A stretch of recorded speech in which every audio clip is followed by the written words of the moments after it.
Yeah,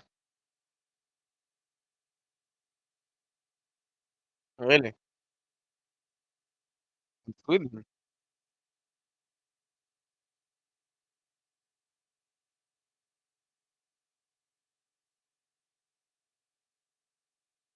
Yeah,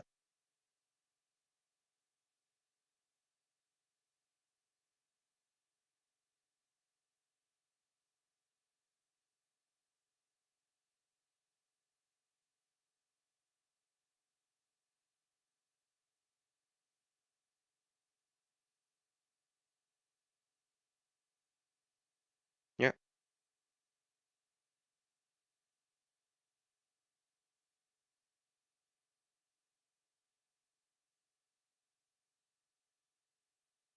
yeah.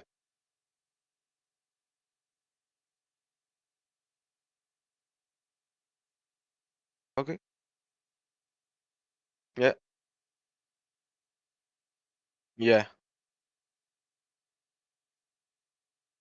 Okay.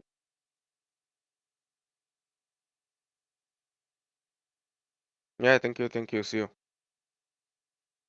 Bye bye.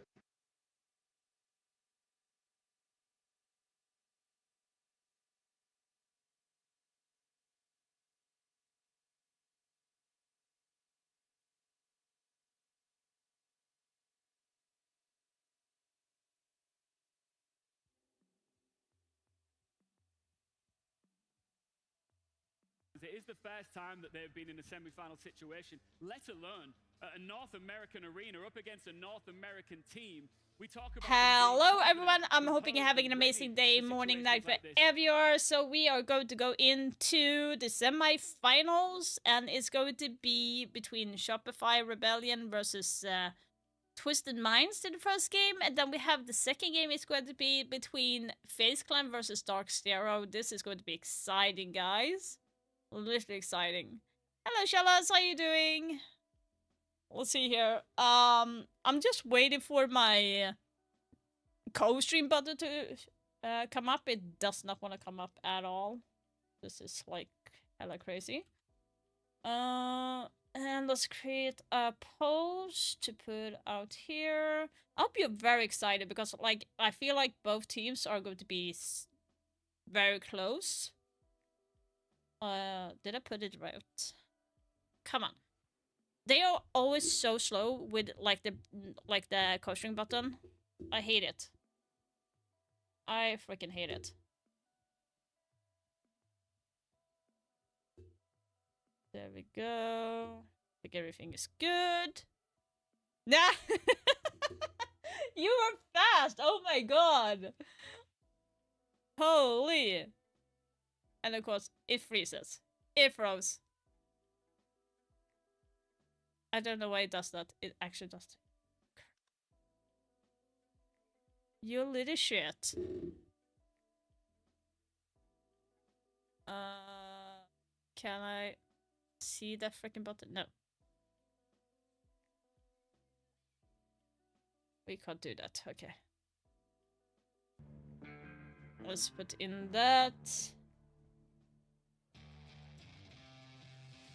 The NA aggressors who cooked up a statement win Let's move in. and send Salt Lake Palace into My their cam is stage. over here. There we go. Welcome. Okay, fuck that. We are not going. Oh, we fix that shit later on. Okay, who are going to be winning this one? Um, I did. I did put Shopify Rebellion to win against Twisted Minds. One of the reasons why is because Ambi did a very nicely game yesterday. 21 kills, 1 death during bank, but overall you had Canadian and you had Spoit doing their parting, securing the kills, helping Ambi to get those kills, and playing very closely and neatly together. Because remember, it was G2 they faced, so they did really, really well. Not to say that I don't think that Twisted Minds have not played well. They played phenomenally and also very good, but I feel like they are making a little bit more mistake, and I think they are more predictable than Shopify Rebellion, because we do have Hasham, and he's always been the lurker, the aggressor in the team, and I think Shopify Rebellion know how they're going to counteract that. Because Shopify Rebellion actually don't have that. They have 3, 4, 5 aggression players. Not to say that Gilad and the other ones can't be aggressive as well, but like they kind of circling around only one player to be aggressive. Kind of similar to what Falcon did with Spoit, or what they are doing with Doom now, for example. You have that. Face above DC. Yeah, I decided to go a little bit of an underdog thing. I do believe in one respect that Face will win, but I kind of want the underdog to win because Dark Zero, they didn't qualify for 6th Invitational, then they shuffled around the entire team, they changed everything, and now they've been succeeding almost every single game. Even during the series, they played really, really well. And during this tournament, they've been playing well. Obviously, they lost to G2 in the first match, but that is kind of warm up. So that is going to be interesting. Of course. And, we have this crowd backing us, and it's going to be a good game. Andy, yeah, let's go. All right, go and take your seats. Best of luck, guys. And listen, we've got a full crowd here. By the way, I'm not surprised at all by the map choices that they did.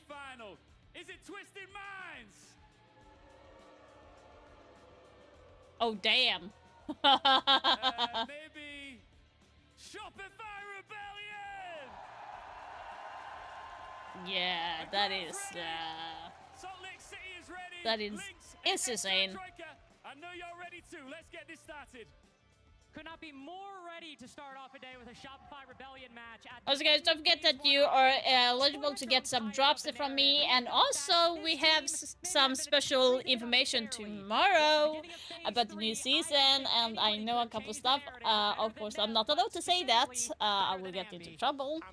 And also, the new Elite skin is out for Maverick, and that is from the character Raiden. That is from the Metal Gear Solid franchise.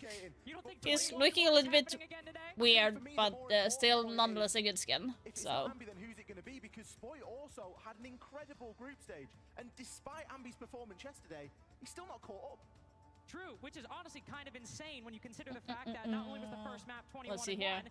albeit he ended 29-8, so it was a very heavy first map performance, but still a crazy showcase. Let's raise the volume a little bit. Yesterday. But that just goes to show how dominant a tournament this has been from Spoit. But even on map 2, we had Rexon showing up. We had Canadians starting off map 2 with a double kill, which, again, for the IGL, that's not a lot. But for Canadians, They have himself not the invited a coaching lot of button up criticism yet. for That is basically it to be unfortunate. A full 5-man quality performance the entire series, just with Ambi dropping a career best, That is a weird. esport best performance. Shopify Rebellion could not be showing up any better in this semifinal matchup, which, as Ian mentioned on the desk, this is Twisted Minds' first semi, but Spoit has not been in the semifinal since the Berlin Major. I mean, Salt Lake City. Damn, 77%. Oh, let's go. I have a feeling that's going to get a little bit louder as the day progresses. By the way, let me know if the volume is too loud. I'm looking like shit today, but I have my ass inbound to fix everything. Dinner for the family, fixing the videos. I had a call, then I wanted to have like me time for like an hour or two, so I played a couple of games, and boy oh boy did I do and I couldn't like clip it, guys. I couldn't clip it. It was such a good tasty one tap. I got like one tap 3 times in one round.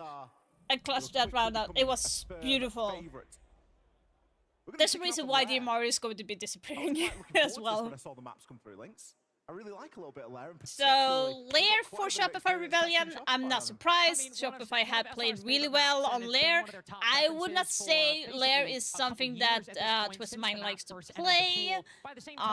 Not too much. I don't think they have played Lair at all during this tournament.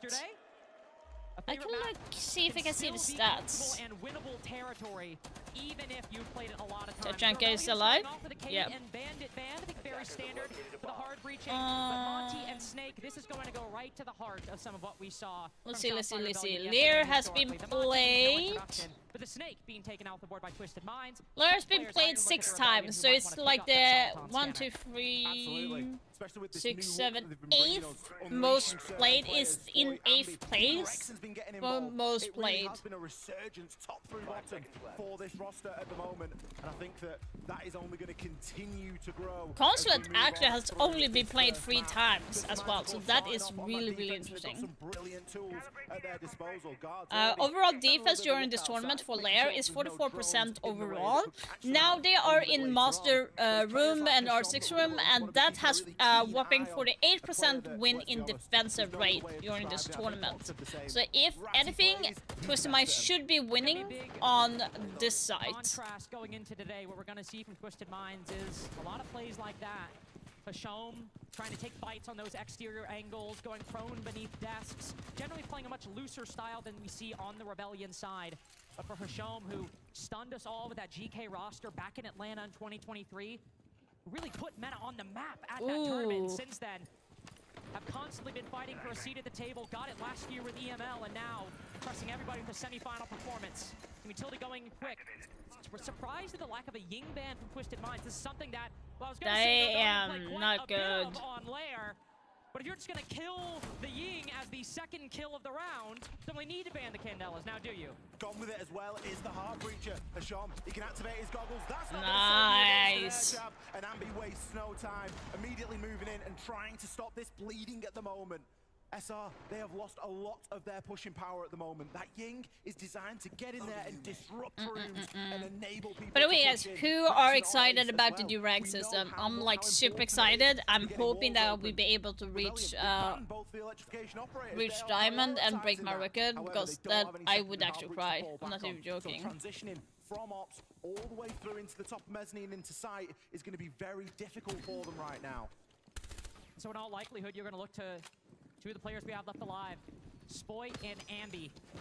We're going to need to get big kills to open things up. Ambi's already good for both kills the Rebellion have acquired so Damn. far. As you mentioned earlier, Ali, Spoy having an insane tournament as well. Ambi having an insane quarterfinal. Yes, but One you of those just do a players tagged up by crossover. the side Ooh, of you're gonna 55 die. Oh my god. guards. Substitute getting information on Come another. on. Twisted Minds have a good idea of this push. Like, by the way, guys, don't forget that guards in Twisted Mind is just a replacement. Guards finally winning his duel with Spoit. Damn. And Twisted Minds, a statement out the gate. They've got their own narrative to write. No, don't boo. Come on. Show Twisted some Minds coming respect. out there with a lightning first round. Two big opening picks, which Show some essentially respect, just guys. Come on. dismantled SR and everything that they were trying to achieve in the round.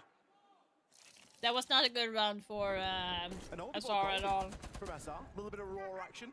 They were very early adopters of Lair when it first came into the pool. They really like to bring some of those, I thought, newer operators as well. Did I Laura, do it correctly? Sense, all of which will see a lot of play on this attacking half.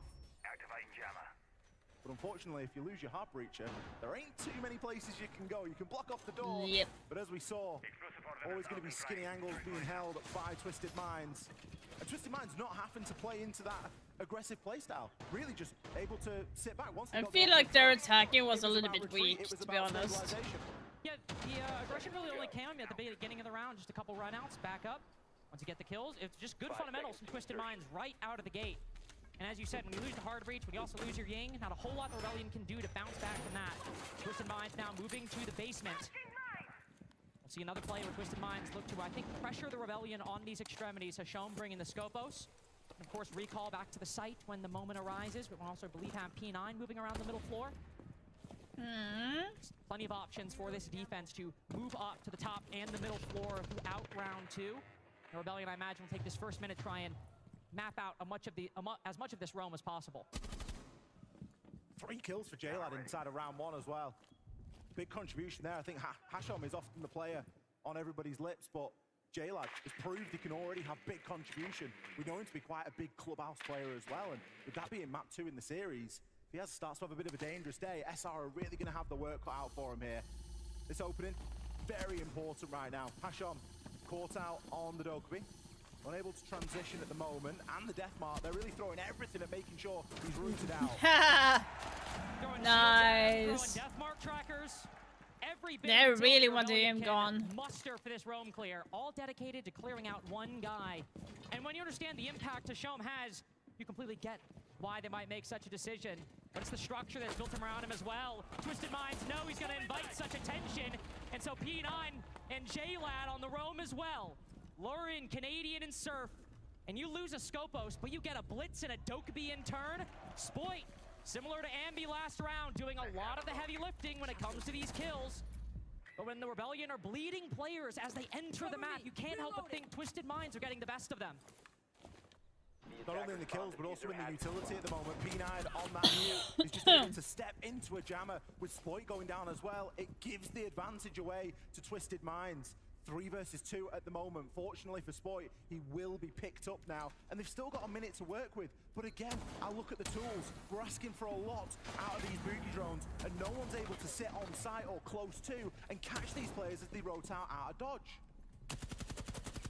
Now that moment expired earlier. They used all of it on Hashom, and Twisted Minds were one step ahead of them. Rexon will use his last boogie drone, get a bit of verticality. Again, given the reduced man count, it's hard to believe how much worth will come from these vertical angles. Spoit even down to 1 Deathmark tracker too. So as the Rebellion push into sight, the last one used on the mute, but if one of these jammers is alive, they can cleanse it, and that's exactly what'll happen. Ambi off the back of the flashes, pushes straight in. Scopos camera giving some good information! But info's not really good.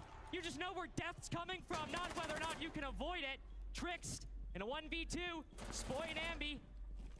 A 2-headed Hydra coming his way, and Trix now with some information and a headshot on Spoit. But Ambi with the finisher. 24 hours is not enough to cool off one of the hottest players in North America. Still blazing from yesterday. Ambi, when Rebellion needing the most, is able to pull it out of the bag. That's a round, Lynx. Rebellion have no business walking away with. That is a layup round that Twisted Minds have just fumbled. And a lot of it, all of it, comes down to one player and one player on. Very similar to our fixture yesterday with Rebellion versus G2. The one-man army that is Ambi. Well, no one's found a solution for slowing them down just yet. So much work done by Spoit and Ambi in this round, especially coming back from a play like this from Twisted Minds. I mean, so good. Hashom baiting the attack into the whole defense. Really good Sorry, play, I'm and like, entirely coming down to individual performances from Spoit and of course I'm Ambi, just, that massive double kill moving into the site.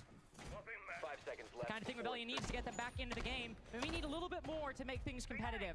The individual skill, I think at this point for Shopify Rebellion, that's never been in question. But it is how they use these individual players that we saw very well yesterday. But in 2 rounds so far, need to see a little bit more. Hashom might just see a little bit of a Rebellion player's head, but no shots, or at least no damage exchanged either way. That's the thing for me in this Rebellion roster. You've got to think, it's a very structured organization. They have a very clear system here, and you could see that even demonstrated yesterday. Regardless of how dominant the victory was against G2, there were still occasions where they were making the right call, just to get that extra 1, 2, 3% of guarantee that the right result is going to come out in the end. So when you start to now throw in individuals popping off on top of that as well, on top of those brilliant fundamentals. Hi, you get a very Foxegg. dangerous team. And if Ambi can My continue prediction to is play this Shopify way, Rebellion we can and continue Dark to see a little Zero. bit I more know that pressure you're a from the FaZe clan. side of I know Rebellion. that you're a FaZe The clan, sky but is like, I genuinely the want limit for them. an all NA team right now. Talk about I structure, like Spoit them. moving a Oof. little bit away from That the was rest a of the big team. mistake. He maybe finds a gap, top rocket, but JLad just walks up, finds the Dokkaebi, removed very quickly. That's an important operator. Come We've seen on. the Rebellion run this strat plenty I of feel like times how the Spoit should attackers have been bump more through the aware Dokkaebi. of that Those angle pieces are because the important. 90 Yeah, corner you there need is a to- very you safe need that spot for Dokkaebi. defenders to hold. The calls and the information is And they already can just pretty free valuable in swing this because series it's alone, such a let alone bottleneck everything else hallway, happening. so you kind Builder of don't for want to Ambi like, to grab one back, but with him, you Rexon kind of also don't falls. want to like Rexon going down. not watch Gotta that wait for the area. Canadian on this utility. The Yings to displace. The idea of going for a plant. The normal second part of that strategy. It is not happening. Calls made. Go for the kills. Surf spotting one bottom rocket. But again, Twisted Minds know they have the advantage. They know they have the positioning advantage as well over Shopify Rebellion. So Surf pushed even further back towards Ops. Yeah, that's the thing. Like, yeah, Twisted Mind have been playing well as well, so it's like really Sitting hard. in front of a bulletproop camera, Twisted Minds are not letting any gaps form in this defense. Spurf using the chaos to his advantage, finds two. The Rebellion have been good for these multi-frags, but they've only enabled clutches, comebacks in these first couple rounds. Surf's done it plenty of times so far. Now, with 43 seconds to go. What you No gonna do, bees, Surf? No drones, no nothing. One player top green. Bailiff in hand, noise being made. Super Shorty around the corner as well, and he doesn't even know. Gosh dang It's it. a basic siege from Twisted Minds at the moment, and sharp reads on this defense. A Hail Mary attempt from Canadian there, I think, to try and get the plant down. Very concerned Future, I about what miss was going on upstairs. As you should your be when attacking singing, onto book please. three from- well, default camera right next to you, that is always going to give the game away and give the job up. Somewhere that we haven't Right, the seen tech Rebellion be pause, fantastic okay. over this first 3 rounds, and we've only seen 3 rounds. They've not been great in that entry, and that's something we've seen them put a hell of a lot of focus on over the course of this tournament at the moment. Specifically, in kickoff, again, it was pretty terrible. They're Minus having a lot 16 of tech of the issues course during this Solid Snake tournament, so so far, they are kinda plus annoyed. 14 on that entry.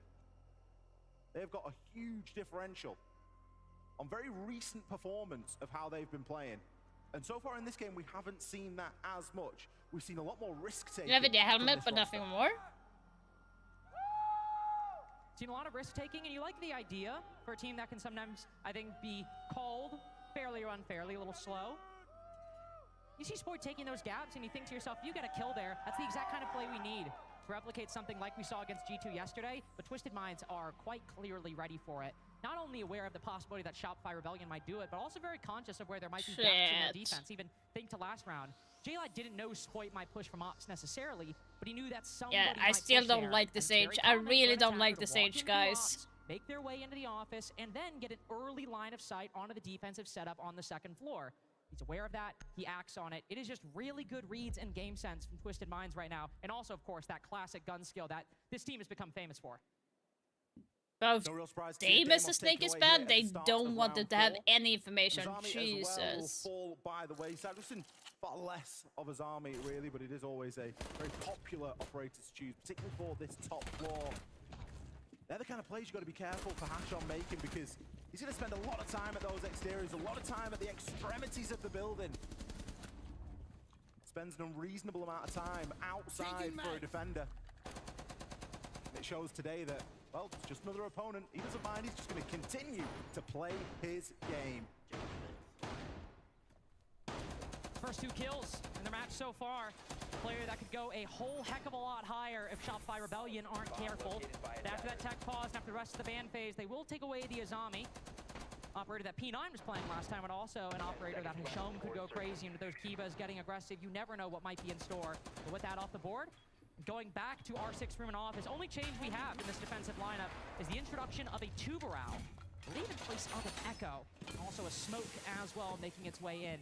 A lot of plant denial for Twisted Minds, and given the Rebellion and their tendencies, I think that's a pretty good call.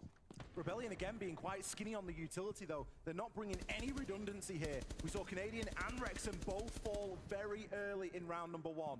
Wrexham falls again and we don't see those walls open. We haven't seen a reasonable enough response right now for what to do if that goes wrong. So Wrexham needs to keep himself really safe right now so that those Selmas can be used, the walls can be open, and we can start to see a little bit more of this plan. And really keeping that duo of powerful operators alive, right? And we've seen it basically every single round, whether it's a Ying and a Deimos. A PM Deimos is could also be in a so Blitz, good a when they Ying are and a much Dope could be in more a Grim, and in this consistent. case, a Ying and a Grim No, I think again. both teams are Shopify consistent Rebellion have though, launched fuck's these sake. I powerful don't feel operators like so it's only consistently. one Whatever of they have them. in store for our 6th room, whether it is a plant-focused execute, whether Nice. it's just going for the kills, it has to come I intact. Even if they missed lose a that body, just literally, keep I those think. alive. Starting off on the outside, Wrexham will put some of that hard breaching to use. Already at this point in round 1, the Rebellion were in a 5. Yeah, I'm going to miss it by 1 point, fuck's sake. Getting a 5v3 this time. They're playing a bit Just more because I reserved, did, a bit more I would have passive. gotten it if I did not do my Really getting underdog the prediction Smoke rolling on down going low. for Spotlight Enterprise and instead of already 7 Twisted kills in Minds. 3 rounds. C4 attempted over the top there from JLad, and a mirror trick. We don't always get to see those, but a good read as to where the Selma was placed. Zoto canister to slow that down, and then a mirror window to be placed on. It is going to just entirely destroy that Selma, and it's going to mean that we're only really able to make a crouch hole at the moment at the best, and that is if we don't see any further tricking business here by Trix himself. Looks like we will get a little bit open, but Oh that's not no! Nobody on the planet is getting through that Selma charge. You have to go things a different way, but having the Grim, having the Ying is important. Canadian, what are you doing? Spoit already used all of his Bs on the op side. And what better player for the round to maybe weigh on than Ambi, especially as Rexin. Next up against this Yeah. Twisted Minds defense. Ambi's tried to play the vertical throughout this mid-round. Also, guys, and remember unfortunately, that his team Larry's Larry's actually 50-50 in general. He's straight up 50-50. Now these two players, one half of them fall, the other two, Spoit with a bailiff, can only down Trix. Finished with the assault rifle. But Twisted Minds now with 3 rounds on Shopify Rebellion's favorite map. If the alarm bells aren't sounding yet, just wait a couple more rounds, and at this pace, they will be soon. We're almost at break glass territory, Lynx. Can you hear me, guys? Yeah. Listen, our early Are you round fucking ideas joking? are good. There is a trailer out for the Dokkaebi, and literally, what the fuck? She's more OP than ever. Are you kidding me? All go together. They are giving us picks because they're being aggressive. We need to be patient. So, We need to be like, all together, okay? If we're going solo, if we're not working together to do it, So, they're giving when us she what makes they the want, call, they're just you- getting to yeah, you, right? that They're is giving you one and they're using fuck. They teamwork went for that to use either way. against Yeah. them, right? For basement here, we might have It's gaps going if to they're do fighting us. 40, Let's try to, like, do that. Guys, the 40 biggest thing damage. That here is I think we so got the stupid. room I would have behind us. agreed Our if mid you and got mid-round execution sapped, right now is so you moving. got We're not slowed working down. together, That would okay? be make Let's more let's settle down, sense let's get on than the a same fucking page. I wanna hear explosions. 3, 2, 1s. We need to make sure that we're coordinating utility for each other and helping each other, okay? Okay. Come on. Let's go. Come on. Let's get this fucking 3-3. That would have made more sense for me. Just a lot of talk during the TAC timeout about tightening things up, playing together on those 3-2-1s, but also specifically closing gaps in Shopify Rebellion's mid-round. Ambi creeping up there, of course, gets the opening pick, but it seems to be this minute 30 to 45 second area, Ollie, where the Rebellion have had the most trouble. Super's... no one needs to hear it from me that Super's got a great read of the game and how it's playing out. Yeah, I at the saw the moment. gun as He's well. right. It's kind of Great reminding me early of the ideas, Vector. But the execution is A getting little bit bit. poor in that So mid that to late is, round. 3-2-1s, not doing things together. We're consistently seeing SR give Fucking 1v1s crazy. or 1 versus 2s even away, just drip, drip, drip. And we don't want to see that from this team. We know that they are better than that. Twisted Minds, their game plan at the moment is fantastic because they're not giving any space away. They're not allowing any sort of execute because of how tight they're playing together. We know them to be quite an individual team. We know them to have tendencies to go off there on the roam and aggressively play and really take a lot of risks. We've seen some risk taken here, but I've not seen anything that I've looked at and gone, ooh, that's a little bit beyond I the can't norm. confirm or We've been deny playing that, fuck's very sake. good teamwork I can't so say far, that. and it's demonstrated in the scoreline right now. Yeah, Twisted just Minds, saying it. they get 4 I teams knew defense out I of knew this. about That's gonna like be fantastic, just especially 'cause be this is having Rebellion's some best form of map. explosion, but I was Ooh, hoping Hasham for it to taking another be engagement. Won't find anything. like a taser thing, Maybe but another, no. actually. A lot of presence, a lot of face being shown towards this Scopos. I think Hasham gets away intact. Spoit too far around that corner. Reloading. A little too slow, unfortunately, taking a lot of damage within the first 45 But that seconds. the Consistent other play way by about Twisted Minds. Aurora, Fire some shots I outside can't of these say. windows, then I go really for can't something say. a little later once you hit they that literally mid-round sent point. out a Things message to us super to far not down. leak Twisted Minds anything, so playing they to are the like Rebellion picks. They are hardcore at about all not worried leaking about anything. taking So we fights. And it comes likely from that confidence that the desk talked we about. are So many quiet wins about under their that one. belt, making it very far, the farthest some of these players that many and Mena have made. The Rebellion may be starting to take that into account. JLad, the first to go down, 8-3 so far. And at times also big player in this tournament. I Specifically legally in that can't say series anything. Yesterday. And so, Shopify Rebellion gained the advantage. I'm moved to the halfway binded point. by Now, this the is where we need to see embargo. things tighten up for the attacking team. The positioning in the moment from Hasham is textbook for his playstyle. He's all the way on that top floor. He's got a hatch open, and he can see through some of the vert. I have got no doubt in my mind that the Rebellion have no clue. You will he is find out there, more and he is tomorrow. gonna be the big playmaker here. At I'm the really moment, he's leading excited his team a little when bit you light guys on the know side. because it's Could be good. a This season is 5-33 going to be if Rebellion fucking choose to epic. just push I'm straight like through. literally, However, like his impact literally through that late excited round, it's going to for be the big. changes that you're going to be It's gonna big if seeing. he survives. Same might be said for Surf with a shotgun around the corner. 2 more attackers fall. Guards get them both. I don't know how that happened. Dealing with fights in front and behind him, but the Rebellion quickly taking the lead away, albeit only briefly. Hashom moving back to the site, I do think. No! I think the Dokkaebi call might have just interrupted it. It's only Trix alone for the moment. Scopo's so far away, quickly trying to rotate down, but Trix surviving when he absolutely needs to. Hashom finally making it back. Ambi, low HP, the 1v1 spots him with... Yes! Come on! Those late round fights are so tricky. Come on! We got If a this. defender has his back to you, I think anybody wins that on any day. And be in the right place at the right time, consistently one of the last players alive for Rebellion throughout this Come first on. map. Hashom, he had the right read. A rogue Dokkaebi call, something he'd not accounted for to slow him down from getting back down to sight.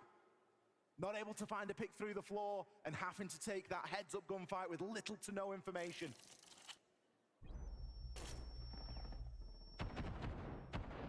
They both lined up for him. Bit of a... Without the clutch, it's poor. I was about to say, quite a stacked up attack from Shopify Rebellion. 3 players pushing through the same doorway. And might be not only a clutch 1v1 from Ambi, but a clutch Dokkaebi call as well. Setting up for a 2v1 trade on the site, and then Ambi ended up positioning himself for the 1vx. Rebellion now with a chance to walk away with an even split on this first half. For a map we've seen them play so many times inside a stage.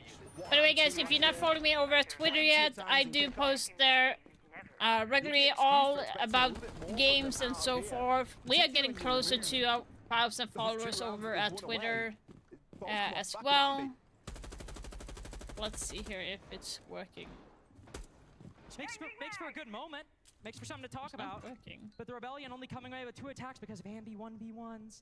Not what you want to see, especially when Hashom sitting at Op's doorway will be droned by the You can't attack. force to drone out This has everything been a because consistent Hashom element is of so Twisted Minds aggressive. You defense, gotta and it be seems the Rebellion aware are now wise to it. that Hashom Attackers is very consolidating around the aggressive. Skybridge position. Ambi 9-3 right now. Only player positive for SR by a wide margin. Toxic canisters thrown out as the Rebellion thinking of taking some quick control inside of Lair. Don't jump in there, please. Whatever you do, just Canadian, please. Will be caught at the moment. Got a player on the upside down rappel and a shield not too far away. Needs to be cautious just outside of storage right now. Needs to play it safe. These toxic Yeah, canisters will he's buy definitely him some carrier time, right but now. Ambi also looking for a mid-round fight. Hashom, no idea he's here. Will the Rat King beat the Pretender? Or will Ambi? He heard Just sitting you. around the corner. Hashom face checking, ready for it as P9 goes down upstairs. Hashom finally commits. Here's the thing. Ambi did so wrong there. He should have stayed and not aimed at the moment because he heard that movement. Hashom heard that. Canadian blinding one, but can't land the shot. Surf next up with a shotgun, moving in for the finisher. With that shield, when you're already low HP, legs exposed. Not much the defense can do, and not much they need to do. The Rebellion now full clearing top floor. Guards thinking about a retake just around the corner. Spoit, he hears him, knows he's there. Got an ID on Trix, moving as well from the opposite position. A double pinch, but one goes the Solus' way. Shotgun as well, but Rexon's good for it. Attackers recovered the These bomb. rounds have come down to the wire. Go a every fucking plant! Single time. Go down a plant. Now guards, as the bees scatter, are they just out of range? He is just ever so barely. There's no way. Canadian is not bad. Rebellion. He's playing on the IGL With support 25 role. seconds left, they That's think why they he have doesn't peace get of the mind. kills. They think top floor is clear. They think the Malusi's in the wind. And yet as Rexon holds on, he spots him at the last second. Yeah, let's That go. could have been the end of everything, but Rexon, just checking all his bases, ties it for Shopify Rebellion. Come on.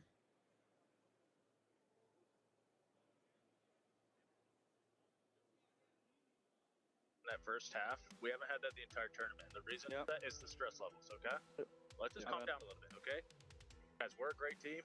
We fought for those last 2 rounds. All we need to do is trust each other and work together. Come on, Shopify, you can do this. It's your map pick. You gotta win. First, the Clash or the Mirror one? Let's do the mirror one first. Okay. So what are we running for master? We're gonna do one denial first. Or do you want me on the clash or what? Yeah, you should go Clash. Okay. You want William on my? Play what he normally does. Up to you, Willie. I mean, I can do that zombie, bro. Yeah. Okay, Let me, real quick. He's gonna be playing desk more, yeah? So Wait, Remember- Seth? Okay, I just want to remind you guys of what to expect, okay? On their ops takes, they love to do 4-1s. And what I mean by 4-1s is like a shield and a breach through ops. They'll like to play a snake or info, could be anybody really, on the bathroom windows, and then they'll just walk one up the main stairs. They'll use a like Z pressure on the map. Let's do the push where you go into operation and then you rotate. I know, tricks الهجوم ما بعد صح؟ جهة النار. حلو. And then for basement, I said like we're then gonna fight. I think we're on clear. Yeah. And for bunks, they're gonna do something horizontal. Let's make sure. If they do this horizontal thing, I have something in mind. We can do like a rush inside. If they don't, like they do the default, they hold above. We can go for the north push. Okay. Guys, and remember, 3 to 1, prep drones, good prep drones. Guys, and fucking pick them. Fucking pick them. If they start to strafe and hide, guys, just pick them and Guys, whatever. والله they are shaking.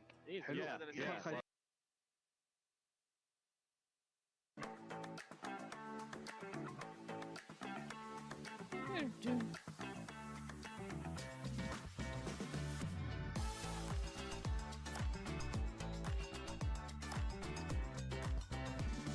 يلا نزل يلا يا اخوان. Many agile in this game and no one occur. Yeah, I know that he posted it in general, so I'm still going to support my king. Scary, Ollie. I was getting completely nervous. But even when you have 2 rounds that are 1v1s from the guy who went nuclear yesterday, I was getting a little worried. Even the last round, it took a 3K from Rexon to pull it off. That's something that will happen over the course of a game. It's just the way that Siege plays. But every round was down to individual play. And I think the SR slowly starting to warm up into the series ever so slightly. But Twisted Minds, they are confident in themselves right now. Happy to peek, happy to swing, not wanting to play this strafing dance that we saw Ambi and Hasham attempt downstairs, and Hasham just has enough and goes, you know what, I'm just peeking you flat out instead. The confidence level on Twisted Minds right now is through the roof, and it should be. We've played some good Siege to get to this point, and even half of Lair, no one's complaining. With how many wins they have racked up in, you know, the Saudi League before EML, coming in 3rd inside of EML, qualifying 2-0 over, or 3-0 over G2, making it further than G2. We say there's good reason for Twisted Minds to be confident, but for Show in particular, this guy's been confident since he literally came out of nowhere in Atlanta, and also gave some of the best teams at that whole tournament a run for their money and beat some massive teams. That was 2.5 years ago, and that confidence has not dropped off since then. But Shom has always played, and his teams have always played, like there's not a single bit of pressure on them. Like, they're always just grateful to be here, and it's the other teams that have to be shaking, that have to be nervous, that have to constantly worry about the pressure. Today, that's Shopify Rebellion, or at least that's what Twisted Minds think. And as we move into this back half of Lair, Shopify Rebellion move to their defenses to go to the top floor, but look to shake off some of those expectations. Heavy shield lineup being brought from Twisted Minds in round number 7. And the shield even on the side of the Rebellion. That's less of a thing to shout about. They do like to play a lot of Clash. We do see that quite often. Trix, going to start to try and make a little bit of progress upstairs. Some Not pre-placed drones surprised. that we can see at guards' feet, just removing some defender utility, getting the default cameras dealt with, and he can essentially turn his attention elsewhere now. Just waiting for some of the flames to dissipate. I just went with my heart this time. I did not use my brain, so it's going to be like hurt a lot probably. Just want to be able to get those walls open nice and quickly and focus on the rest. But look at this from Sir. He's planting the shield down. He's making the challenge. He's made the save. And he hits him with the assist. But Hasham, no flies on him. Immediately swings round 180 on the spot. Well, I would say it's a kind of a good trade. Not a bad trade whatsoever. But with guards pushing up quite deep of the bathroom hallway. It's not a bad trade, to be honest. Blackbeard is more annoying than Clash in some way, but... a push over towards the office side. We should try to throw those ROU projectors out. A lot of smoke canisters being used early. Hasham finding another. You know there is not open on that side, right? Found out by the gridlock. Twisted Minds with an advantage. What are you peeking that fucking door for? J-Lad got a bit of a line here. He knows where people are, but it's all on P9 to really make anything happen from below. J-Lad just dips back, takes. They're just swinging too hard, SR right now. Such an easy conversion. Canadian especially, not only down to one toxic canister, but down to just himself. J-Lad, both with the final 2 kills. Maybe the expectation still sitting heavy on Shopify Rebellion's shoulders because Twisted Minds have another lead. Twisted Minds with a slightly alternate approach there as well. Not a lot coming in through the op side. Oh, not at Everything happening through bathroom, through museum.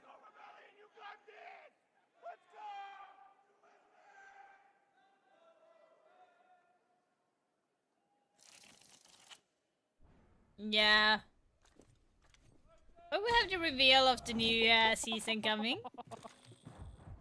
I gotta say, North America, we're kind of getting dog-walked right now. Hasham's hitting shots like that. J-Lad's hitting a double kill at the end. I mean, is this the end for the Rebellion? Is this Lair? Surely it can't be. Twisted Minds up 4-3. I don't know, Ollie. I'm getting nervous. I think it's time to get nervous. We've only seen one round of the side swap, so it's unclear how the rest will transpire. Twisted Minds still at the timeout. If they continue to attack in that fashion, who knows what's going to happen? Keep seeing Hasham hit shots like that. I'm kind of nervous at what'll happen. One thing to discuss, though. You mentioned earlier that Twisted Minds tend to play some very loose operators, and Snake is one of them. That Soliton scanner gives a lot of information. Guards as well has been playing the shield so consistently this event, quite lethally, might I add. He'll be aided by the intel gathered by Hasham. Ambi will run in this information quite quick. Ready with the destructive ingredient. Good play by the Solus. This is only going to ward off the clear, though. Ambi is pretty much by himself. Impact goes out. Down. Oh! That was so good! That was such a nice kill. Are you kidding me? That was a good trade. Because Snake, that was such a good trade. Almost the same spear in terms of information gathering and value the attack are looking to bring. For the first time yeah, it did. Now, like now, Rebellion need to like not to overcommit. That's the thing. They should not overcommit to the swing right now. Knocking around here. J-Lad can start to move through, but already the Rebellion recognizing the work that Ambi has already put in. They don't want to surrender it. They don't need to play too far up right now.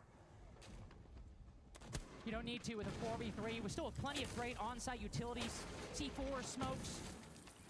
Call's probably already been made. The Twisted Minds will have to win this. Is everyone upstairs? Good information gathered by the Grim. C4 sent out by Spoit. The tucked around the corner. The Nomad good for it. Spoit is having a rough time. Both those angles. P9 just evades the next one. Now can wrap around. Rexen around the corner. There's a mirror window in this Nomad's way. I was about to say. Did they not fall back? They know the site is clear. Oh wait, never mind. They're playing the vertical play. They're playing the vertical play. The problem with doing that is that you're still leaving That's why they are still upstairs. From there, Rexen and Surf. Look at the amount of floor that they've got open right now. They should be able to see everything they need, but Canadian loses the fight on the Ver. Twix just getting the tightest angle imaginable. There was no way Canadian could win that. That is Surf bad. and Rexen both still up above. Oh no, Surf down below. That's Rexen, excuse me. Just waiting. Sees one around the corner. C4 goes out, lands right at Trick's feet. Another 1v1 for Rexen. Twisted Minds are making it easy Run, for him. Rexen, The run! P9 taking the vert. It is another 1PX against the Rebellion and Twisted Minds. P9 has some information, but only some. He's got to recover this diffuser, bait out the plant, bait out the swing, and try and evade these vertical angles as best he can. Only 3 seconds to go. Surf biding his time, waiting, watching, and finds them! Nice. Yeah, I know. Rebellion's third 1VX. They might be too close for comfort. But you gotta remember, Fox, that killing is not all you need in the game. But obviously, he's not performing as he should. I give you that. But at this match, it really doesn't matter right now. Not if you have the players like Ambi, you have Rexen and stuff. You can afford to be on the less. You can be the player that has the lesser kill. Inside of North America that I would want personally in a clutch, other than Surf. That player is storied when it comes to clutches. It was cold as ice. Oh, let's see. How many clutches do we have? Who has the highest clutches? Clutches and how lethal they were. You think back to So, Hot Cold has the most clutches right now with 5. Then you have Seal, third on 4, Viewers, and Bappen on 3. So, Surf is not on the list just yet, to be honest. When it comes to planting, Renee has 11. Canadian is actually on the 2nd place when it comes to plant. SIs. And at a major, that was the last time we saw. And the player with the highest entry is Ambi with plus 12. But the highest KD is actually still Spoit. And then Ambi, because he's coming up. But the highest rating player is still NJR. And it's actually on 3rd place on KD and entry. It's kind of interesting. Still got some of the same flavors from yesterday, but it's stark contrast. Surf is on top when it comes to the cost. Well, the scoreline's 4-4. Different landscape. So that is interesting. Twisted Minds are putting up a hell of a fight right now. It's unclear which way this game will fall at round Like 9. the game yesterday, Fox's sake, they would not have been playing that well if they did not have Canadian. Like, Ambi did most of the kills, but Canadian made sure that he could get those kills yesterday. The last 5 rounds in a row. With Snake being alive, you would expect Hisham to have a little bit more info as to where these defenders are hiding. J-Lad with some information. Spots the right side of just one guy's head. He's stunned by the Okais and quickly backs off. Thinks better of that engagement, especially so close to the site this early on. A lot of work for Twisted Minds to do. They can get the vertical play.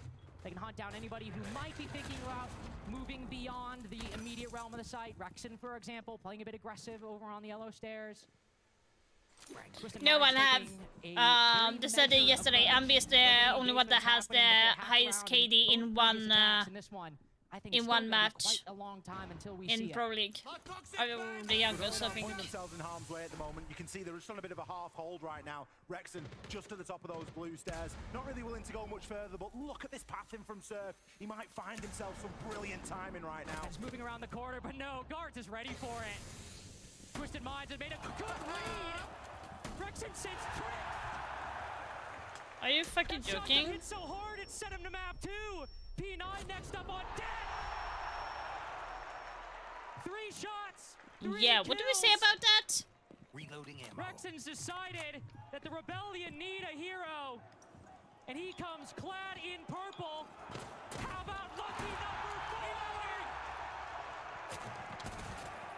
Get the ace, buddy! Get the ace! Cocky as can be. Do you think that you can handle this? Do you think with 4 kills that Rexen isn't gonna? No!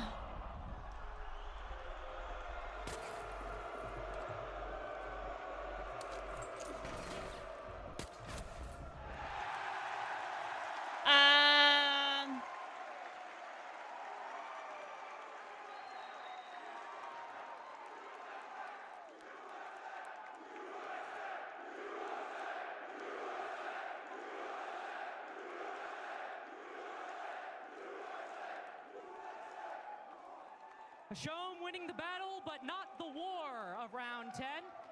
Round 9.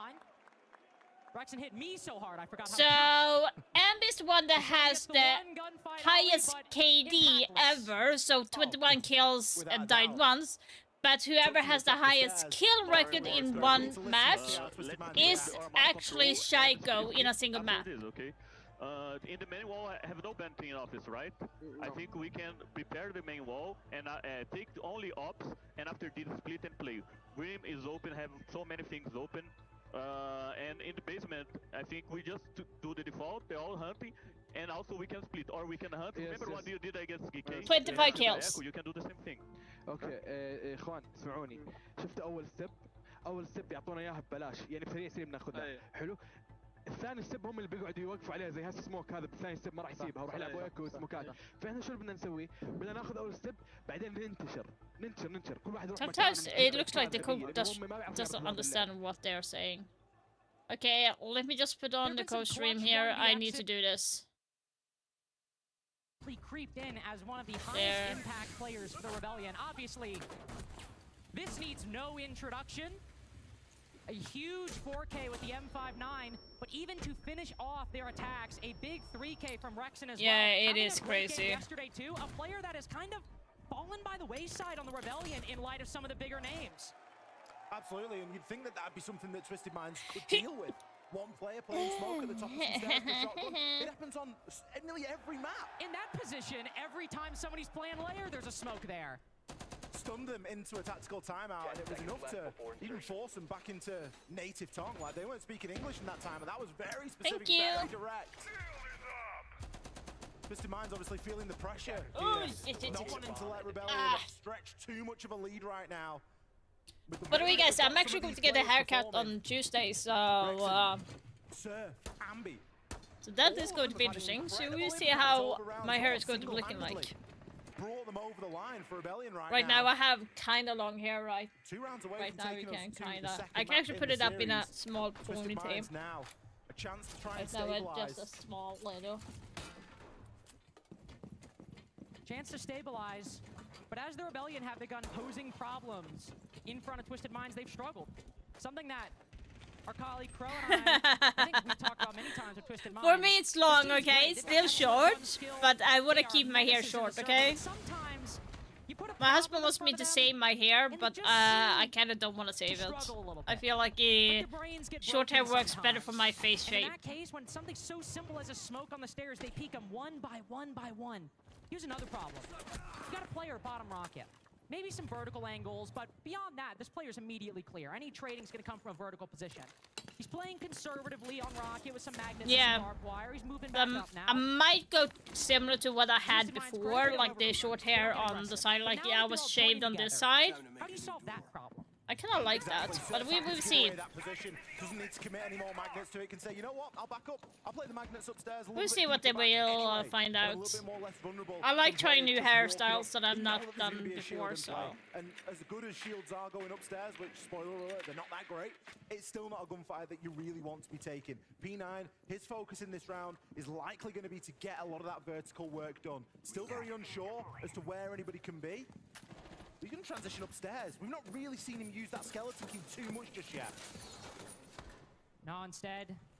They just give him the space? Sees the default cameras off, just gonna push they up, just... instead, swap position with guards. Wait, they just giving the space? Is this a post? Yeah, this is a post-plant situation. They want to have a like a... About as simple a solution as you can get. This one's a bit more complicated though. Canadian still has 17 fire canisters tucked behind a deployable shield at long range. It's gonna take a lot to undo that position. That is the only thing they've got here to deny the plant, and already the blitz is storming through! He's just run in! Guards ego peeks all of them! Canadian and so Are you fucking joking? But Ambi, he is miles away from the site, cannot stop this diffuser. And a 1v4? Where's the support? These odds in this position, he's got information. He's ready with the pre-fire, but Twisted Minds seem to be ready with the angle too. There's one, but he's got 3 more. tucked around the corner. Assault rifles trained his way. He's trying with these pre-fires. He's trying his best. Oh, it's crazy, Ambi. What the fuck? Of the Fenrir. You could see it in Hashem's face there, regardless of that being a 4 versus 1. Relief to close it out. As soon as those 2 kills come out, and you know how capable Ambi is, you do start to wonder, have we just pushed it a little bit too far? Big This is opening for crazy. Twisted Minds. They gained so much space from a Glaz stood in a cloud of smoke. As soon as Spoit died on desk, behind those Keeper barricades, nobody was in position to take that place. That Nobody is was insane. able to retake that ground. And when you're relying on the Shumika launcher, it's not as good as a Toxic Babe canister. It's not as deadly. You can just storm through them. Well, and you know what the ironic thing about that is? I think you and I were sitting here literally yesterday, we're like, how often do we see a team actually storm a Tachanka? Yeah. Because it really does not happen at all. It is very rare you see a team actually make that play. And for anybody to do it, it kind of makes sense for it to be Twisted Minds. A team that really is not wedded to the quote-unquote fundamentals or laws of siege that I think all of us are used to. The last time I saw that, I think was in like an M80 game when Ashen, of course, rushed a Tachanka on bank and got him with the Bearing 9. That was like 6 to 9 months ago. It's not something we see. But Twisted Minds are fine making that call. They're clearly sharp and smart enough to make that call. And have the skill to keep this as close as possible on Shopify Rebellion's map.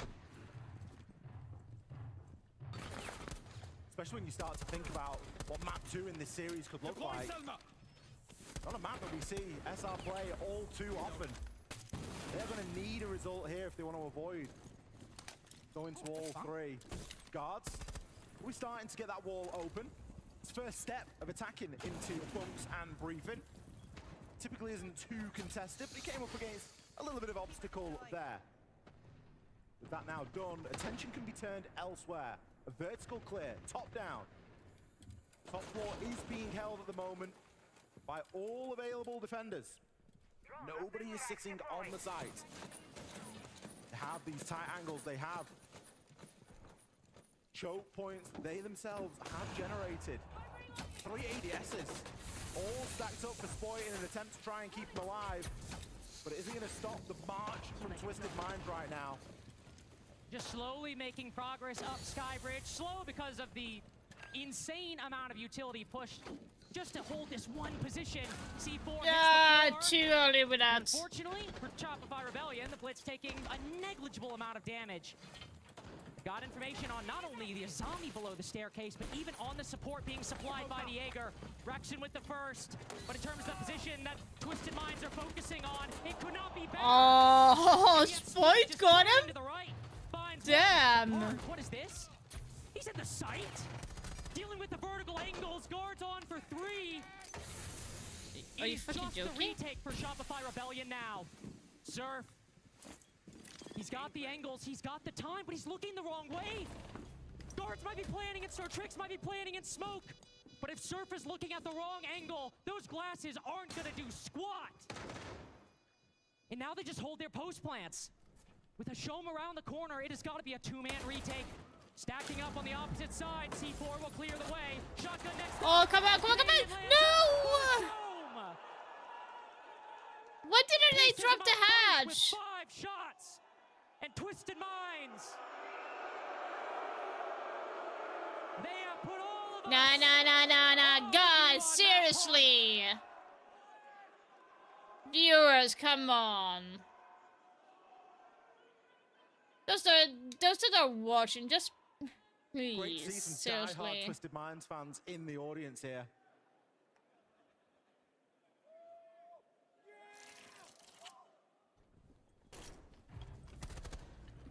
Map point. No one we're expecting out of Lair. And not really in this fashion, necessarily. We've not seen Twisted Minds playing in their typical playstyle. Yes, they've been aggressive, but we've also seen a lot of structure. Navigating that plant down there, this is a team that barely plants. They have less than 1 plant per map on record at Salt Lake City. We've seen it attempted twice, and we've seen it go down once. They're changing the playstyle. They are changing the landscape, the way that they approach the game. And so far, it's working against the Rebellion. 5 seconds left. It could not be working better right now. And the thought that is weighing more and more in my mind as we've seen the Rebellion now play 12 rounds on layer. It's that of their 5 rounds, 3 of them came down. Kind of, yeah. I kind of have also haircuts, but not close to what she has. Twisted Minds just peaked him one by one. When you think about who's been the better team, I think I need more hairspray for that. Squad. It's increasingly looking like there might just be one answer to that question on layer. I think I need way more. I think the crowd certainly thinks Shopify Rebellion have one more. Like, should I put that as a goal? By the way, guys, I just thought about it. Like, should I put it as a very small goal? If we reach a certain goal, I would do like a Osa hair style or something. Like, I can't cosplay her because I don't have the stuff, but the hair at least. Able to start moving down and I've never done the Osa hairstyle though. Holes made in the floor. They can start to root out some of that defender utility below. Like if we get it's not one that the Rebellion are really wanting to challenge onto. They're happy to. Like if we get we've got Ambi floating around a little bit. Like 10 followers on Twitch, I would do that, or 10 followers on YouTube. And I've got a funny feeling something like that. I don't think that Twisted Minds are going to push him one by one this time. I think they might either I would do it Osa aspired. I'm actually going to be cutting my hair as well, so like we could go with that. On round 2 of this site? Perfectly spaced so that you can reload the shotgun every single time. I somehow don't think that might. Canadian on Clash. Now this is going to be hard. Prove us wrong. But there's a little bit of a difference, isn't there? Lol. This go around, we have a Clash supporting Rexon on this position. I don't hate the people. I just don't like. I think Twisted Minds can tend to let that survive for the time being. I don't like the government. Is my issue. They don't take care of their people. That's the thing. For the time being, it is something that you can largely ignore and just continue to make progress elsewhere. God's got some brilliant angles at the moment, down in toward Toxin, and that's going to be a good position to try and cut off and restrict some of this play. A high drop here could be lethal. Could completely demolish. Who am I rooting for? Shopify Rebellion at this moment. Might have just been enough to stop this Twisted Minds attack. Well, good question. We haven't seen it. No hero has arrived.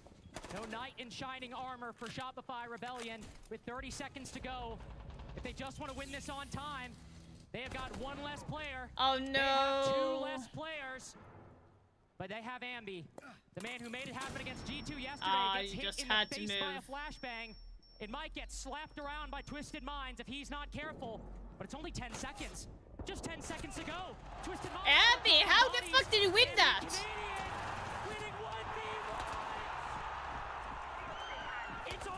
Ambi! Oh my fucking god! You fucking beast! You don't need 3 He did that? Oh my fucking god! He literally did that? To push the Rebellion to OT. He's the Rookie of the Year, I'm telling you. He's the Rookie of the Year for a reason.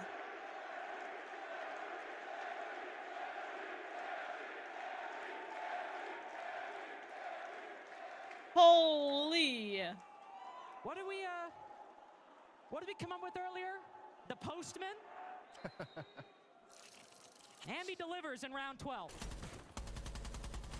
It's a consistent theme at the moment, isn't it, for the Rebellion roster? Whenever they find themselves in a dark corner. He was blind? That's fucking disgusting. Get him out the server. Someone shake his PC, guys! For Rebellion. Not only here on Lair, but yesterday as well. The only reason yes, but I've said that. I know he has said that, but like, oh my god. It's another round we can put in the Ambi column. 10 seconds left. That is insane. 18-8, guys. He's going 18-8 right now. I cannot believe this guy. Coming into this roster in, what, back before Sao Paulo, just a little over 2 years with this squad. He has been on 1 team in Tier 1. He has made his home on Shopify Rebellion, and while he might not be 21-1, he is just 3 kills below that bank kill count yesterday. Rexon has been doing great as well, but Ambi 2 1vx's. Yeah, overtime. We're going to overtime. Rebellion's map. Twisted Minds. Come on, Shopify, you got And the this Rebellion on gonna attack breathe a now. sigh of You relief. They're need on to attack get for this now. overtime as well. Attack has been by far and away their better side of things. Booking the trend a little bit slightly for Lair as a map overall. Their record tending to edge a little bit further toward that defensive side. Yeah, that is such a fucking clutch. Media pressure here. J-Lad finds Canadian. Nah. How does he go in the head? He was full white. How's he do that? Just around the mirror window. Flashbang going out. Oh, it's so unfortunate.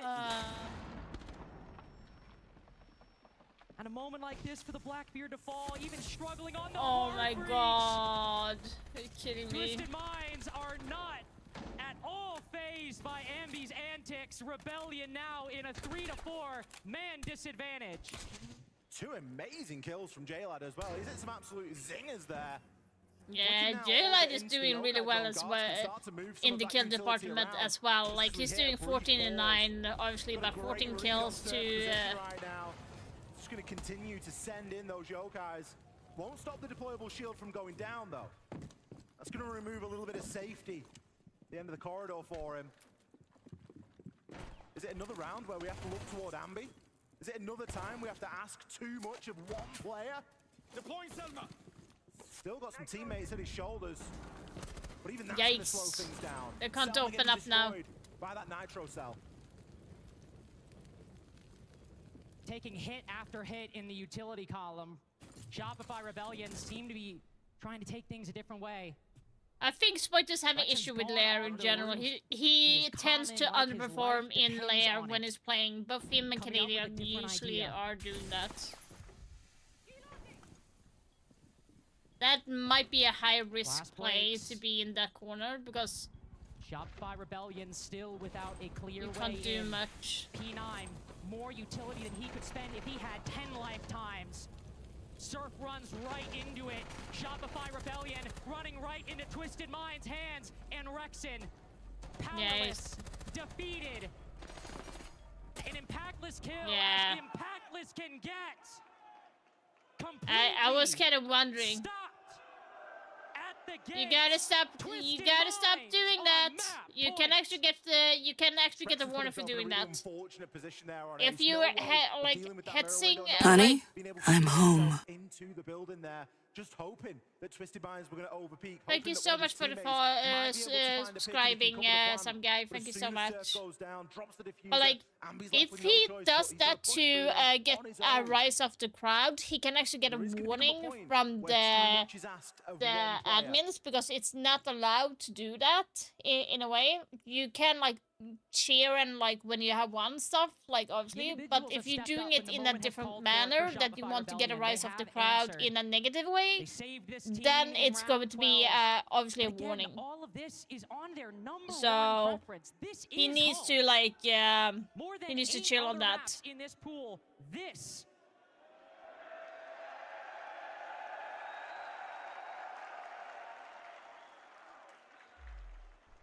Uncall had a great game yesterday. I just want to say that. Shout out. Unfortunately, right now, NA is not doing very well, Ollie. Down 6-7. Oh, no. Down 6-7 against Twisted Minds. It is looking bleak. We got a pack. We got a pack. Let's go. Looking particularly bleak given how some of these defensive rounds have gone for the Rebellion. How well we've seen Twisted Minds perform on their own attacks. Downstairs we go. The crowd is negative. Yeah, that's what I mean. He's like getting a rise on the crowd in a negative way, and that can actually impact the tournament, where people will like destroy something in the arena or like go up to one of the players because I feel like that is too much. So there's a different mannerism that you need to think of, like a code of conduct in general. So. And of course, it is going to force a full clear here for Twisted Minds. Just spending a little bit more time. You need to think about that a sure little that bit. Everything is clear. But I like this line that J-Lad's finding. maybe just slips himself into stock there, is able to disable one of the Razor Blooms. That's going to be the game given up. He now knows that that isn't going to be a viable option, at least for the opening portion. Will turn his attentions elsewhere. Tricks, I feel like there is a weak point in this event right now. and looking to try and work some of those vertical angles as well, and likely front himself up on those back stairs and hopefully deal with Rexen. It's not that they spread out, so they have that hatch open, but everything comes down to Canadian holding top floor, and that is not what you want to do, because like... Twisted Minds have an idea on how to deal with it. This nade will land in the corner, might follow him down the hatch if he's not careful, but no. Yeah, this is what I mean. This was totally unnecessary to do. So passive on these defenses, and I don't say that as a bad thing. Twisted Minds have been eager to take I feel like it's too passive though. Utility alone. Firebolt going in, but still some more work needs to be done. Canadian now caught out with the fire, can't aggress up the stairs anymore, can't retake any of that space. Roger Bomb phone call isn't going to really give anything away for him. He's fairly well known right now, as are the rest of the players on the Rebellion side. Again, we've got guards trying to work this vert. I feel like in the last 20 seconds, they go to drop, they go to plant and get that down, and Shopify Rebellion will lose on the retake. Rebellion have kept them at bay as long as they possibly Is what can. I'm like thinking right now. There are still so many Vulcan packs alive. The Trick's way into Ambi is not cut off. With 18 kills, shooting a Blackbeard through his shield. I just feel like it's going to be in the last 20 seconds, they're dropping and planting. Ambi's going to die here to Blackbeard. At the moment, but Canadian gun in hand gets the first pick for Shopify Rebellion. It is another They're not dropping the hatch. Execute for Twisted Minds. Don't have an advantage. Don't have the time. Don't have the kills. As it's not Ambi, it's not a young gun. It's the IGL. Moving it to a 2v2. And Rexen. Oh my fucking god. That was too... I knew it would be coming to the last 20 seconds there. Fuck. We are going to need 15 rounds here on left. That is too fucking close for comfort. Here's the thing. Here's the issue here now. Shopify is going to be back on attack. They have lost every single attack right now for 3 times in a row. They have lost every single attack 3 times. They are not going to win on attack unless they do something very differently. Because not able to this is over ridiculous. That short amount of time. They had spent an incredible amount of time on that clear. Rexen and Canadian both assisting with that, with their aggressive plays up those blue stairs and inside of the top floor. 15 seconds at the point Ambi goes down, and well, how much siege can you cram into 15 seconds? The answer, a hell of a lot. Really coming down to the wire.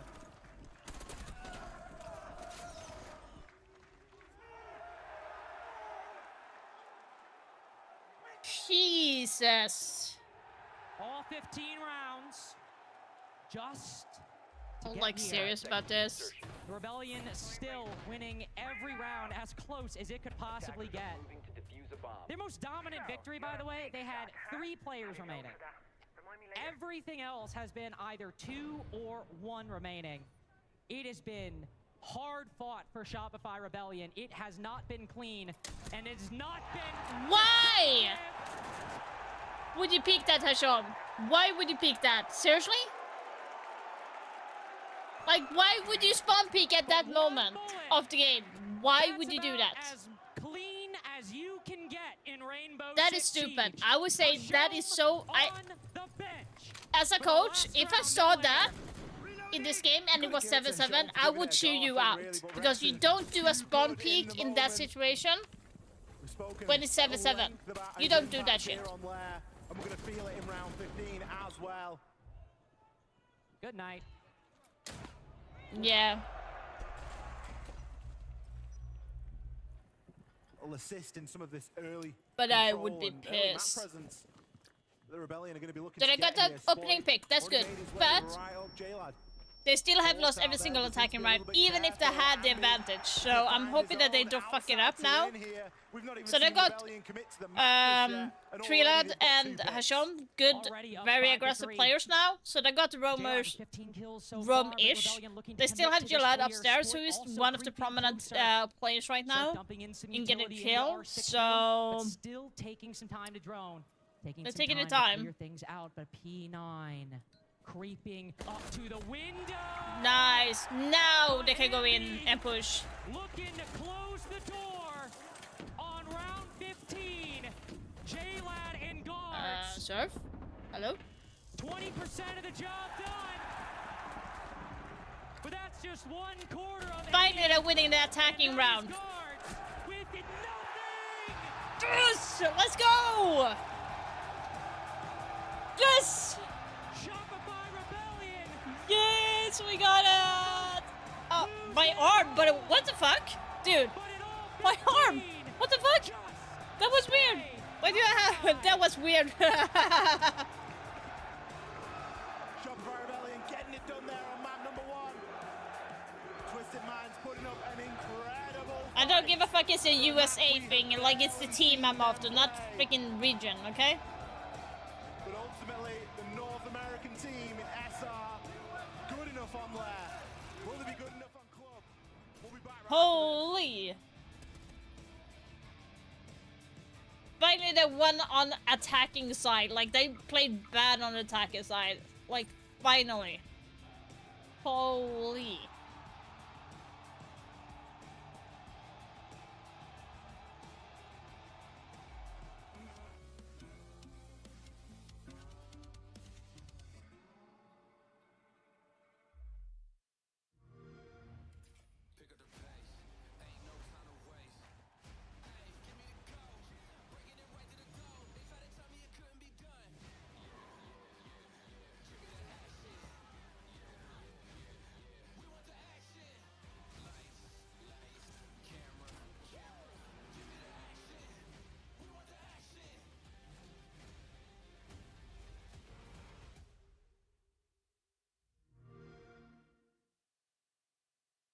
Holy.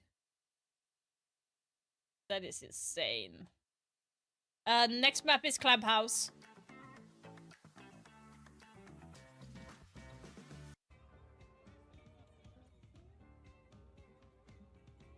Okay, let me show you guys quickly the trailer that got released.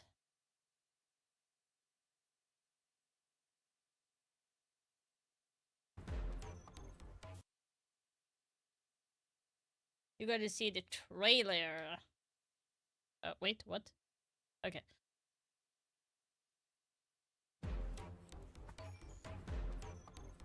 You're not the first to try, and you won't be the last to fail.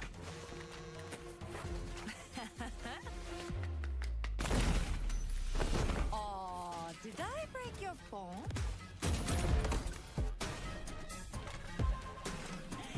Henshaw. Henshaw.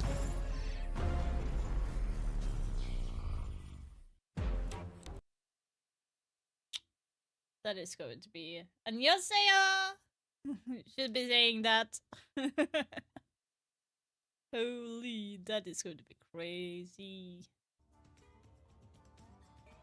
I think he will wake up better in Clubhouse. I feel like Lair is not his comfortable map to play. So I think that's the main reason. So now, if we talk about Clubhouse, on the other hand, we have Twisted Mind pick that map for a reason, and that is because they are good at Clubhouse. So is Shopify Rebellion. Let's see when Clubhouse was played, and that was yesterday actually. And Twisted Mind actually did pick Clubhouse against the Enterprise, and they won with a securing 7-2 on Clubhouse. So I'm not surprised that they actually went for that again. If we talk about what Shopify Rebellion did when they played Clubhouse last time. Wait, my settings on my mouse is not the same. Okay. Let's see here. They played Clubhouse last time. That is a bit...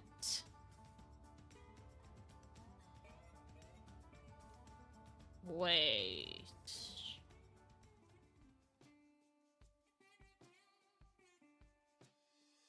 They played last time on Clubhouse, and that was in May 9. So that was in the beginning of...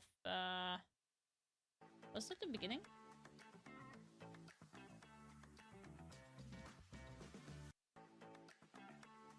Yeah, that was in the beginning of the tournament. They played, and they won... Shopify lost 8-7 on that map, so that is not good results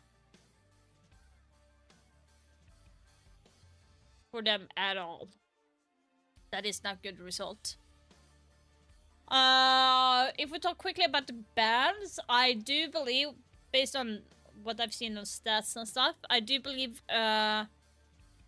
so the pick map is good on Clubhouse. I think it's going to be Twisted Mind starting on defense. So I do think from Shopify,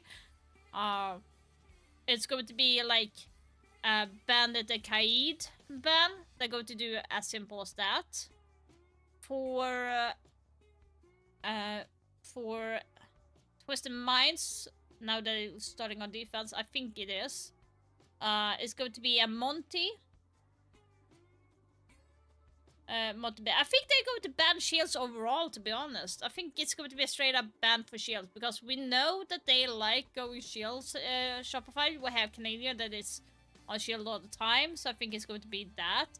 Otherwise, it might be a Monty or like maybe an Ace ban, like, or Capitao. It would probably be a Capitao and Monty ban on that side. So we probably something like that. So probably something like those type of bans.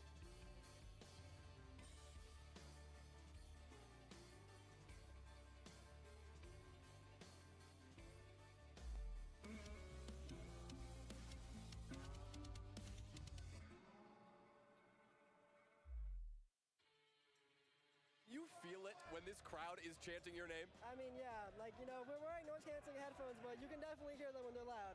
Surf turned to you at the end of this game and he said, "You're him." Do you feel like him right now? I mean, yeah, another 20 bomb on main stage. We're feeling great. Guards, you've been standing up and taking in the energy of this crowd. What's it like playing in enemy territory? I love the crowd energy. They hype me up, so... They hype me up. I'm like, giving me energy. So keep whoa. Incredible. Thanks, guards. Now that is how you start semi-finals Saturday. It's the Rainbow. So Abby went 20 in 10 on the map Lair. So he got 20 kills. Crazy beginning to affairs here, and we're having a great time too watching it, right? I mean, we sure are. What a game to go back and forth. And SR coming out on top at the end of it. I mean, we saw so many immense performances. I just want to say, Twisted Minds, the way that they were going for their attacks was amazing. The double shield, it was really aggressive, really taking space.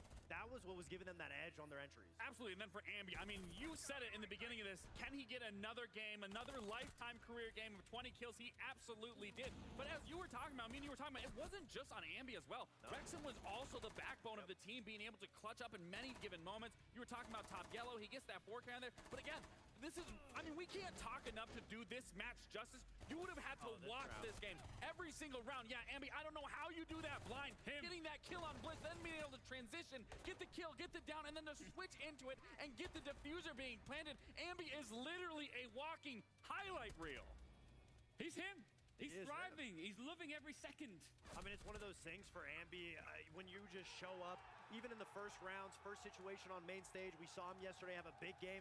That type of energy backed by the crowd, backed by everyone's support, I mean, it's only going to propel him that much further. And a lot of those times, I mean, that round where he got that 4K, that was a make or break round. Absolutely. You lose that, map's over. So amazing for Ambi to be able to have highlight plays like that, but the whole team came to play. I love that you mentioned Rexon. I mean, yeah, that big 4K, the last round being able to shut down Hashom very early on, it was very important. And so now, SR, when they're playing together like a team, they really look unstoppable. But going to Clubhouse, that's Twisted Mind's best map. I mean, I think that's what worries me, because especially when we heard in the comms. Wait, from what? he talked Point about up those mid to state. late round Okay. hindrances. That's always been play. That's always been the Achilles heels for SR. And now Yeah, Abby's good. Really, really good. It's crazy. That they can, you know, breathe a sigh of relief getting over this hurdle. But I mean, by no means can they let their foot off the gas here. No, I love that you brought up comms, because the funniest comm was Wallahi, they're shaking, and then immediately SR coming back and winning OT. That was bad. You know what, as well, I think we've always been crying out for a villain once again here Absolutely. in Siege, and we've got one right now. Let's talk about Guards for a moment here. He has been winding this crowd up big time, standing up in big moments, and just, you know, playing like a master, but also being a master in front of the crowd too. I mean, he's been such a backbone for Twisted Minds. Yesterday, he had over 30 kills. Damn. He's a big proponent as to why Twisted Minds were able to win against EP yesterday, being able to keep it so close now. I mean, he's Yeah, very definitely. good on the defense, but that being said, he was Okay, so very I said, impactful like, behind those shields, being able to be if that flex player on those entries. Twisted So when Minds you are have going the to be double starting a shield setup, defense, being I able to take think position it's going and to put him be in there, an all he's shield doing his ban best from job to be Twisted able to close Minds, out those maybe a rounds. Capital in the mix. For if Shopify starts on attack, I think it's going to be like what did I say? Fuck, I forgot. I like an anti-boost. It's going to be Kaid and Bandit, I think. Use the hate to generate. Let's talk about I think it's just going to be a certain basic thing, like the anti-bridge all the way. Maybe Kaid and Mira might be possible in my opinion. So it's going to be either those two. So like Kaid Mira or Kaid Bandit, or an attack is going to be like either Monty Capital or Monty Blitz, for example. Or that is like, that's my take. Like, it wouldn't surprise me if they throw in Snake in the ban, to be honest, from Twisted Minds, because they don't want Snake to be allowed, so they can get like free roam game in general. So being able to slow everyone down, focus on the executes. That's something that we're going to see. By the way, I found this is a Garsha thing. It looks so cute though. Keep everyone on their toes, keep everything fresh of where the direction's going to be. Because if you don't have it, we know Clubhouse, same old, same old. It's always going Ambi and Rexon combined for 35 kills. Damn. I agree. When they played tweet down here as well from that Siege guy. when they played Layer. Combined for 35 kills. Holy smoke, Shopify takes map 1 and we're off to Clubhouse. I think that the generic and the general consensus across the board here is that was the perfect start to a semi-final. It's just whether or not this NA team can follow up and deliver something as special on Clubhouse now. Yeah, but it's always something that resides within the Shopify Rebellion. It's constantly and consistently their resilience to get over it every single time. And again, they get to breathe a sigh of relief. They have that extra little lifeline here in the best of 3 by getting that first map underway. So again, the pressure is more going to be on Twisted Minds here. Now, granted, we did see them in their series versus EP. They lost that cafe. They said, you know what? That's their map. We don't care. We're coming to ours on Club. Like, I have and what did they do? They dominated EP. So I have no doubt, regardless if they're on their home, regardless if it seems like the odds are going to, they're on their home turf, and we already saw what they can do. We don't feel all like Twisted Minds. We don't feel at all like Twisted Minds. You know, they took it right to the wire by that result. Because, you know, they took it right to the wire. It felt like at times they might clutch up and win it. And now, with their backs against the wall, they finished up and they're coming right back in. And I feel like they're going to be reset and ready to go again. They've been in situations where they're not the fan favorites the last time they were in Atlanta. So that being said, they know what they're facing. They're using it to be able to fuel themselves. Like you said, at the end of the day, it is their map pick. 4-0 on it. They beat EP. They beat G2 7-2 on Hey, Clubhouse. Renavanaim, It's how's one it of those going? I'm maps good, that they're thank very you. How are confident on. you? And they're one of the best defensive I've actually teams been really coming into the sick tournament. whilst So that I've being been said, Clubhouse is all about how you win your attacks, and they looked very exceptional with that this double is shield like lineup, which I would have hoped the illest SR would of have been being better at an prepped event, but I'm because having of the best teams like time, Five but Fears. yeah, I've That been being pretty said, sick. it seemed like that was I might catching the sign, edge though. off a lot. So now going to club, we'll see if they take I it off think when the I'm board. looking at the strategical matchup side of things, especially on that attacking side, I would have to give it to Twisted Minds, just you were talking about and highlighting with the shield plays, them being able to be a little flexible. Let's versatile, whether go. it was Tricks bringing the shields, whether it was guards. That's what I'm expecting here coming into this clubhouse. I've been when we watching the start in game, that trying to have a attacking name. half, is they are going to be bringing those shields. They are going to be flexing. They are going to be taking that control and then letting Hasham, even JLad again, the IGL. I mean, he's been popping off as well. I know we highlighted Hasham early into this, but if we can have that same performance replicated throughout that last map, and then even what was happening with EP with JLad getting into the building, going for flank, leading his team. I mean, there can be a very scary team on this clubhouse if you allow them to take that space. That's It's the weather change. Yeah, I think it's a mixture. So I think it's like the weather and the pressure change. If they win, but great. also I mean, yeah, I but mean, if no they problem. keep it close, I just don't want to see The time momentum completely difference, the shift really long by travel, Twisted and just Minds being like steamrolling them. heavily We already know SR is not shaking anymore. So one more time, yes or no? We're going to 3 maps. We're going to 3 maps. We're going to 3 maps. I think we're going to 3 maps. Salt Lake City, are we ready for Clubhouse? Come on. Let's get into it. If we're not going for 3 maps, alright. It took every What do you mean? Like, I can do that? I just wanted to say hi because she's actually sick. Stop chatting with Rolo. Hey, gotta support out the streamers at the same time. We're watching the same game. their sleeve. It is their home turf. Up next, we have Clubhouse.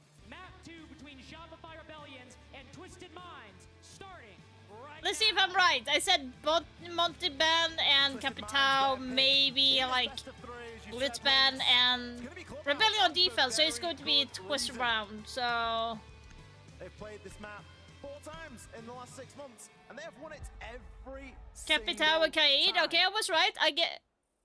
I was right. Capitao and Kaid, I said that. So maybe a Mira and a Monteban? Or it's going to be an anti-breach. No, why did you change? Grim and Mira. Okay. I was right. I got 3 out of 4. That is not bad. That is not bad. You know? But they played it a lot during kickoff. They played it a lot inside of NAL as well. Grim is kind of unexpected. I kind of... For goodness sake. I thought I might want to go for a shield ban. Be very capable on this map. The Rebellion, they are going to be starting off on that defensive side. Taking us downstairs into Church and Arsenal to kick things off for Grim and Capitao, both removed. The Cade and the Mirror. Very standard bans. Interestingly, Rebellion choosing to leave open the shields. Something that was so good. This is what I meant. Like, kind of surprised that. Up the shields, but also leaving up the Deimos and the Snake. These are 2 operators that they played quite a lot against G2 when they, you know, just 7-2 them in the Swiss stage. It tells me that one of Yeah, I know he's good, but he's not necessarily needed on this map. You kind of want to go for like clear quickly, like Snake and Deimos to clear off the roamers. They've not got a Grim to go up against, and they're the best 2 operators for the attack when you're trying to root people out of strong positions inside. So the Rebellion have made their case fairly clear at this point. Have your shields, have your intel ops. We're going to dig deep. And we aren't going to give ourselves away. Abby on my wifey, come on. Well, there might not be any mute He's jammers using to my their side. wifey, It let's seems go. like this Show first some phase love, of come on. Church Arsenal Show is some love. exactly that plan. We've got Vulcan's packs, we've got clashes, we've got toxic We canisters. got some loving. We've even seen quite a bit of Jaeger play throughout this series so Canadian far. Clash. Meant to just bolster specific positions that the defense wants to hold. Create an extra problem for Twisted Minds. Right out the gate, a boogie drone. Not usually the kind of soft destruction we see on Clubhouse. But we sent right down the main hallway off towards Chain Repel, and Twisted Minds trying to get some vertical destruction without engaging with the same Yeah, kind it's of defense risk by decided. entering kitchen hallway. Ooh, it's a nice angle that Ambi's got himself there. Through that vert, on the reverse. Isn't able to put any damage down, but just lets everybody know that he is there and he is watching. Canadian, bit of a tough job here to transition. It's always one that makes your toes curl when you see a shield walking underneath the vert like that. He's just baiting a Oh, they and open will up get that himself side, back okay. into Church. Interesting, interesting. The benefit of bringing the Clash here, of course, is twofold. You've got a brilliant deployable shield that you can place in the side for the late portion of the round. And you A little can bit aggress on early the with stairs, as we've seen Canadian the already do. smoke, but Now you have Hashom sneaking on the backside here. Jalad, I mean, sorry. The Grim, great for this generator position. We basically see only those two sent there when they're available. But not only are they not there, this is where the Rebellion have put all of their ADSs, Vulcan packs as well, anticipating some kind of damn. And P9 is found out immediately, thinking the Rebellion are a bit more lax than they actually are. See on the picture-in-picture, Twisted Minds you got trying go to get through. a bit of an alternate angle here. They've got the main stairs approach. They've lost that blue pressure, and now we start to see Derby open. Look at the state of Kitchen right now. That C4 almost did the finishing blow, but instead it was Rex. Abby, you need to show wifey some love. Come on. Now though, pushing through down corridor. And not with any clear way through beyond that, he domes Rexon now. Ambi ready. Come on, you showing wifey some love. Come on. You can make it a little harder for Ambi. He's proven himself more capable in difficult engagements. And now Trex might just be electrocuted to death. Instead, Wifey for the win. gun in hand. I'm telling you, wifey, she's the best. Yeah, love her. The Rebellion are backing themselves in these late round executes at the moment. They're giving away so much map control in the By the way, that they can in hold exactly on when it 1 matters month, most. guys, They're I playing will be going to fantastically around that LAN utility. Festival The with Goyos, my kids. the I will be ADSs, streaming all there of it as working well. together. Canadian, And it's Sweden's biggest one, so I'm going to do a live stream, going around showing you guys. We're going to be having just chatting and stuff. Don't know if I will be streaming and playing there this time, but we will see. But if you are in Sweden and you're thinking of going, I do have a code to get 20% off if you're interested, so... And I also love the play in blue, just stacking up all those ADSs while banning the Grim and the Capital. Just a really nice pocket strat. Something that we usually see at events like this. An operator's not been picked for most of the event, and then all of a sudden in the semifinal, you're like, oh, turns out they have Jaeger strats. So not just one, but 2 maps. Why? Yeah. That's the semi. You need things like that. We've already been seeing a lot more Wamai through the Swiss, and it's like it's just come to its full, full evolution right now, isn't it? Or going back to the DZ wildcard game yesterday, we saw Hot and Cold in Hot and Cold in the arena, bringing out the alibi yesterday. It is moments like this, when you're in the quarters, when you're in the semis, that something like that can just make the difference. Whether it's the MX4 Storm or for utility, it doesn't matter. It is just something that the enemy team will not expect, or something to make you comfortable. Thriving in that chaos and that uncertainty. Twisted Minds, slightly slower approach here, in part due to the Bandit.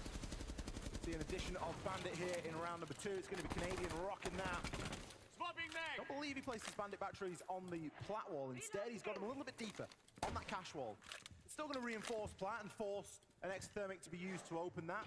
Thermite, of course, has 3 exothermics now, so it can be a little bit more liberal with the usage on those. Smoke being a little bit too peaky. Abby, you gotta be a little bit careful. An extension right now being put in from the Rebellion. Gotta be careful about that swing. Really in the hot seat, with a lot of tools being given and afforded to him right now. He's playing on the smoke. Swim himself has got a ton of utility, but he's got ADSs, one of which just come back online. The nade will be good enough to destroy the shield though, and that's gonna leave him vulnerable. Gonna leave him vulnerable, so he'll try to go prone. Oh, look at this angle from Hashom. A man that has spent 3 years of his pro career lying on the floor, trying to gain an advantageous. Oh my god, back away now, Ambi. Back away, back away. You played enough time. It's 1:30 now. You can back away. We've read the CCTV cache extension, struggling to clear it out despite how you can't back away. Are keeping hold of it. Now making their way into CCTV. Ooh, just back away. Another buries itself into his thigh, but Canadian burying attackers inside a CCTV. Are you serious? But only one. Are you fucking stupefying? Are you fucking stupid? That was the most stupidest defense so far. It was 1:30 left on the time. You could have backed to side. Why the fuck do you take that fight over there? Those attackers moving through. But if you're bringing a Monty, you can pretty much just ignore all of that. Pull your way straight through the door and immediately start to open things up. A couple of kills found from the Rebellion, but it was not enough. No, you should have backed away. If the site was in bedroom, you played enough time. Take the fight there instead. That's where the whole bush was from. I don't understand why. CC and cash area this time for round 3 though, as that is going to be the bomb site chosen by the Rebellion here. And the whole round is going to go down in gym bedroom. Every single kill is actually happening in bathroom, opposite side of the map. Could be the case, honestly. Depends on where the Azami's playing. Sometimes we've seen teams play the Azami in the normal spot in Raptors. Other times, when you've had something like a Wamai or a Jaeger available, you'll actually see the Azami kind of play more around the construction or the bedroom position. Rexen. Sure, oh my god. Getting a long angle, tags up one, but it's just Guards who is going to take about half damage from the M14. See Twisted Minds, hoping that maybe Rexen will overplay his hand, but not today. Rexen's got a very big job on this catwalk.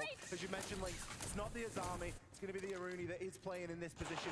Now he has the DMR, so that's going to be a fantastic... You really don't like Canadian, don't you? Remember, you gotta be grateful for Canadian Foxy, because it is because of him that I love Valkyrie and love C4 in this game. So you gotta be a little bit grateful for that. On the opposite side of that, he'll be playing inside a gym, but he's got much more to play with. He's got 3 Kibas to play with right now. No mute jammers, no Mozzie pests. When they see that Kiba, they know somebody's gonna be in gym. He's not without support. Canadian Ambi, providing some support from logistics and bedroom. Spoit is not alone. With the tournament he's been having, maybe not the most recent success with Ambi topping the charts. Spoit has been unbelievable in phase 1 and 2. Unbelievable this tournament, and now he's in a difficult spot. Azami can be really good to play your life, but the more attackers start dropping wow, down Foxy, you're so mean! The more Kibas Spoit has to expend. He's got to be careful of that hatch. That rotate hole isn't too far away. Half the round's been gone at this point. Dokkaebi call goes out, but more times by Twisted Minds being wasted. They try to get aggressive, trying to hit the site. Surf ready for it. The Rebellion not leaving anything unchecked right now. A minute and 45 seconds. Twisted Minds have spent focusing on this roam, and the only guy who's entered the building was on the opposite side of the map. We are now at 2 minutes spent trying to clear out this roam, and the best... Oh, Canadian getting a kill! Look, Canadian is actually the one... Canadian actually has the most kill now. Foxy, he has the most kill right now. What do you say? Come on. Really come on. He has the most kill. Spoit attracting a lot of attention over in gym. Keeper barricades, support from Canadian and Ambi. It doesn't matter. Can't root him out there. You've got to go elsewhere. I was gobsmacked to not see somebody get onto gym window. Any window, really. It was just so passive from Twisted Minds. They're being given problems at the moment that they are not able to adapt. Asami and Monteban. Okay, there it came, again, those bans. You look back toward the bans. What's banned? Capital and Grim. What would you love to get rid of Spoit playing inside Game of his life. Wow. Literally one firebolt going into gym. Oh, and then he just I don't know if I should be mad of you or not. Like, literally just a demon right now. I don't want to fight you with words. Damn, I would lose immediately. Twisted Minds are just being a little bit too one-dimensional at the moment when they're trying to find those out. We're going to see a full side rotation here from the Rebellion. Back downstairs we go. They're not giving another go up in gym and bedroom just yet. That will likely come at round 5. They want to have another go downstairs, especially while they've still got some decent tools at their disposal. The Goyo, of course, still in play here, along with that Echo. The Azami now being taken out of the picture. Not that What can I do with the Echo? Okay. We didn't see it feature in round 1. But equally, we've not got the clash either this time. And that was quite a big success for the Rebellion in the way that they wanted to try and play. And I think to understand like why the Rebellion are moving the way they are, we've seen quite a few lurks be hit by Twisted Minds, really over the course of Salt Lake City. But over the course of Clubhouse specifically, we've seen players try to go up gen, try to hop into the flat wall breach. And so while the Azami's down and you drop the clash, what do we see come in turn? We've got the F-Mods.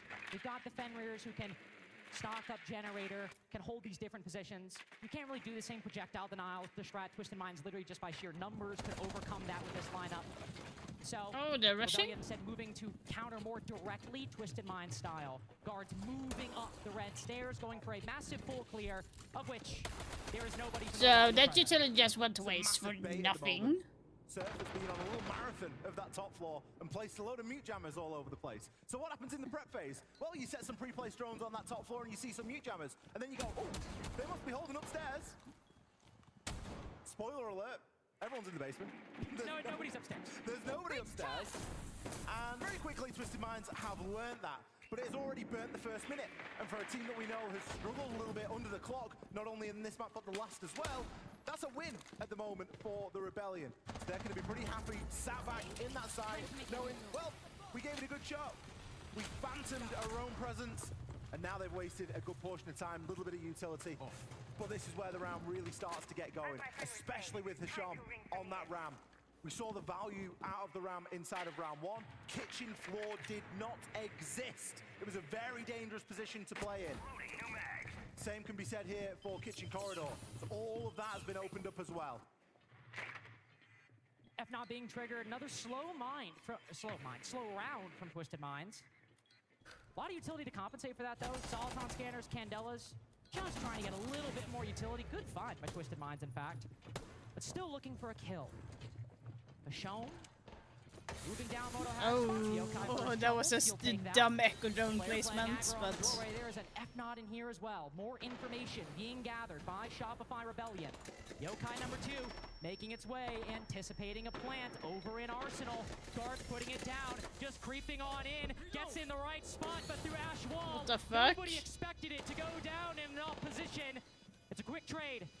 Neither side with a clear lead in terms of kills, but Twisted Minds now retreating. You got to plant it there? Open. The floor decimated. Someone needs to go go around. Angles and they know what to do with.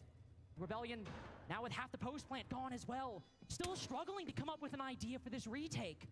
P9 spots one. That's an easy kill. Canadian up onto the defuse. Ambi trying to defend his IGL, his leader, the best he can. But again, when the floor is all but gone, what else is Ambi to do?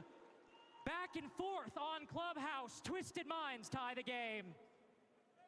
Massive impact there from Twisted Minds. We know that they're going to play the round. We know they're going to open that kitchen floor, open up entirely. So where's the best place to plant?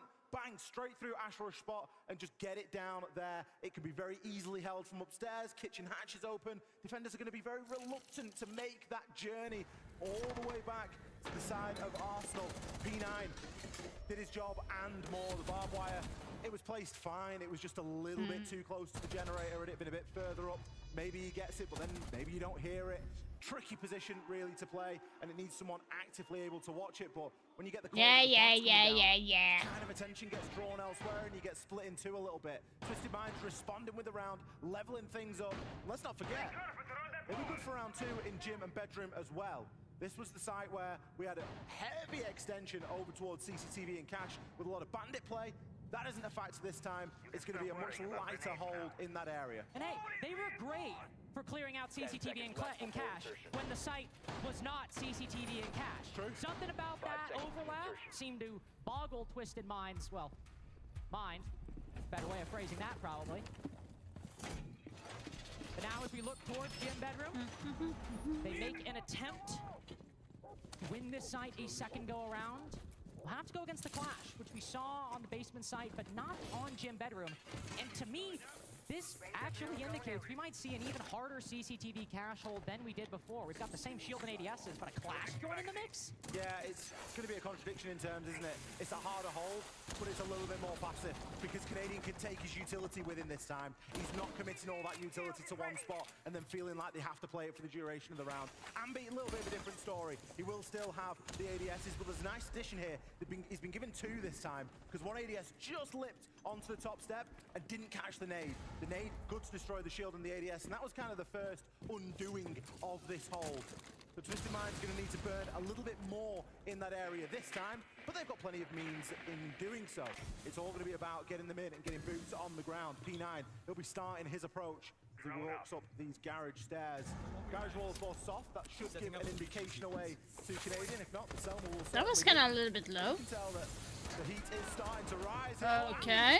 Look at the other Wailings! Gods! He just walks up the stairs and takes takes him out. The heat is on, and Canadian about to get burned alive by Twisted Minds. Gun to the head, a couple shots will do in both the Young Gun and the IGL. Spoit, not long for this world either. Rexin, both falling to the AK-12.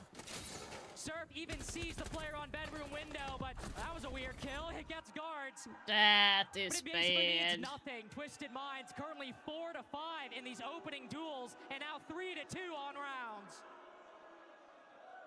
Guards is lapping it up right now. Great little interview with him before this map kicked off, and at the end of the last map. There's been a big problem for the Rebellion at the moment. You know one thing that I really enjoy? I enjoy how the Rebellion set up the, not quite intricate, but they set up these nice holds and how they want to try and, how they see the game playing out. Guards just picks a shield and just runs straight through all of it. Yeah, I have, okay, hold on. So, here's my thing. Shopify Rebellion, I like their gameplay in theory. They are giving these super complicated setups, right? We've got shields, we've got clashes, we've got ADSs. It's Yeah, like they're 2020 not all over again. holding. And to your point, guards literally just run straight through it. Just runs up the stairs, and Ambi's dead. We've basically seen this exact thing play out. Don't get me wrong, these setups have cost a lot of time for Twisted Minds. The opening engagement, that was the quickest one we've seen, and it basically still happened at the halfway point of the round. It has taken almost 50% of each attack just for Twisted Minds to get the opening pick. In round 4, it was till 38 seconds left. 38 seconds before they got the opening pick. But what happened? They burned all the utility, and then they lurked up generator. Going back to round 2, they burned all the utility, and then they just pushed through the setup. Twisted Minds, if they had a reputation for struggling to solve problems, they either A, seem to be doing it just fine even with their low time, or B, don't really care to solve the problem put in front of them. Going live. There's going to be no problem getting that wall open here in round 6. Hibana straight onto that case. Can start to cut a line immediately through the bomb site. They love to hate. I love it. No, I don't like. On Lair. A little bit quieter here. Nah, it's not coming back this year, for fuck's sake. You could just let it go. There's not going to be no information this year. The devs have said it. There's not going to be anything this year. Finds himself in a bit of trouble, a bit of hot water. Throws some smoke on it and hopes that it's going to extinguish itself. Looks like he's been able to sneak himself away as well. Well, speaking of sneak, Ambi literally slithering across swamp right now. And guards just around the corner, a lot of attention being drawn by that yokai.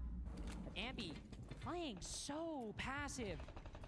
That blitz was literally turned toward red stairs. If Ambi had swung around, he could have got him in the back of the head. Instead, he is waiting so patiently. Now it's Rexin on rafters, drawing a lot of the attention. Ambi swings around, and that's what he was betting on. That Twisted Minds would get complacent, that they wouldn't check, and he could swing around, take a fight through garage door, and stay alive. Because the job is not to get an easy pick. The job is to support Rexin. Yeah, it's because the leak. So the hackers got sensitive information from many accounts. So, and also like when it comes to the R6 credits and stuff. Needs someone on his shoulder, and he's solo at the moment. He knows Ambi's position, but Surf is there with the assist. Beautiful team play. Ambi doesn't even need it. What do you even do? What do you even do? Ambi, what the fuck? Trying Seriously? to go style points. He's afforded that courtesy in a 1v5. P9 has got his namesake in kills. Rexin killed Ambi. Mercy kill. It's about sending a message. It's about denying P9 even the most minimal of consolation prizes. No, fuck's sake, it is very sensitive information, like IP address, like it's kind of like, it's a breach of security on personal data, so it needs to be cleared out fully, so that's the reason why. So it needs to be, it takes that a lot of time.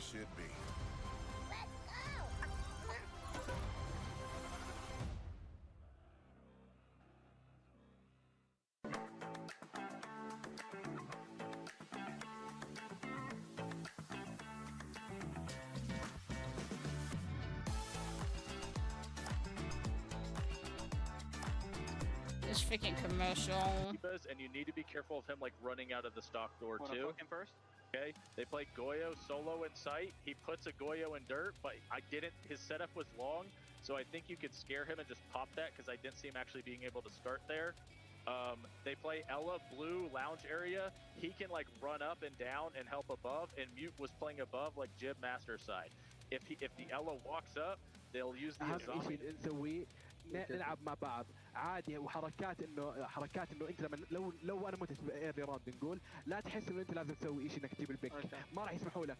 هم لما يجيبوا بيك بيصيروا بطيئين، اخر راوند راح تفوزوا انت لانهم كثير بطيئين. حلو؟ فانت لا تحس حالك انك لازم تجيب بيك. اثنين اخوان، طريقه لعبنا دائما نلعبها هي بدناش نغير شيء. حلو؟ مع بعض وبس. اللي ضدنا ما عندهم سالفه في هذا الماب. يلا والله يا واضح ما عندهم سالفه. Remember to stay close to the cameras. They like the intel operators. اوكي. يا هشوم يلا هشوم. زهره. اذا كنا السايت اللي تحت طلعنا الروم، اوكي؟ في احد سكوبس ولا اخذ سكوبس؟ انا سكوبس. سكوبس خلاص. ليه بس تلعبون دوك يعني؟ وش فكرة؟ انا اسويها ان ابيت التحويل اللي بالباطر مو يقرب لي، بعدين اشيله في واحد سواها علي قبل. يلا يا اخوان تركيز. يدك بنات مونتي. It's another close affair between No, it's the same. He just got a haircut, so it's the same coach. On Clubhouse, the exact same story. It's still super. Not had a decisive series, unfortunately, Ali. Nothing remotely close to that G2 game yesterday. Hey, the Monty Bandit expect that. Should be maybe a bandit and a Capitao band, perhaps? They're being made to work for it today. I don't think there is anything. Yeah. Against G2. 100% right, guys. 100% right. Look at that. I know what they want. 3-3 at the side swap. I get 100% right on that one. Why can't I get it on predictions? Had it not been for Ambi, it would have been a 4-2. Again. Well, I mean, that's just insane. Hipfire headshot onto the blitz. Objectively funny from Rexen. Did you see how many magnets were Ambi's like just surrounding Ambi's body there, just trying to catch any nade? You see the nade bounce in and just Rexen with the quickest flick, just like, all right, and no thank you. I think P9 still got credited with the kill, unfortunately, so. Well, he'll got the down, won't he, so. Been a lot funnier if he did.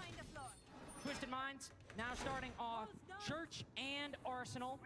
Normal primary site for the Clubhouse defenses. Didn't see Let's basically check on the any stats roam on Clubhouse. So Clubhouse has been the most played map actually next to Fortress. So Clubhouse, Fortress, and Bank and Chalet and Nighthaven stands on 10 and 11 plays. So it's the clash of play styles that we have with these two opponents right now. On the one side, the highest defensive rate on is CCTV, but Church and Arsenal has 43% overall defensive win rate. So technically it should be the attackers winning on this, because that is one of the weakest side to defend.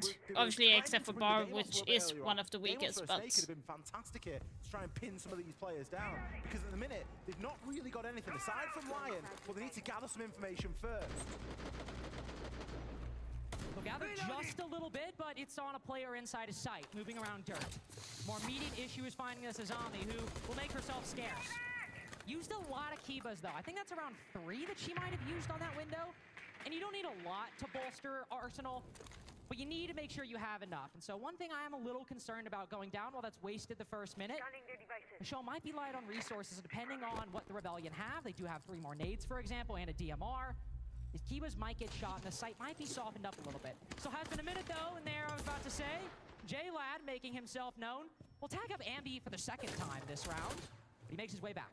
This positioning from J-Lad's perfect, though. He knows that Ambi's dropped. Guards is coming in for the party as well. There's 2 players around the corner that Guards has to try and deal with now. They need to isolate him.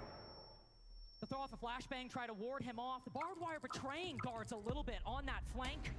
Spotted by the E1Ds, they've got the confirmation, but again, not in a great spot to finish him off. Rebellion, I was about to say, don't have a lot, but Canadian and Sploit are literally at the door to site. They have walked up dirt. Spoit with a long angle looking through these smoke grenades. Not a single It's Twisted Minds itching player's so peeking. bad. Ambi's been threatening a lurk down blue for 2 minutes now, but there's 3 players around the corner. Surely somebody's watching. Yes, they are. Turn their back to the air jab. Will end up knocking Rexen back out blue, but Trix and Hashom ready for it. Surf in a 1v5. That was bad. Shopify Rebellion's attempt to That was quickly bad. pierce the site is repelled by Twisted Minds. Shopify Rebellion never had a handle on that round. Not at all. Twisted Minds running roughshod all over him. A roam game that was never dealt with. Lurkers that were allowed to rotate back and come down oil and having a huge impact in the later portion of the round. And then we've got Canadian and Spoit just, they didn't get the memo, they didn't get the brief. Already making the way through into sight from dirt. It's called kitchen dirt for a reason. You need kitchen. Or you need blue. I was going to say, for Shopify Rebellion's blue dirt, it's that blue position that really seemed to struggle. But when blue's reinforced, blue dirt isn't very good either. Because there's still such a desync between the two. When there's so many reinforcements. Also, by the way, guys, we do have Eurovision going on in the background as well, so... It's not a great recipe, unfortunately. Shopify Rebellion faltering in the first round. Only a 1 lead for Twisted Minds. Also going over to Jim Bedroom, copying the Rebellion's rotation so far. And continuing to show some marked defenses from their opponents. Attackers are heading I believe we didn't see a single mirror or a castle for that matter. Now we'll see both brought out in round 8 by Twisted Minds. Whoa, fortified! It's going to be a little bit more difficult for Twisted Minds to play in the same manner they played on basement on other sites. They're not afforded the same level of flexibility. Roaming downstairs never really has the same sting as hiding around upstairs and then rotating back down later on. So they are going to be a little bit more condensed just through the nature of the side choices here for the next couple of rounds. J-Lad fairly happy to sort of aggressively challenge on, but he knows as well as anyone, with that wall getting open, he stays inside of... Let's see if they are playing smarter Twisted Minds, because like what Shopify never did was like fall back when it got too pushy, so they just held the site. And Co to deal with though, guards as well playing on that radio door. Let's see. More reinforced. It will take pocket reinforcement to make that line of sight to open things up. Oh, Surf. Mentioned the best defensive player for Twisted Minds throughout this tournament. Why are you swinging? Looking for a second as Grim around the corner, but Shopify Rebellion closing in. Him and P9 trying their best to hold off this attack and doing it expertly. Guards is not giving up this position. Canadian around the corner with a shotgun, a must-win fight, and J-Lad breaking up red stairs. Saves Guards' life, and now Spoit only half the round in. 1v3. Crossfire holding this diffuser. Yeah, Twisted that is. Minds. A stack up, high, low angle to win 2 in a row on defense. Come on. Twisted Minds happy to transition as much of this chaos across as possible. Keeping a really good tight hold upstairs there. Okay, guys, can you hear me? I'm gonna hear from Super. Okay, these guys are doing what we talked about. I think what Richie said is exactly right. Like, you guys know they're gonna swing us, right? So we need to make sure that we're calling what we're holding, what we're not holding, and that we're syncing up when we push, and that when we do push, we're following through with what we push, okay? Yeah. To all be on the same page and fight together. For this cache here, they like to do a zombie and Jaeger rafter, and they like to do castle and lounge, okay? Okay. Guys, we're in fine positions, we're just not coordinating this shit, okay? We're getting them moving, you're getting opportunities to kill them, okay? We just need to make sure that we're trading down. That's the biggest thing. They're catching us off by swinging and we're not getting trades, okay? Heard that. Let's go. Open your ears, together. Please, everyone. Like, if you need something, say it. Remember, like, any way to help. Like, It was not shown on stream, but I thought I would read a message from Guards, Salt Lake City. Guards in chat said, hey guys, I have a great idea. Let's push it 5 seconds remaining instead of 10 seconds remaining. Clearly, unhappy with the pace of Rebellion's attacks. Do you think Shopify Rebellion can pick things up? Do you think they have a few more rounds in them to come back on Clubhouse? The crowd seems to believe. Now Rebellion just need to make good on that faith, on that promise. They're up 1-0 in the series, but Twisted Minds up 2 rounds on Clubhouse. And if this tack timeout doesn't work, Ali, I don't know what else might. I'm kind of scared. Super tactical timeouts have been very effective throughout the course of the tournament, so you would expect them to be good for a round. It's never reinventing the wheel, it's just pointing out obvious things that need serious attention. And for that particular timeout, a lot of focus on 3-2-1s and what are we pushing. Make sure that we're working together. They know that Twisted Minds are going to swing. They know that they're happy to aggress. You're never going to be digging them out of a power position. You just need to work together on them. Very similar to the timeout that he gave over on Lair. And look at how that map ended. Different landscape here in that Twisted Minds have now a 2-round advantage at the moment over the Rebellion. This starts to become a bit of a must-win round. For Twisted Minds, you better believe that when they get onto that series point, they are going to be thirsting for it. They'll be hungry to close out this map to bring us to Fortress. Spoit just catching Hashom inside of B1, but not able to confirm the kill. By the same token, yes. Response, Surf is having really... Surf and Rexen is like underperforming right now. They are not bringing up everything like they did on Lair at all. And it's Ambi again, but like I feel like Ambi is in a position where he is gonna get the kills. That's his role. And Spoit, who we saw moving about strip at the beginning of this round, faces an early exit trying to lurk up main stairs. Canadian seeking to deploy some powerful utility over by Rafters. Put to below 50 HP. Candela's hit P9 and Surf hits him in the face with a well-placed DMR shot. Canadian now turning his attention to the default camera as Garage cleared in the first half of round 9. A heavy stack of players, Twisted Minds at the moment, in and around that catch yeah, position. this is not looking good for Shopify. In that area, obviously very cautious for a bit of a walk-up, but look at this, dealing with the problem head on. Rexen, good for the kill onto Hashom. Isn't going to be able to stop the trade from happening though. That's good, they can trade that body, and it's working exactly as Super said in the timeout. Going very well for the Rebellion, but still a minute to go. Rexen's made his way up Rafters. Surf with a cutoff angle on flat wall. Ambi can provide some support from CCTV. Just know that the angles work both ways. And if it does, there are 2 so they have 2, yeah, I was about to say 2 C4s. He might stay on the same floor. J-Lad concerning himself with the player outside a construction window. Ends up going down to the process. The other C4, it goes wide. Not a factor. Ambi finishes off J-Lad and now Rexen looks oh, that was the C4 guy. Without much to do, relies on Twix to try and make the cross. But Surf, on the long angle, cuts him down. And now Flashbang, taking away Guards' vision. The best player for Twisted Minds defense. A known quantity by Ambi. Needs 3 kills and only 20 seconds to do it. Surrounded on all sides, put to 1 HP. Guards. Yeah, nicely done. After Shopify Rebellion's tactical timeout will be the first. That is crazy. SR just needing a small reminder there about how they need to work as a team. Everything that they did in that round, they did together. The cross was perfect. Rexen, safe as houses, getting that plant down. Surf on one side, Ambi on another. Is there a better sandwich to plant in between than that? Especially with the way we've seen both of them play so far. It is going to shorten the lead that Twisted Minds have at the moment in this series. Go to a 5-4 at round 10. With that level of teamwork, that might be enough to bring SR back into contention, level things up at 5-5, and look to go forward from there. It's the kind of thing we need to see, especially working a 3v3. Not a 5v4, not a 5v3, but complete man equilibrium between the 2 teams. Ready for J-Lad swinging out a construction window, ready for a player retaking across plat. Surf in particular on that last point, really effective. Yeah, let's go. Shopify Rebellion haven't tied the game yet, but they have done half of the job necessary to get there.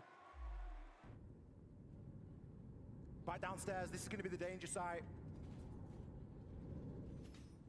If there is going to be any inkling of a roam, it needs to be thoroughly dealt with.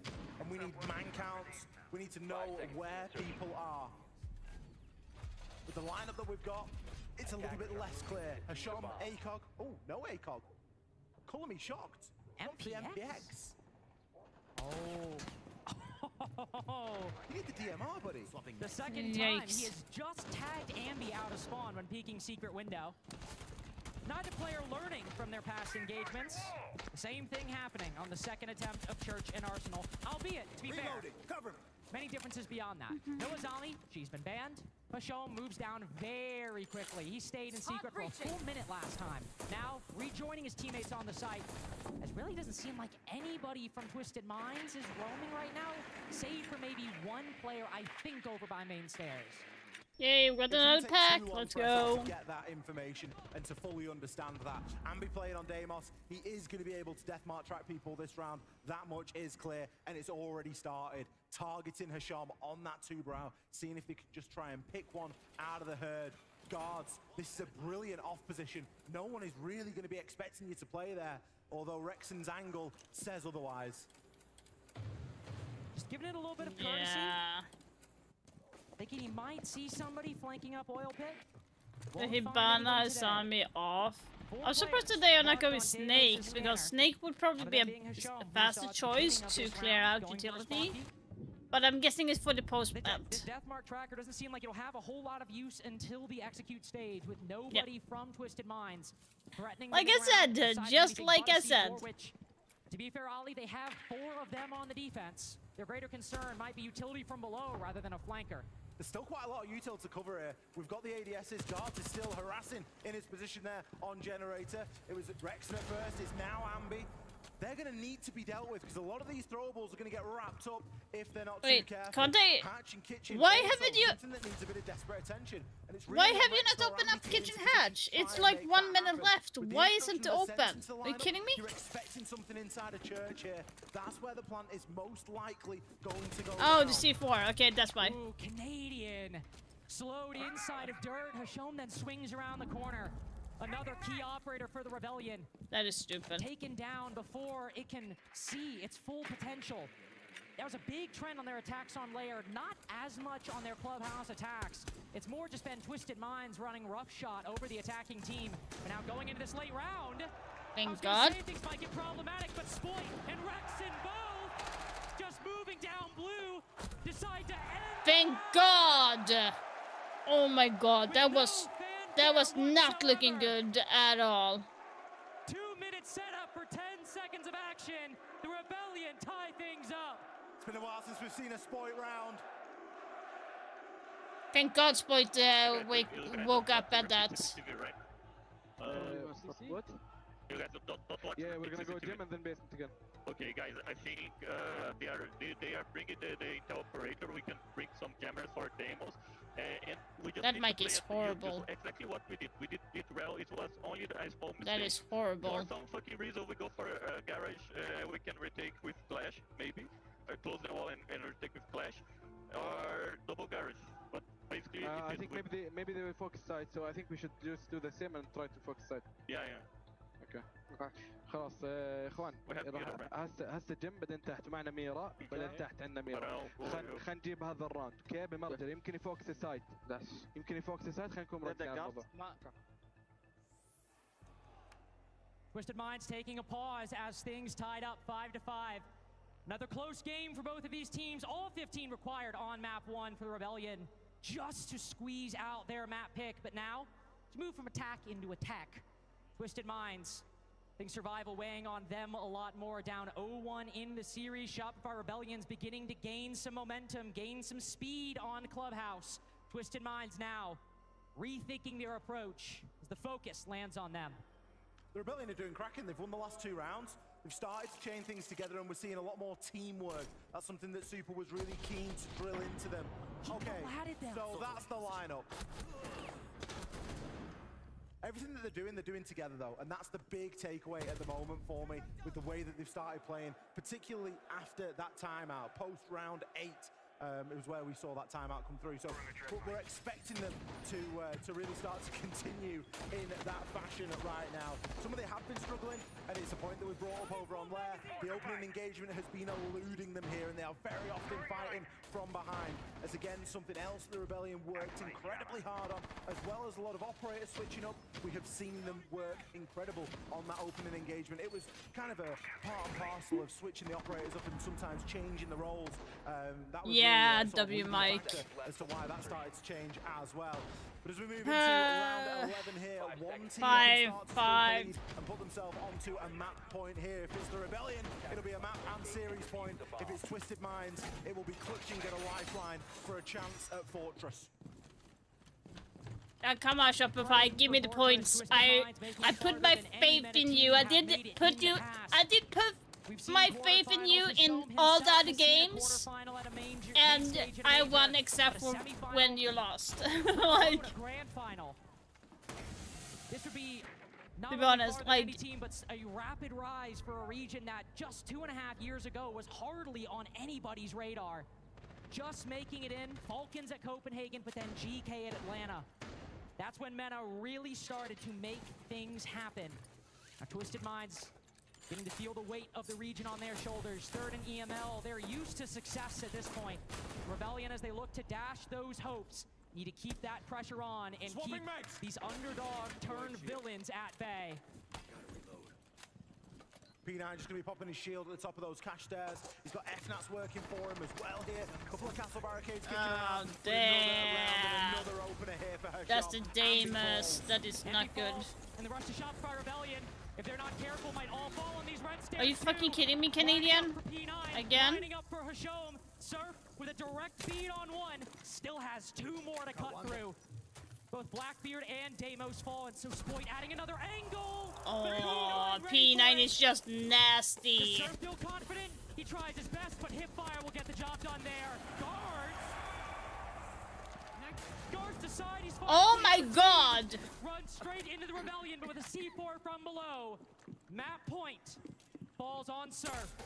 They camp. They fucking camp behind you. Are you kidding me? 1 versus 2, and look at the utilities going. They have the BP. Mirror windows, castle barricades, you name it, they will have it to hide behind. Yeah, this is Surf is not going to win this. So much utility, so much time, but information on Surf, bulletproof camera, and a mirror window staring at him front, in, back. He'll attempt to cross. Taking refuge behind the bed, and that's gives. Why did he go up on the fucking bed? Swings around the corner. 6-5 for Twisted Minds. 1 round away. Guys, come on. Big statement play here from Twisted Minds. Could be one of those series where we see both teams win their own map choice. Not that unusual in a best of 3, but still close maps regardless. Not over just yet though. But it is back down to basement. We will go. Site that has kind of eluded Shopify, save a huge individual performance from Spoit back only a couple of rounds ago. Togetherness in which they were pushing here. I mean, the activation on those goggles, we don't always see Warden getting the full value out of it. Probably the best I've seen in a long time. Crazy value from P9.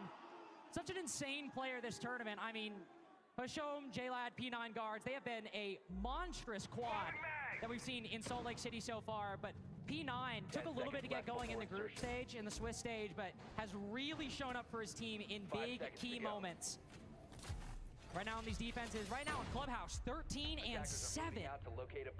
We're still looking for that guy on the Rebellion. Come on. Fine. Everyone's putting in the work. But it's not the Ambi show. It's not the Rexon show like we saw on Lair. Drone is online. I don't entirely mind that. They can still win games and not have an individual pop-off. That's just called a good team. It just so happens that that's become the norm. That's what we've become very used to. So don't let Hashom get the kills now. Come on. This main stage. Hashom, back up to his old tricks. Gonna be hiding out inside a stock. Drone starting to come in at his feet now. Does anybody dare challenge? Given the fact that Twisted Minds have won all 5 of these defensive opening tools so far. Yeah, I'm hoping it won't go, but like, decides to fight Hasham on this angle, I think they might be stressed now, Shopify. Yeah, definitely. Decisive. And again, it is Canadian going down early on these shields. Canadian has died as the opening death 3 times this attack so far. Yeah. Every single time on an important operator. Twisted Minds stringing together 2. P9 gives himself up and to above. Rexin, but Guards is ready for it. Baiting his teammate. Luring the Rebellion in. Setting a trap that not even the attack could perceive. But Surf, creeping down bottom main, has spotted one in sight. Has made his way through. But and without then you have diffuser, to refrag. without his team, he is just another body. Another kill for Twisted Minds. This gotta be rough for Ambi because like he's the only he needs to clutch this. It's a very big ask from Ambi again, this. Yeah. We know what this player is capable of. We've seen what he can do this weekend already. He's got a This minute is on the not clock, fair. 2 death marks. He's not in any massive hurry right now to get this job done. Can even go and recover a drone. He's able to shoot the mute jammer, recover that. Can start to really work this. Not all down and out just yet. Site utility, not going to be as big a factor as you would think. Some of that's already starting to be burnt through.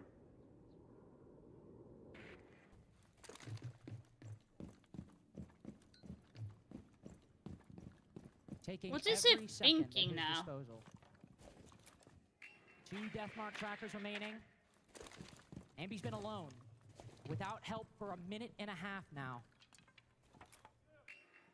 Again, checking all this information. 20 seconds to go. One No, player in blue dude, you're overstretching. He's got one. One player found out. He'll try and isolate this fight. Try to win this one, but with only 10 seconds to go. How much He can took find? too With long. only He took too 5, long. only Fuck. 3, 2, 1, nothing. Fuck. Twisted Minds.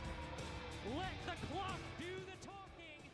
Yeah, he took too long, Ambi. He got the pressure got to him. He took too long. Instead, I understand he was droning.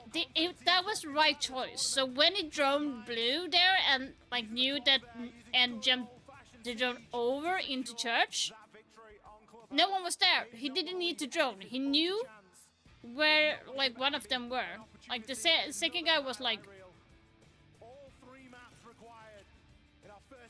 He died 3 rounds in a row, yeah, but just 3 rounds. You gotta think it's 12 rounds, 13 rounds. So not every single round. So that is not correct.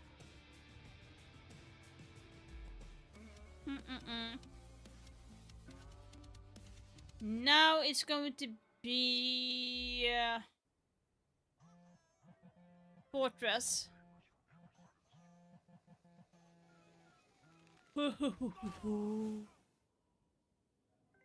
Fortress. So Twisted Mind played Fortress and they won Fortress as well, 2-1 against Enterprise. Let's see here. So Fortress is one of the most played maps. So Fortress have been played 11 times next to Clubhouse. So both those 2 maps are the most played during the tournament. I think Shopify played that yesterday. No, they did not. They did not play that time either. They played Fortress last 5 days ago against All Gamers of 173, so I don't know if that is going to be a good example. Do I have Shopify? Do I have any other team that went to Fortress? Yes, here's a better version. So they played against Virtus Pro, Shopify against Virtus Pro 6 days ago during the tournament. And that was Fortress, a Shopify 175. So that's a little bit better opponent. So, and I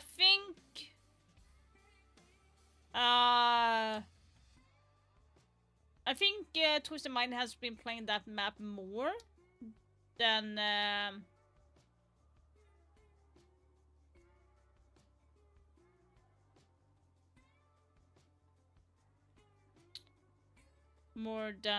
Shopify. Let's see here.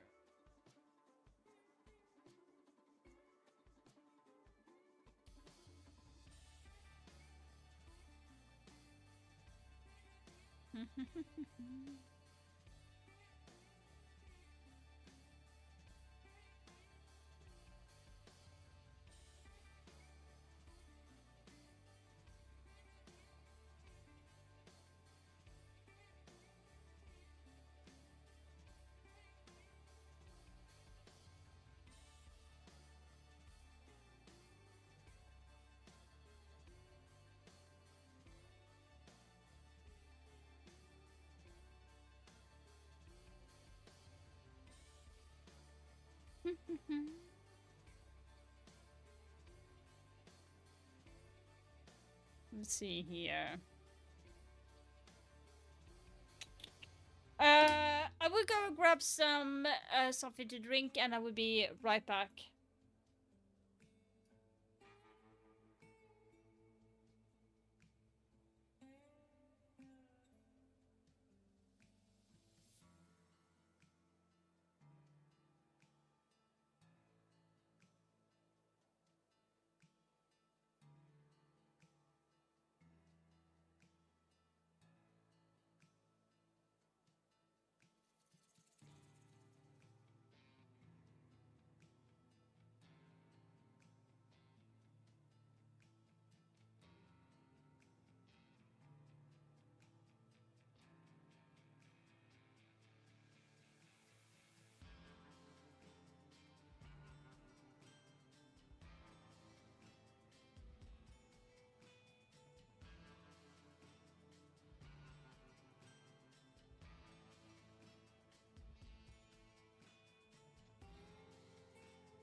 I'm back. So I grabbed a little bit of water. So water and a little bit of chips. That's all I grabbed.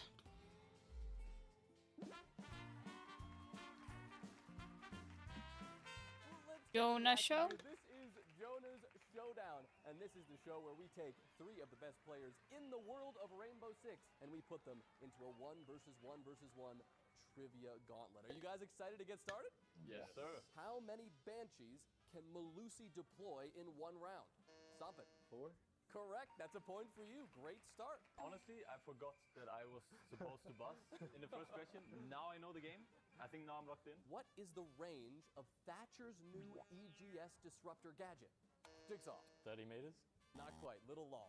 Anyone else? 30 meters. Wait, what did you say? It's okay. We'll work on the listening for the next one. Stompin', go ahead. I know you want to.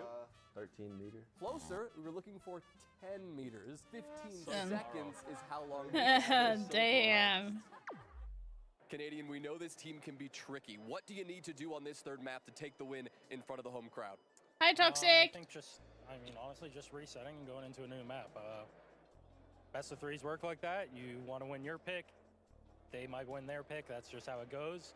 I think you just come into the cider confident and, trust what we've prepared, trust what we want to do, trust the game plan, and It's believe in each been other. very even. Shopify played really well in the first one. It went 8-7 on the first map on Lair, and now on Clubhouse it went 7-5 How good would it feel for to shut them up and win this Twisted third Minds. It feels fantastic, but I hope Canadian is underperforming like hell, so is Boyd. And whoever USA crowd is But bad, Abby he is should, overperforming. I don't know how to say it, but he should rethink it, Yeah. Incredible. Thank you. You have Fortress will be our finale. And if we are Fortress going is all the would way, be. as my good friend Ace will say, in this first semi-final here. Lax, Fox to pick apart what Okay, if we talk about bans, Lax, I mean, Clubhouse, as we said, it's Twisted if we Minds. talk about bans, I think Shopify is going to be on defense this time. And I think for them, if they're starting on defense, Shopify, they are probably going to be banning like Monty and Glass. And for Twisted Mind on attack, it would probably, like, statistically, it might be like, and it was just a masterclass round from these two. But not just that round in particular, the entire might be a series Kaid Clash ban. P9 and guards equally putting up a great showing. What did I say? So Kaida, Clash, and Monty and Glass. Going into Fortress. I mean, couldn't have said it better myself. I mean, we saw that strength on map 1 with the shield play. We thought it was going to be handled at this point in map 2. No, but off of that clip, I mean, that was screenshots. a terrifying blitz rush. If you're on the other Monty end and of that, Snake, you have perhaps. very limited time. That was the consistency, and that's the difference from map 1 to map 2. Is the shield play was still there, I watched but on Ice defense, we Cage saw a little Flight bit different event. of an approach from What's Twisted that? Minds, slowing it down, trying that same aggressive play, but running I way don't know more what that traps, is. forcing SR to make the mistakes themselves. We didn't see that on map 1. So now they've kind of figured it out on Clubhouse, but also it's just the vein of the map. I think that's the important thing to note as well, is they're a team that relies heavy on information. They love the traps. They like to be able to decide how their opponent is going to get into the building and how they're going to remove them exact way that they're going to be setting up. And then when we're looking into the map like Fortress, it does play similar to what we see in Clubhouse, especially once you get into that later half of the round. You are going to have to deal with those traps. You are going to have to be constricted going into the site. So if I'm on the side of SR, I actually have an issue right now because the time is going so late. So we have a lot The more second time match to is going to be starting after midnight. I don't know if I can stream that match, to be honest. nature side of things, and then they can slow it down and do that little push and pull if they have the time on their side. With this crowd here in Salt Lake City that has been absolutely popping off throughout the last 2 days, I can feel a little bit of nervous tension in the air because they want Shopify Rebellion to get this over the line, and Jonah is standing by with one of them right now. Thank you, guys. I am here in the thick of things in the middle of the crowd. I've got Zay and Jared here with me. Guys, die-hard Shopify Rebellion fans from what I understand. Have you liked what you've seen from them so far? I've liked what I've seen. There's strong points, there's weak points. I'd like to see the shield not go down too early in the round. Canadian, I'm sure, understands that, and he knows what he's doing better than I do. So we should go to the crowd for intel more often. Zay, okay, we go to the third map. What do they need to hang on to here? The best thing that Shopify Rebellion can take advantage of? I think absolutely going to be taking space with that shield. I think Canadian needs to be up there. I mean, getting good picks, getting util in, you know what I mean? I think Ambi needs to do his thing. I think Ambi's doing great. I mean, do your thing, Ambi. Hell yeah. Incredible. Thank you guys so much. The crowd here has been incredible, and they've got some big brains on them as well. Back to you guys. Jonah, thank you very much, Jonah. Listen, guys, we've just got time now to predict who is going to be our first grand finalist when this series is said and done. Fox, give it to me. It's in the name of it. What do you mean? I'm about to say Twisted Minds. I'm ready to go against the Ah, okay. City, are we ready? It's kind of similar to The decider is now. I mean, we heard guards pay the crowd some respects in his interview. So Salt Lake City, does that mean that you also want Twisted Minds to win? What? So wait. You're still rooting for Shopify Rebellion, right? They're gonna win this 2-1. Okay, UFC. Okay. Okay. Yeah, I know Foxic, but sometimes the wording is not like obvious. So I said Monty and Glass, and I said like Kaid and Clash. Or Asami. Okay, Asami. I got Monty right, so.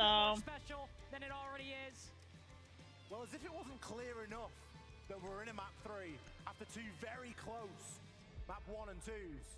Smokeademus, okay. Separating these two teams on Fortress either. Both have got a 4-0 record on this map over the last 6 months. It is their second and third preference. Second for Twisted Mind, third pref for the Rebellion. Yeah, Twisted Mind have actually banned Monteademus before. These two on this and Shopify actually have banned Smoke and Asami. Okay, so that is the same. I thought they were not going to go exactly the same. So they have a record of banning those operators since before. Between these two teams, because let's be honest. Now I'm looking at the stats. So far, what's the point in coming to map 3 unless we're going to go all the way? What is the point indeed? Shopify Rebellion absolutely baptized G2 yesterday. Ambi demolished G2 yesterday. They come into the day going from a really good North American team to sudden tournament and grand final favorites. They have struggled for every single round, win or lose, on both Lair and Clubhouse.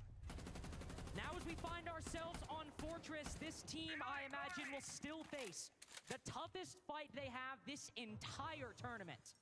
Hashom, again, taking a peek outside the window. Again, he's so aggressive. They should have know. They should know by now that he is a very aggressive player. Hashom does this on purpose just to chip players down a little bit. He never overcommits, and you'll very rarely actually see him lose his life to it. I think there was one occasion where Wrexham put him in the dirt over on Club, but aside from that, he's very slippy, and he's good at getting away from these little early bouts of aggression. It'll just give Ambi something to think about for the remainder of the round. Needs to be a bit more cautious if he gets caught in any of those Razor Bloom traps as well that Hashom will be bringing. Hiding out here. A little bit of prone action. Ambi's drone as well. These two just can't seem to stay away from one another. Will be caught out there and should probably move, but won't. Hashom has never, when the options presented itself, gotten up off the floor. Pretty sure it's going to be if Canadian Sport can rise up a little bit now, because they need to wake up now.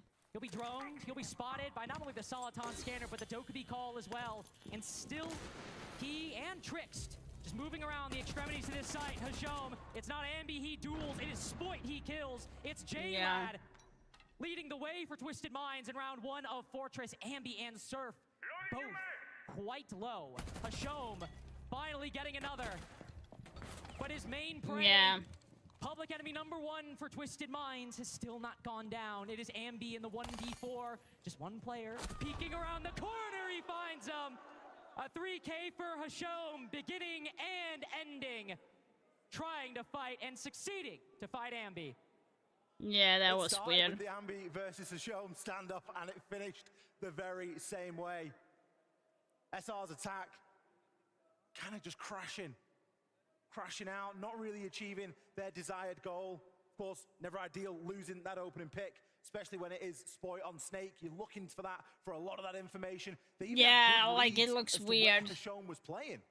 He was laid prone on stairs and shot the drone. Still didn't move. The expectation is that you will. So, kind of a good bait, good little bit to put the fear of doubt into your opponent's mind. Kind of looks a little bit no off. Doubt in Twisted Mind's mind, though. as they are looking pretty confident here, and they should be. Defense is going to be mega favored on Fortress. It is the most defender-sided map that we have in the pool at the moment. And I don't see that changing over the course of this series, not just yet. No, I don't see map 3 of Rebellion versus Twisted Minds changing that. It has been 3-3 halves, both maps you've had so far, as close as it can get. 5 seconds to insertion. All 12 rounds on the second, all 15 on the first. We can only hope it'll be the same fare on map 3. Hashom, I don't even need to say it at this point. We all know it. Ooh, never mind, we don't know what he's gonna do. He's not peeking out the window this time. He is sat prone beneath the single window. We'll have to see a shot by Rebellion clear it if they use or send a drone over to that position. As on the Rebellion side, Canadian again bringing in the shield, characteristic for these Rebellion attacks. Monty Band, he goes to the Blackbeard or the Blitz. You'll have to look over on this old tower side to make sure he doesn't get caught up by anybody, say, ratting through a window. Yeah, I think Hashom was just gathering a little bit of information. Yeah, this is the sound cue of them getting up there on the rappel. He can continue to play and harass around this area, and again, just make it difficult. The window, the fucking window. You're going to die to the fucking window. Everybody is at the moment on this Hammam roof, and if they're all going to try and ball in off the back of Canadian, they might have a bit of a problem. Might all stack up. Canadian as well has faced a bit of difficulty on these shield entries, but Shopify Rebellion maintaining an advantage. Ambi pushing in deep, holding through the smoke, still shot idiot. through it. Those smokes don't block bullets, and J-Lad, as Canadian's got to watch his own flank, ends up putting one to the back of that Solus's head. But a quick pause. Zambi can be picked back up. The P9 could go for another flank, caught by the Nomad, but catches. Where's the call? Where's the fucking call? Facing a lot of trouble. Where's the fucking call? Rebellion could get a handle on P9. And now, where the fuck is the fucking call? The Rebellion completely pushed back.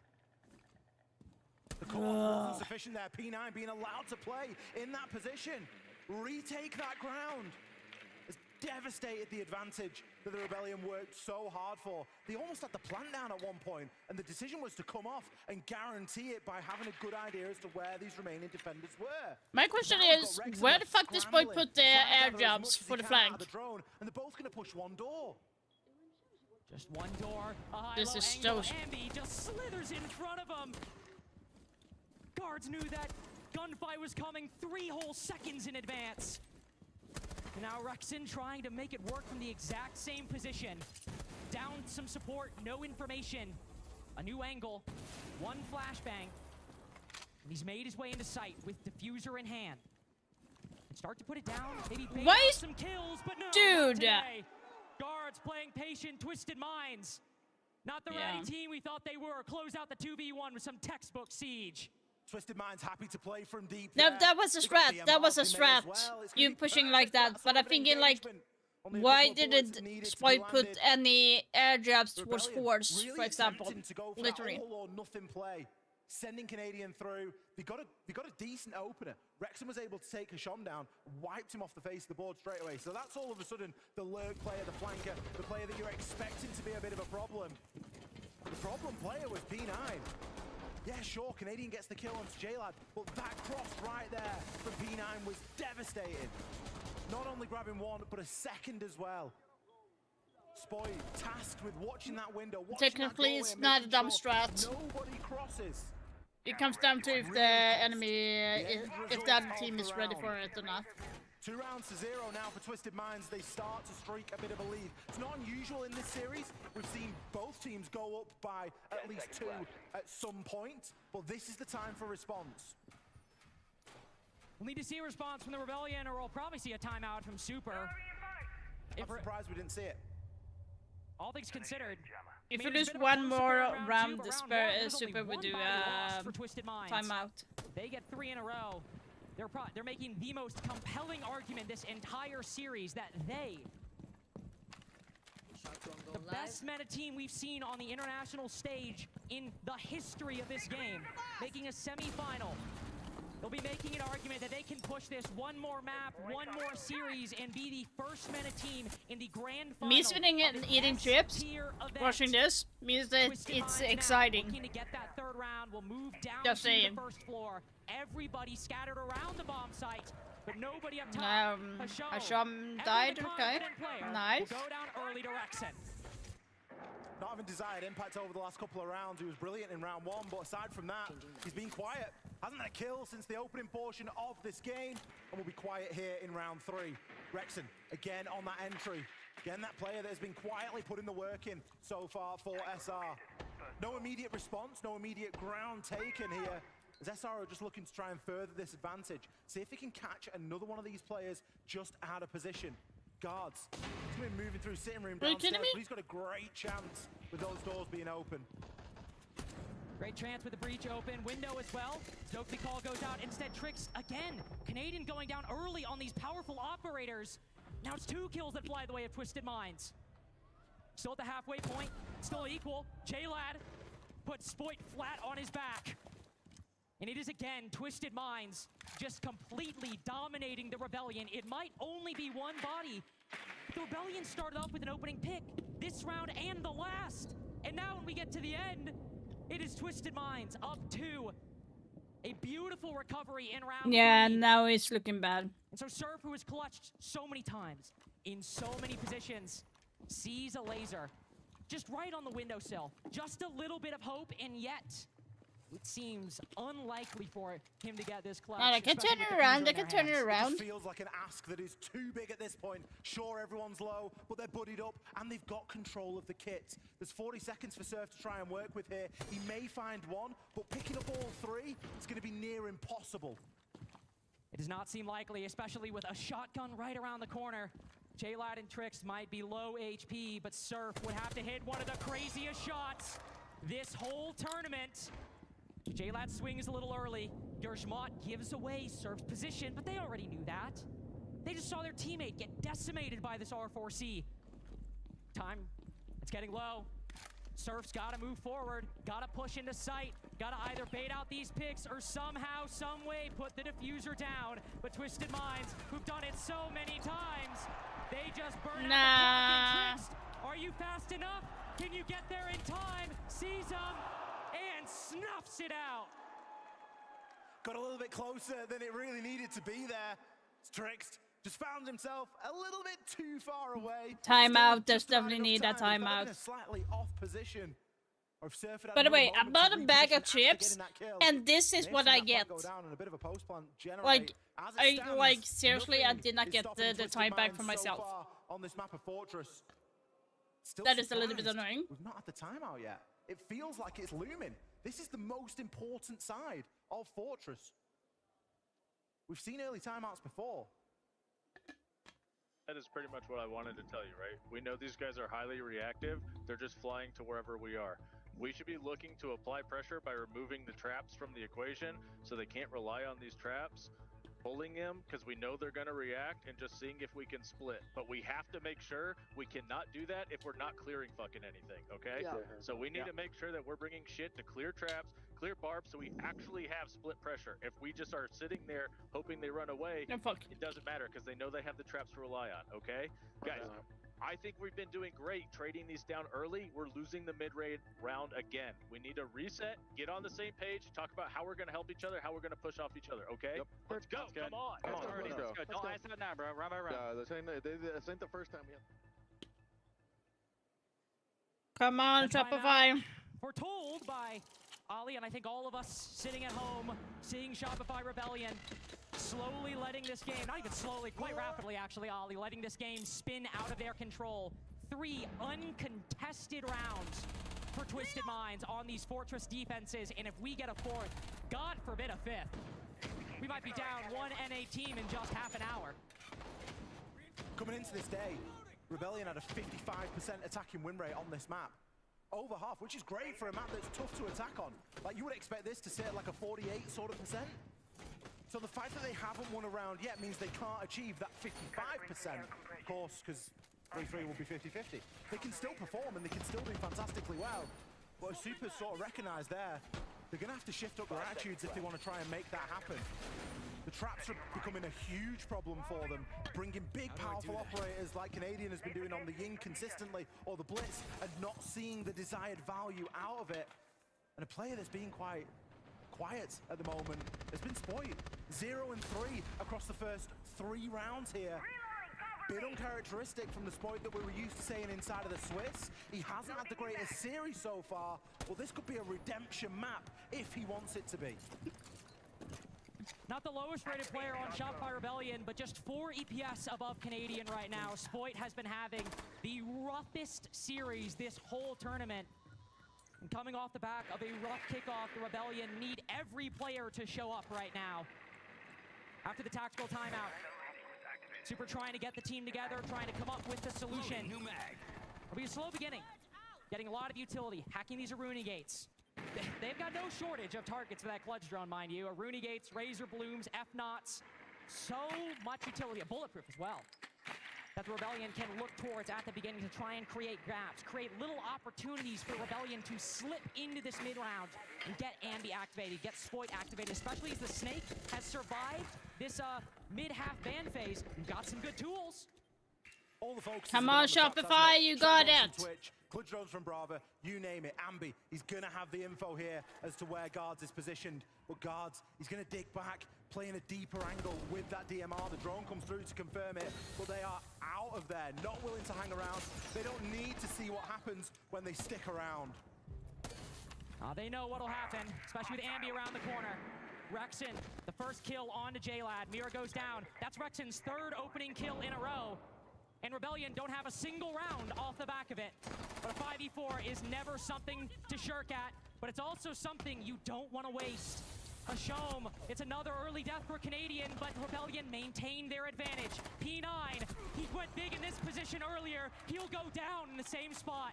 Surf, pistol in hand, mind you. Just walks in, wins an important engagement. But Guards, Twisted Minds, secret weapon on this defense, though P9 has made a good run for that title throughout this series. He'll be the next to fall to the AK-12. Come on, so, Shopify. 1v3, Rebellion after their tactical timeout looking like they've put together the pieces. Like they've come up with something, anything, just one shot to keep them competitive against an upstart team.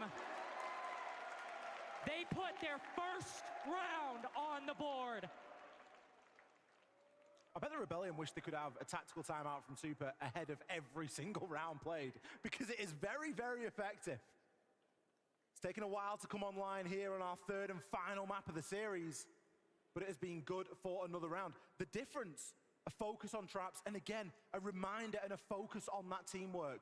Work those 3-2-1s and really play to those strengths. They got an opening pick. It didn't last too long. It was traded back. But Surf's impact here from Hammam Roof, just being able to affect onto the players inside of Horse, massive. Big 3K from Surf in round 4. Pistol and F2 getting the job done. 3-0 for Rexon as well, the opening kill so far. Finally a conversion for it as well. Rebellion getting some good trends going their way when they need it most. It's only 1 round, but every single half so far has been a 3-3. Rebellion have been able to tie things up. Both maps. It'd be the biggest streak they'd have to run to do it this time. 5 seconds but they've done it before. 1 round, 2 rounds. 3 is just barely greater than both of those. So now they will look over to the old tower side to win this new site being brought by Twisted Minds. I mean, 3 rounds on Fortress would be massive for the attack anyway. I think a good standard would be 2 rounds. 1's good and certainly workable, but they're going to need a little bit more out of this first phase if they want to give themselves an easier time of things come that side swap. Twisted Minds, they too know this, and they're not going to take that round loss too lightly. They're going to try and tighten things up again. I know. We've seen them bring in a lot of trap focus, but whereas we've seen a Brava and a Twitch just dismantle a trap game, now we have a Mute in the picture, slowing down some of those tools that the attackers are starting to build. So we're seeing this Twisted Minds team with a bit more adaptation in their belt. They're also bringing a Mirror, a fantastic tool, especially when defending onto this top floor. Give you so many good angles, just looking out from the site. Also putting a lot of pressure onto the Rebellion. If they try to push in just through an old tower direct, they're going to feel really compressed on that side of the map. We've seen a lot of teams, even with shields, get really stuck up on that position and face a lot of difficulty. Nice find with the shock drone. Twisted Minds over on the command side. Are you kidding me? A little bit of good utility play. Hashom prone beneath this window for quite a long time. I think his presence will be known as JLad's found out. Ambi, quick kill, but quickly traded out as well. Rebellion playing so close together. Canadian with the shotgun around the corner finds his second. The P9 again playing this museum side, but it seems that the Rebellion have an idea. Surf and Spoit watching this position. They'll both fire some shots as Surf takes a more forward stance, but P9 now luring them deeper into this top floor. A decision needs to be made here as to whether they're going to deal with P9 or not. Are they just going to let him hang around there and deal with him at the end of the round, or are they going to actively try and I will seek probably that like player put the out? flank With the amount drone of space for they've got at the horse, minute, and then you'd be like foolish to try and chase after him. You've really just got to give him that space and hope that you can still keep things tight, knowing that you've got a man advantage now coming into the final minute. A little bit of diffuser juggling going around here as well, as we will start to see some of these sight walls get open. See the walls get open, see the round as well. Spoit next up on a Trix and a show. We've been sitting in this window for 2 minutes and 10 seconds. Goes down. P9 only gets one. Finally. So Spoit is not a zero anymore, at least. Now Shopify Rebellion with 2 just need another round to tie things up. It's not a zero anymore. You The got the performance on Fortress could already be enough. They may not have to go the whole way and get that equal 3-3 split that we see a lot of these more even maps bringing us.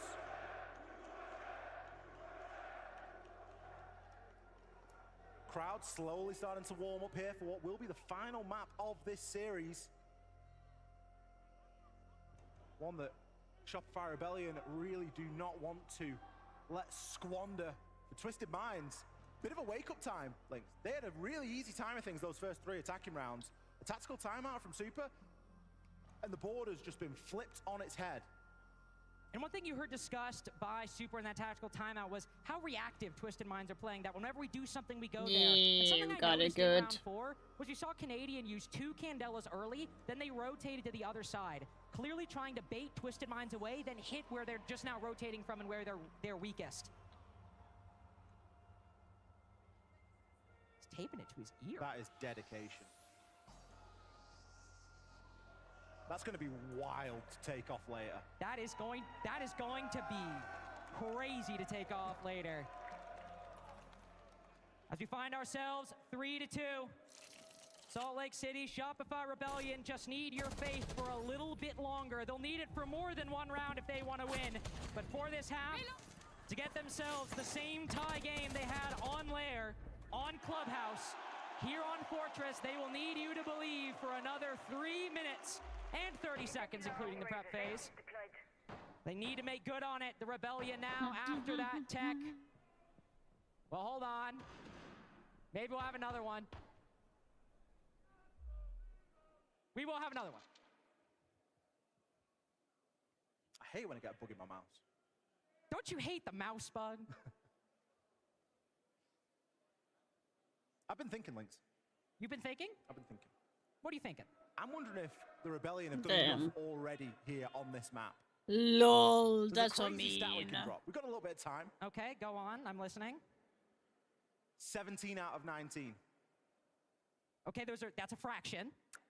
Aren't you not supposed to talk during tech pass? On this map. So you're saying I'm in the past, confused. what, 4 plays, yeah, SR have won 17 out of 19 rounds. On defense. On defense. Okay, that's kind of insane. That's what? 88%? Something like that? Well, so close. 89.5. I'm kind of the GOAT. I was terrible at math. Awful at math, actually. That was actually a massive anomaly in my life, all things considered. As evidenced, given that you were a whole 1.5% off. And given that I heard people laughing after I said that, so. Unfortunate, really. But 17-19 defensive wins for Shopify Rebellion in their past 4 plays of Fortress. And I would assume no equivalent from Twisted Minds. A little bit more of a paltry 68% on both sides. That's not paltry, that's actually really good, all things considered. But if Shopify Rebellion can really prove to be that good on these defenses, this might just be enough with 2 rounds. That could certainly be can it. talk. 3-3, and all just you not need about is the what, game. No, like, normally, if it's a 3-3, of course. When there's a tech pass, you're not allowed to do that. On your defenses, that's worse than both the you could do that during the switch phase or the context to throw into that is that prep Twisted Minds phase are very good or so the finals yesterday. You cannot do that. Because their attacks are fantastic. The finals switch phase and play-ins, you cannot do that because we will play in a room, hotel rooms. You were not allowed to talk during that time. Very capable on this map They've already taken down some formidable opponents, most notably Enterprise, only a day ago. That's where we saw But that I 7-2 win think versus this the might be a all-Aussie different lineup. thing because Gave them that spot in the game here today. it is his headset that broke, so maybe you're not allowed to They talk also now. took out G2 before that, for what it's worth. Enterprise, obviously, great team. Shout out, top 8. They also took down G2. I feel like that's worth mentioning. Don't want to bury the lead, as you said yesterday. I don't want to. If I'm going to cast with a Brit, I need to work on the slang. I need to work on the pronunciation. And hopefully, we've now worked on the mouses. The mouse bug has been solved, and hopefully now, we're mouse looking bug. to get back into the series. As it stands 2-3 for Shopify Rebellion, just looking for one more round on this attacking side. Twisted Minds have held off formidably this entire series, even on that 8-7 loss on Lair. But now look to try and take the first definitive lead at the half out of this entire best of 3.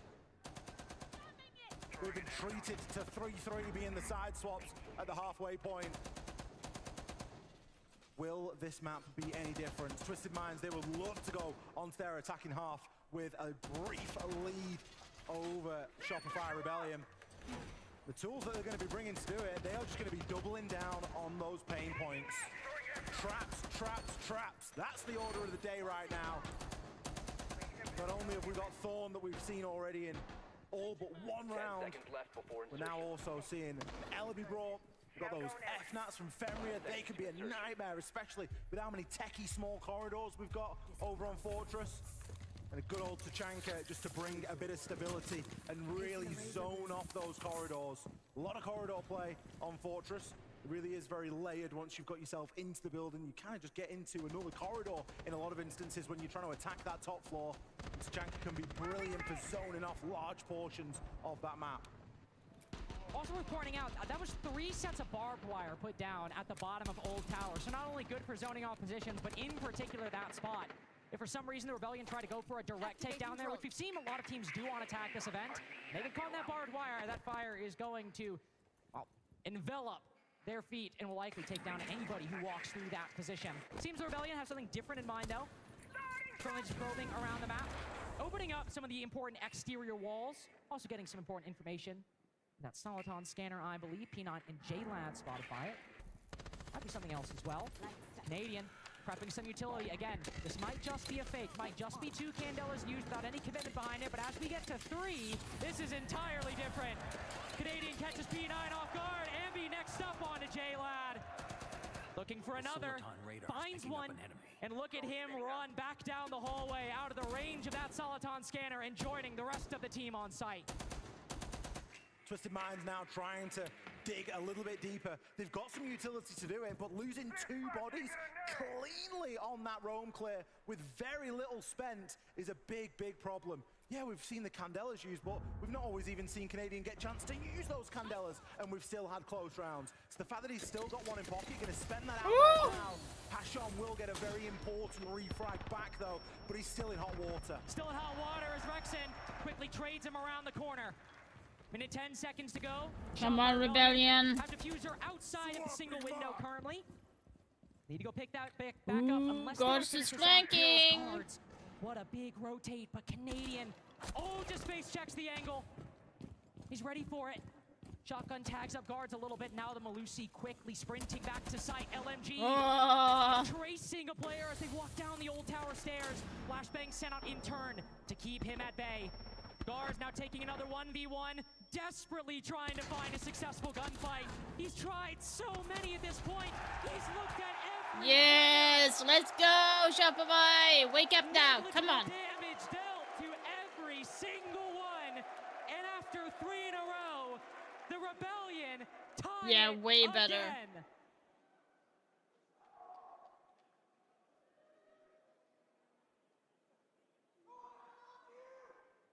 Is there a timeout though? Yeah. They ramped up the pace. Oh, it's halftime. Would you rather ban the Blitz so they have to play Monty pace? I think so. Yeah. Okay, so let's do Snake and Monty, guys. No, guys. not Monty. No. Sorry, Snake and Blitz. Sorry. Old man moment. Okay. Anyway, so for command, they showed 2 different attacks. Obviously, they could do different, but they brought a shield blue through master Ace went breach, Gridlock was horse door, Flores was outside art window, and they had a snake working up spiral, so that guy could go anybody, maybe like a Deimos or a Dokkaebi. They also have a spiral direct. For that, they ran Twitch on catwalk, Grim on ladder, Ying, or like above ladder, Ying art window, Blitz, so it'll probably be Monty, Shield, and Flores walking up spiral. Okay, for bunks, the only attack that we saw from them was a split. It was a shield dropping ladder. Yeah, it's going to be a I think it's going to be a Kaida Clash ban from but if they turtle and turtle from and turtle Twisted and Minds. Turtle, let's remember to bring some operators to Beauties. Ying, Nomad, Capitão, whatever. I forgot the name of the last one. I've got the name of the last one. That's coach mentality right there. Coach mentality. يا فهد تذكر تاتشر تدربنا عليها يا فهد تاتشر لا تذكرني لا تذكرني لا تعرفني تحت ضغط تكفى تكفى لا روح ليش كذا صوتي انا صوتي راح والله والله صوتي راح يا عيال والله صوتي راح انا يلا يلا باقي فور راوند ايش ايش يلا يا رجال يلا يا رجال يدك يا شيخ يلا يدك يدك يلا يا ابويا يلا يدك يدك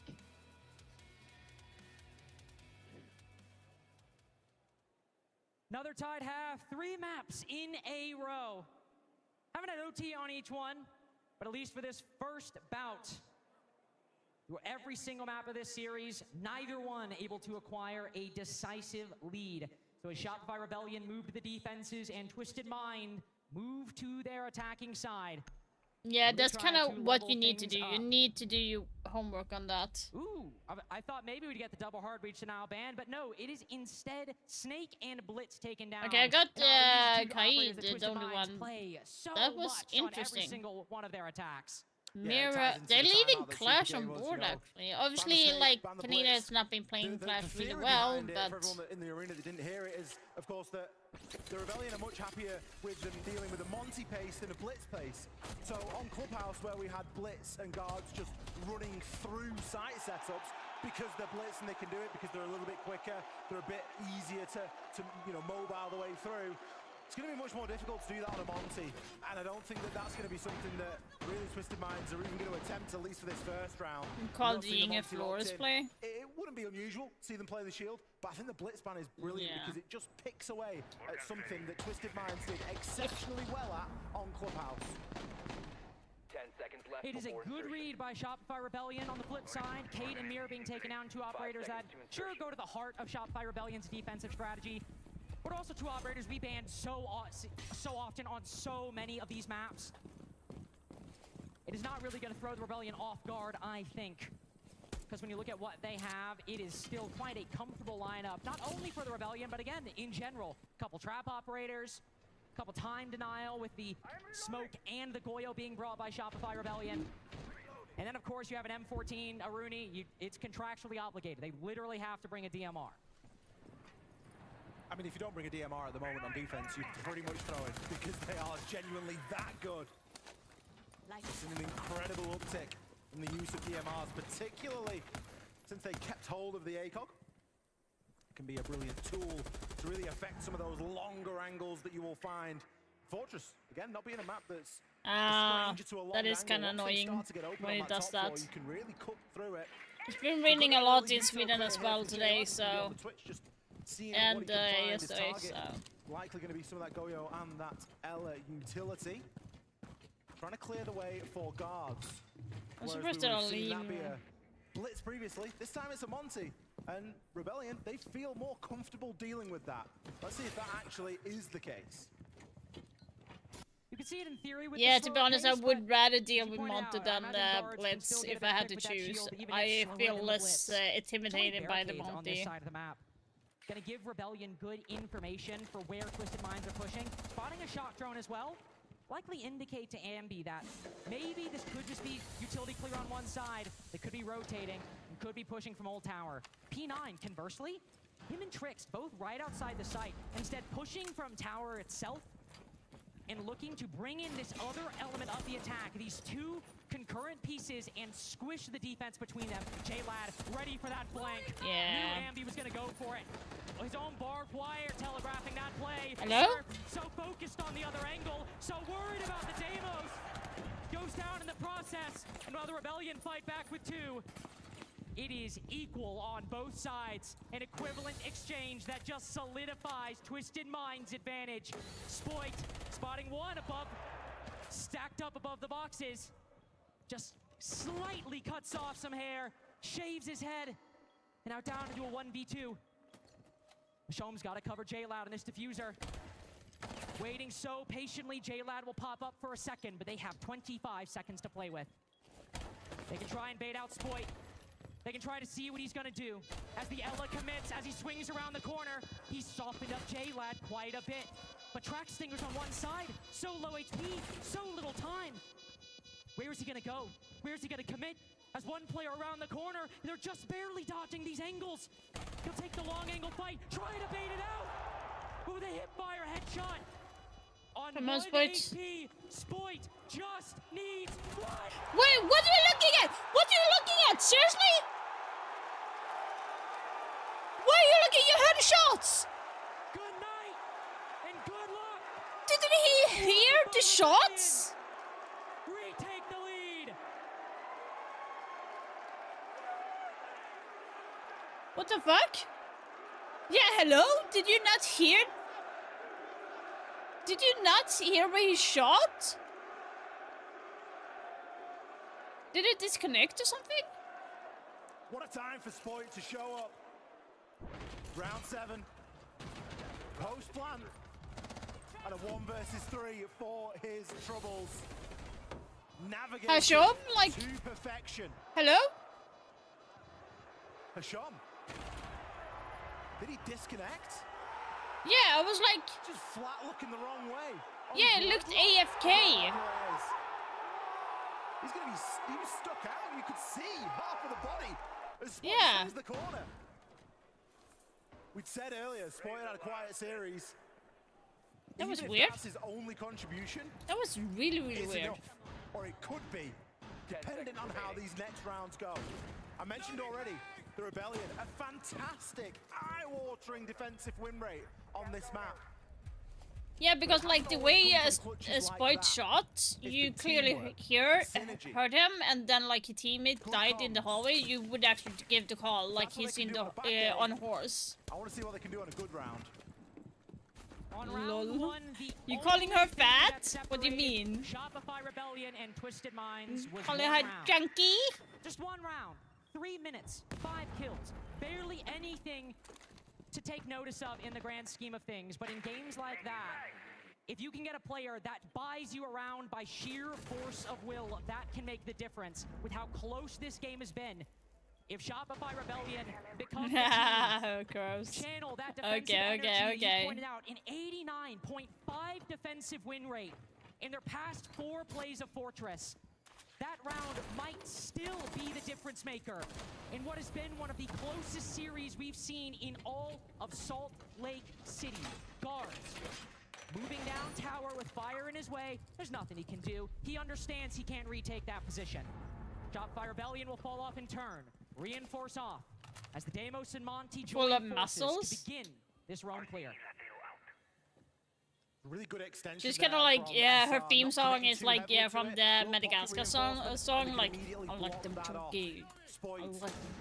Looking to finish where I he like left them off dude. here as he's keeping his Like, close I don't know eye the name on of the hop song, in. but like, Lion Scan always a good indicator that something's going to start happening. It's going to be J-Lad to take a little bit of damage there as it's Canadian to put him down in the dirt. But it's Spoit to finish him off. An impact grenade. IGL setting nah, up his team. Spoit died. Will lose his life for it. Twixt What from did you do now, outside Spoit? punishes the Ela for his insolence. You love the song? Yeah. Aren't in the disadvantage they once were. But only a minute to go. 2 minutes been spent getting this control, but they have made it progressively closer to the site. More Razor Blooms go off, some damage dealt to this attacking team, but still a little bit of work to do. Guards trying to bear down on the Monty now, but the utility's just You get a smoke now, Canadian. You get a smoke. You get a smoke that side now. Come on. 15 seconds. Smoke that door now. Come on, smoke it. Rexen staring straight at him. Again, it's not like he's playing the blitz. It's not like Clubhouse where he can just ignore that and push through. He's calling for his team. Toxic Babe canisters now come in. It just furthers the problem, Lynx. Just issue compounding on top of issue for Twisted Minds. Shopify Rebellion. Oh, P9 flanking. Based off utility, based off teamwork. Ambi making his way through, but the round might be done before he even gets back home. Rexen taking out the pistol, but Ambi, knife to the chest and a show. Yay! Fucking go! The Rebellion now 2 rounds in the lead. Canadian rolling back the years there, first and last kill. Yeah. Round number 6. Ambi saved that. Guys, let's just be chill. Guys, what we did in the first round is right. Let's keep controlling the map, split 3-2-1 and go. The bomb site now will be kitchen. You guys want to do the vertical one? Horizontal, I think we should do horizontal. Yeah, exactly. Okay, with Doc, Hashum go above like this, you know? Yeah. اوكي خلاص اخوان هسه راح ياخذوا كيتشن راح نسوي شو اسمه فهد انت راح تلعب جهه اللاندري انا حلعب شاور هشوم انت راح تطلع فوق تريكسد I'm also by the way, I'm also having up Eurovision because it's the finals, so they're going through the points right now. For some odd reason, I don't understand Sweden and like Finland's like Sweden song is not getting any points at all. It's really, really bad this time. You know, we had a good songs. Twisted Minds taking a breather as Shopify Rebellion now have I think our song did really well. I don't understand. 5 rounds in a row across 2 different sides. They have won both primary defensive sites. And as predicted in the attack timeout, but I think a reasonable prediction for anybody to make, it will likely be Kitchen as the 3rd I'm more into like songs in general. It's always the I like tertiary watching one. We it. see defensive teams go to Ali. So Twisted Minds. I said this, a lot Sweden is about not what they getting want to enough do for this one. points. Finland's song is really, really well. It's time to lock in. Right now, They Bulgaria really is need in to the lead, and understand then how they Italy. want to approach these next couple of rounds. 5 rounds in a row. Side hasn't really played too much of a factor past the timeout from Super, by the way. The Rebellion have not lost a round since round number 3. For most countries it is actually, like Sweden for example, we do variety, and like we went with a Swedish song last time singing about like a bastu, like a sauna, and now we're like doing like a EMD song, so like we're doing it for They are still going out there and putting in for it. You can see the Rebellion locked in, but smiles starting to appear on their face when it has been tense in the Shopify Rebellion paddocks up until this point. Maybe just allowing themselves a little bit of joy in what has always been quite a stoic, quite a dedicated, but very cold team. We've seen Canadian get loud when the moment arises. I imagine if Shopify Rebellion make the grand final tomorrow, we will see him electric as he's always been. It's been, I think, 4 years since Canadian's been in a grand final. All the way back in Charlotte when Dark Zero at the time, led by Canadian, won the Charlotte Major. Oh, damn. It's been a long time since Canadian has been there since then. In that time, Beast Coast / M80 have risen, then fallen again. Brazil took over. Brazil starts falling. That is not good for Shopify to see that drone. So much siege has occurred in 4 years. And if just Shopify Rebellion can net 2 more rounds, that is not a good. No time has passed at all.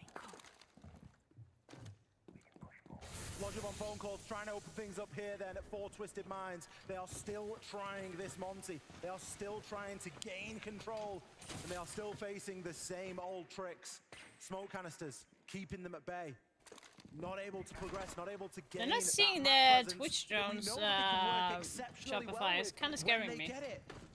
But they're going to have to do something about the positioning of these 2 players right now. You've got Sploit and Canadian both just batting them back at the fringe. Guards, he's got loads of information, but he's no real way of doing anything about it. He's going to need a little bit of support here to come in through that hammam room. Where is that support going to come from? That's the issue I think I'm seeing right now. Because sure, you've got the Dokkaebi calls, but What's some exothermics gonna do? What's an F2 going to do on its own? You've got a lot of secondary utility, tons of smokes in fact, but not a lot of that powerful primary utility we normally see. Ashram is going to be a little bit sneaky here. With a trade, not with the player he's killed. That's honestly kind of good, all things considered. The Monty goes down. That is huge for Shopify Rebellion. Yeah. I would just need to fall back a little bit and hold. Now left to try and move through main hall, see if there's anyone they can find on the periphery, caught out on the default cam, and again, it just looks like there's a lack of information right now for the side of Twisted Minds. Players inside of the site, they can already start turning their attention, and they have got information themselves. Wrexham Sneaky hold, that's a good hold from Wrexham. Is going to be positioned at the minute. Doesn't need to do anything. There's yeah, nothing spotted. going to make a player move with the remaining utility that Twisted Minds have.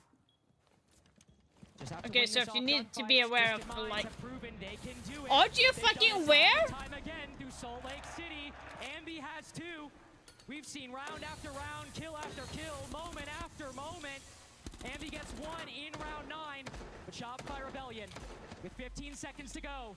Need 3 more to push us up. 6-3. Canadian winding back the years. Come on. Can you find yes? Let's go! If your tournament depends on it, 6 in a row. The Rebellion 1 away from a grand final. 1 more round, come on. Insane.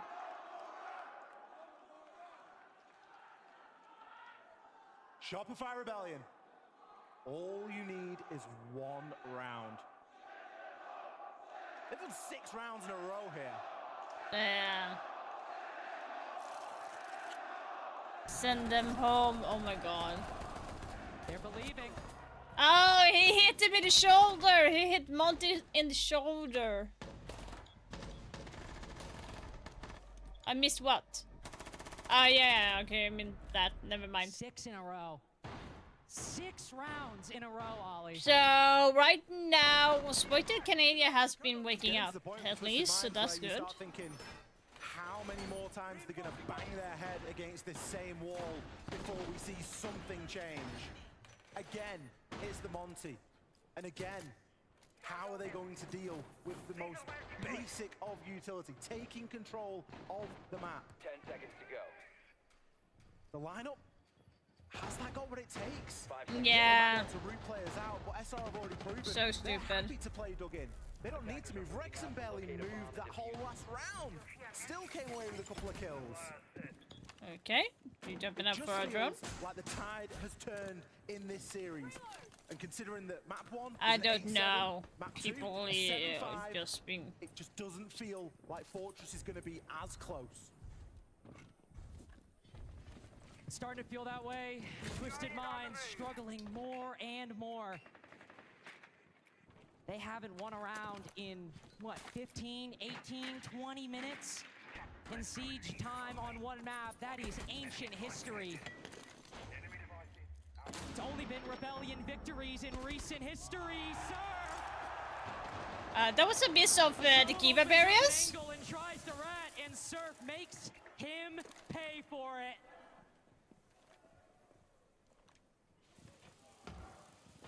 No response on the opening pick. Hisham. Blocking their side. Bit of a quieter player here on Fortress when it's mattered the most. Guards trying to make something happen. He's got the read, but he's just going to have another toxic babe at his feet and finished by Canadian. Okay. Canadian is stuck. I'm just saying. He's literally stuck. J-Lad tagged up. Damn, no. Finding Canadian. Silencing the crowd for the moment. The Twisted Minds look to be going for a direct take, Ollie. But struggling. You know, Surf, you have time to reload. You have time to reload. Come on. They've removed the pace out of the round now, recognizing that it's still winnable. They're still not in a terrible position at the moment. But SR are in arguably the best position. They're IGL, their leader. Sat back watching. Canadian can just move the chess pieces as he sees fit here. Come on, come on. That should in itself be enough to work with.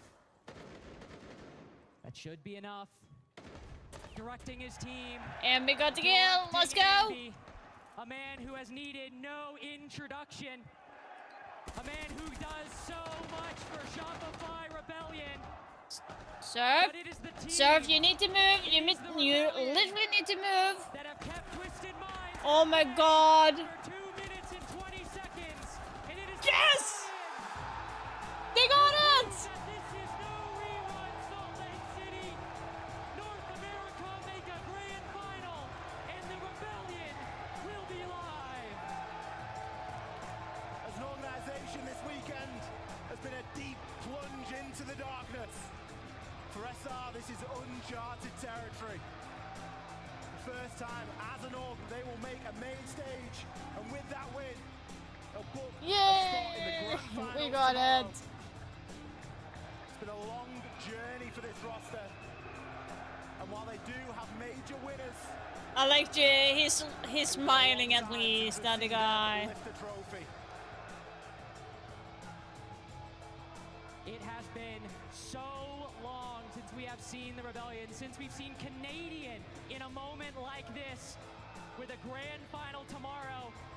They still won't win the major? No, we'll see, we'll see. Or could fight the two-time world champions in a duel to the death in Salt Lake City. A massive performance for Shopify Rebellion, a big moment for North America, and a big moment for one man in particular. And I do believe we have that man on stage with Ian. It is Canadian that I want to hear from right now.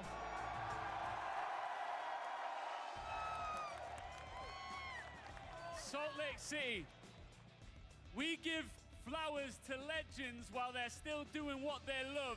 Make some noise for Canadian! The Canadian did not bother frag this time. He actually went up higher this time.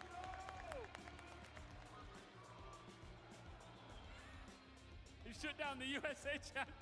Canadian, you're a legend up here. But this roster, everything seems to be clicking at the right time. What's happening here? I'm gonna be honest, I don't think any of us really know what it was. I think we actually got just somewhere during this kickoff stage, I think we got so much like negative feedback and just like we finally became an underdog. And I think a switch flipped in us of not playing with so much pressure and playing to prove people wrong rather than it's actually emotional. To be like as good as people expect. Okay, so here's the thing, guys. Here's the thing.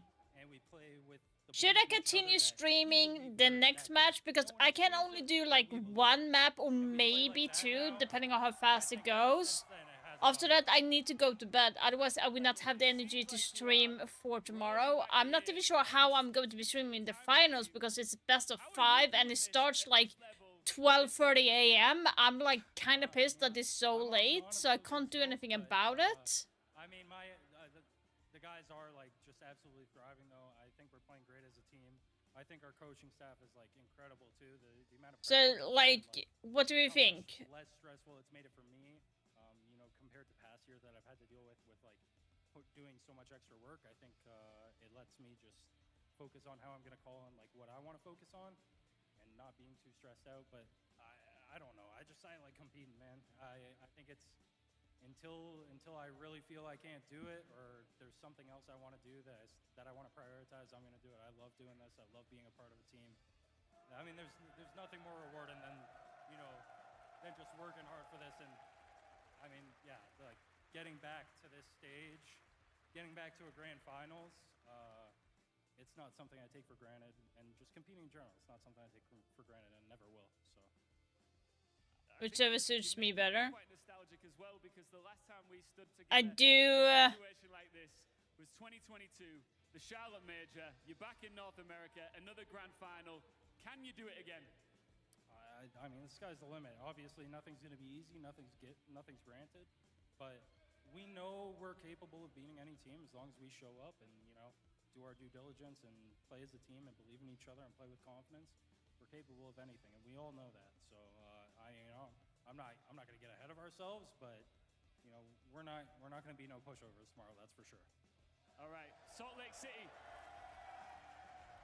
One more time for Canadian and Because I'm thinking of doing one map and then go to bed after that. Thank you, man.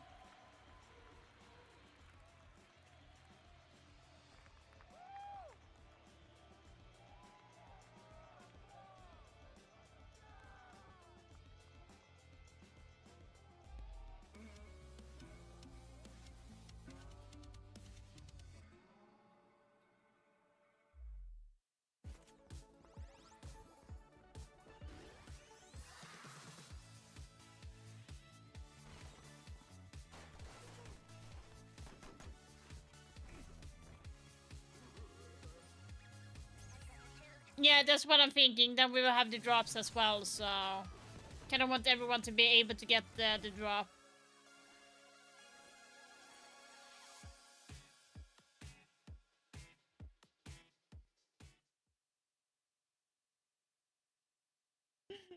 This is so funny. I love Rainbow Magic. I feel like it's so funny. Det är känslan av ett nytt rakblad. Gång på gång på gång. Gillette Labs. Vår bästa rakhyvel någonsin. Med upp till 30 släta rakningar per rakblad. Som håller upp till 50% längre än Gillette Fusion. Gillette. The best a man can get.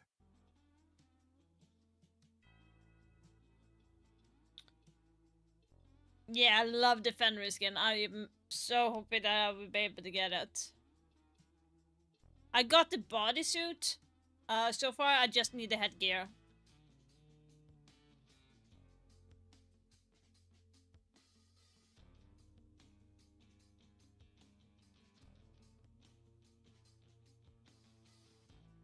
That's all I need.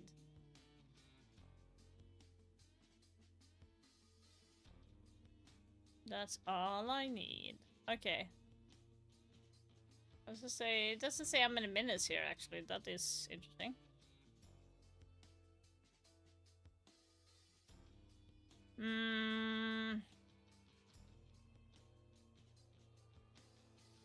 Does it say how many minutes?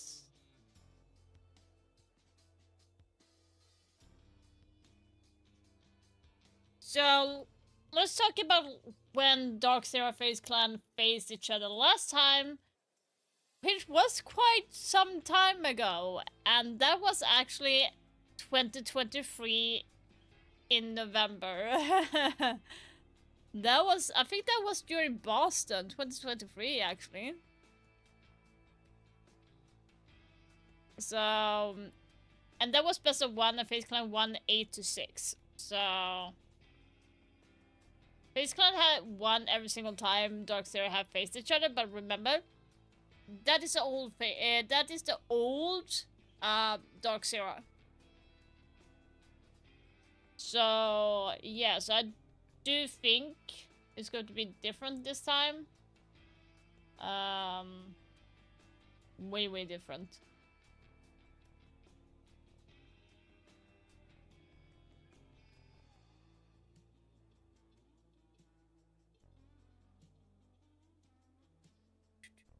We will see how far we will go.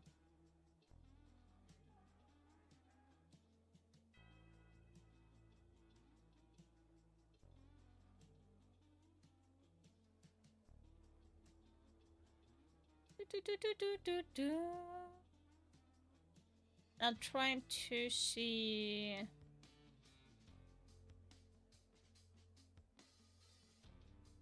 Oh, that's like when there was a tech pause, it was the headset. It was because for Surf, his earbuds is going off all the time because like you have the headset over, but it doesn't lock in the ears, so they kept falling out all the time for Surf. So what I did, they used duct tape and taped his ears, and that's what we didn't see.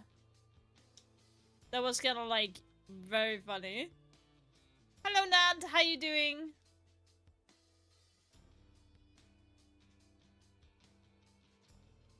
But yeah, that's what's happening, so. Kind of sad that you have to duct tape your ear for that.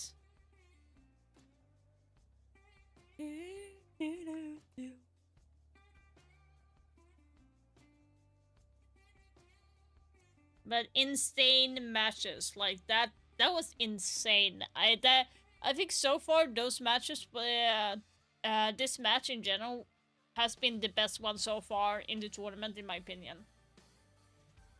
It's been the best so far.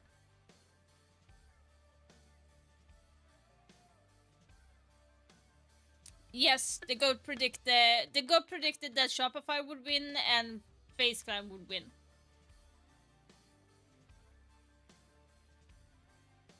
So we will see if the GOAT is right or if I'm right, because I picked Dark Zero to win against FaZe Clan. You know, FaZe Clan can't win every single time, you know?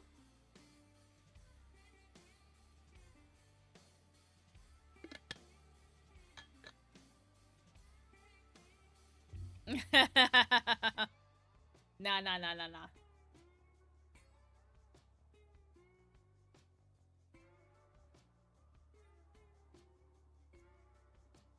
Nah, I'm gonna pick my own prediction.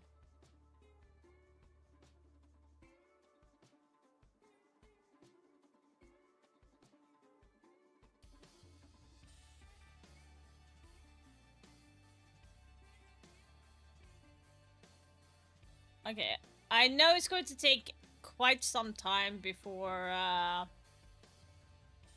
the match, because they need to set up the mouse and keyboard and stuff, so that needs to take at least 20 minutes. That's the thing. Let's see, do we have any more? Oh, never mind, they're starting to...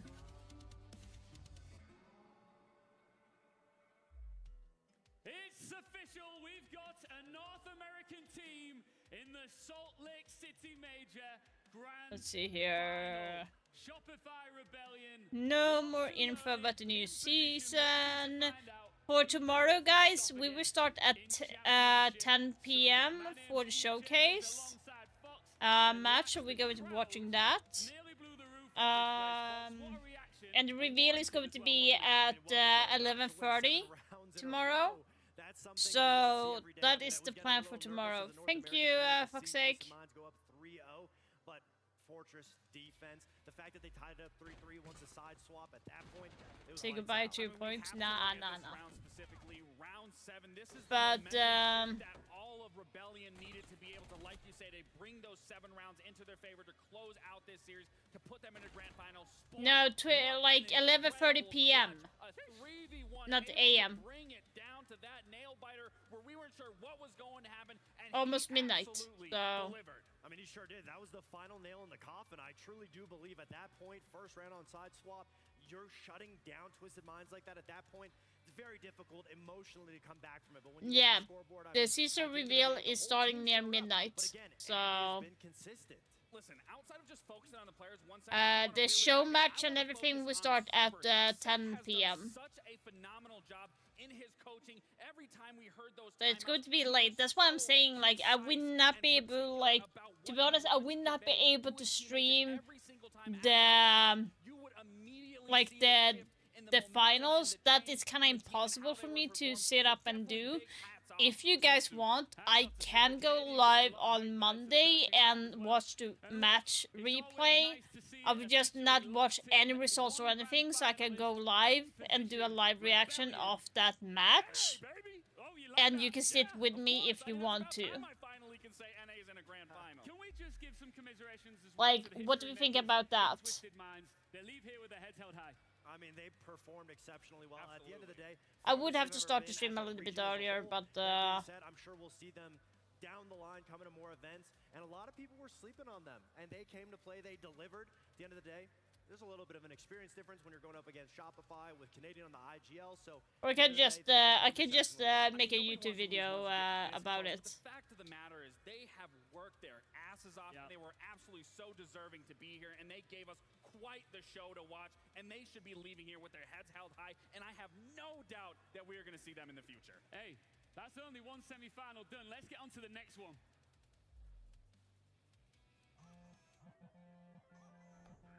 So 14:45 US time. And add like 8 hours ahead. Versus, you know who. Dark Zero. DZ, another NA team looking to step forward and see if they can make it an all-NA Grand Final. But before we talk about DZ, let's talk about FaZe Clan. The best team in the world are in the building, and I think it's important here, Lax, to not, I guess, like, not take these guys for granted. Because they might not be the flashiest team in the world. They might not be the loudest team That's in the the world. analyst, I'm guessing, on FaZe Clan. Time again that they are the best. And as a neutral, you can sit back, relax, and know for a fact that you are about to see some magnificent Siege played out. They don't need to be flashy. Two hammers says more than enough when they walk in. They make an appearance. They make a presence. They make it be felt. Fact of the matter is they are so phased, so clean. They are the only team here that has gone flawless so far. You spoke with KDS yesterday after their series versus Falcons. Asked them, what would it mean for them to get this major underneath their belt? KDS said it would mean everything to them. They want to be the only team in history, not only to win back-to-back world champions, but to follow it up with the major win, to only further and etch their names in Siege's history and legacy. And by God, do they have the players to do it.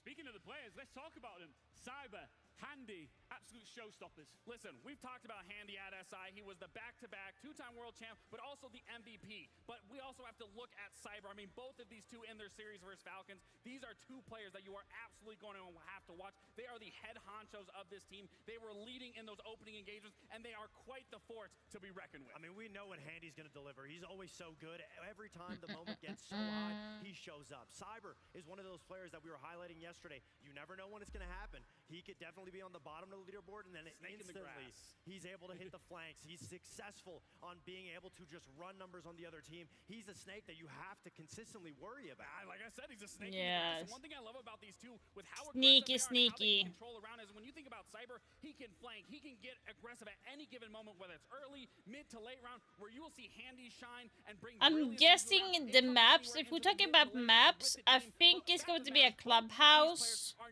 never scared to take an engagement, regardless of odds are against them. You can best believe they're going to. Would I say like maybe Border or Consulate? Either one, like. If you were to put these two teams against each other, I know that you're an NA guy. Clubhouse. I'm just going to take a guess here. Honestly, it's actually surprising. Clubhouse. So far into this series, Chalet. Tournament, they are relatively Consulate. close in EPS. They're tied neck and neck, but when you look at their attack, DZ has the upper hand. They are looking significantly I just took a wild guess. I don't even know. The defense, that's something to be looking at here. I don't think Chalet is going to be, but it might be Nighthaven. Dark Zero's doing very well. Trades are looking well for Dark Zero as well. But fact of the matter, there are so many things when you're watching this series to look out for. If you're a DZ fan, you better watch for those attacks. If you're a FaZe fan, you want to watch those defenses. I mean, you need to. If you're FaZe, again, the biggest outlier when it comes to their same mouse as me. He's having the same mouse as me. Haha. Look at when you're FaZe to be able to find it. So a lot of pressure on his shoulders to find. I'm not even joking. This is the best mouse ever that I bought. Ever. Anything of an indicator. I feel like I'm playing 10 times better than I did before.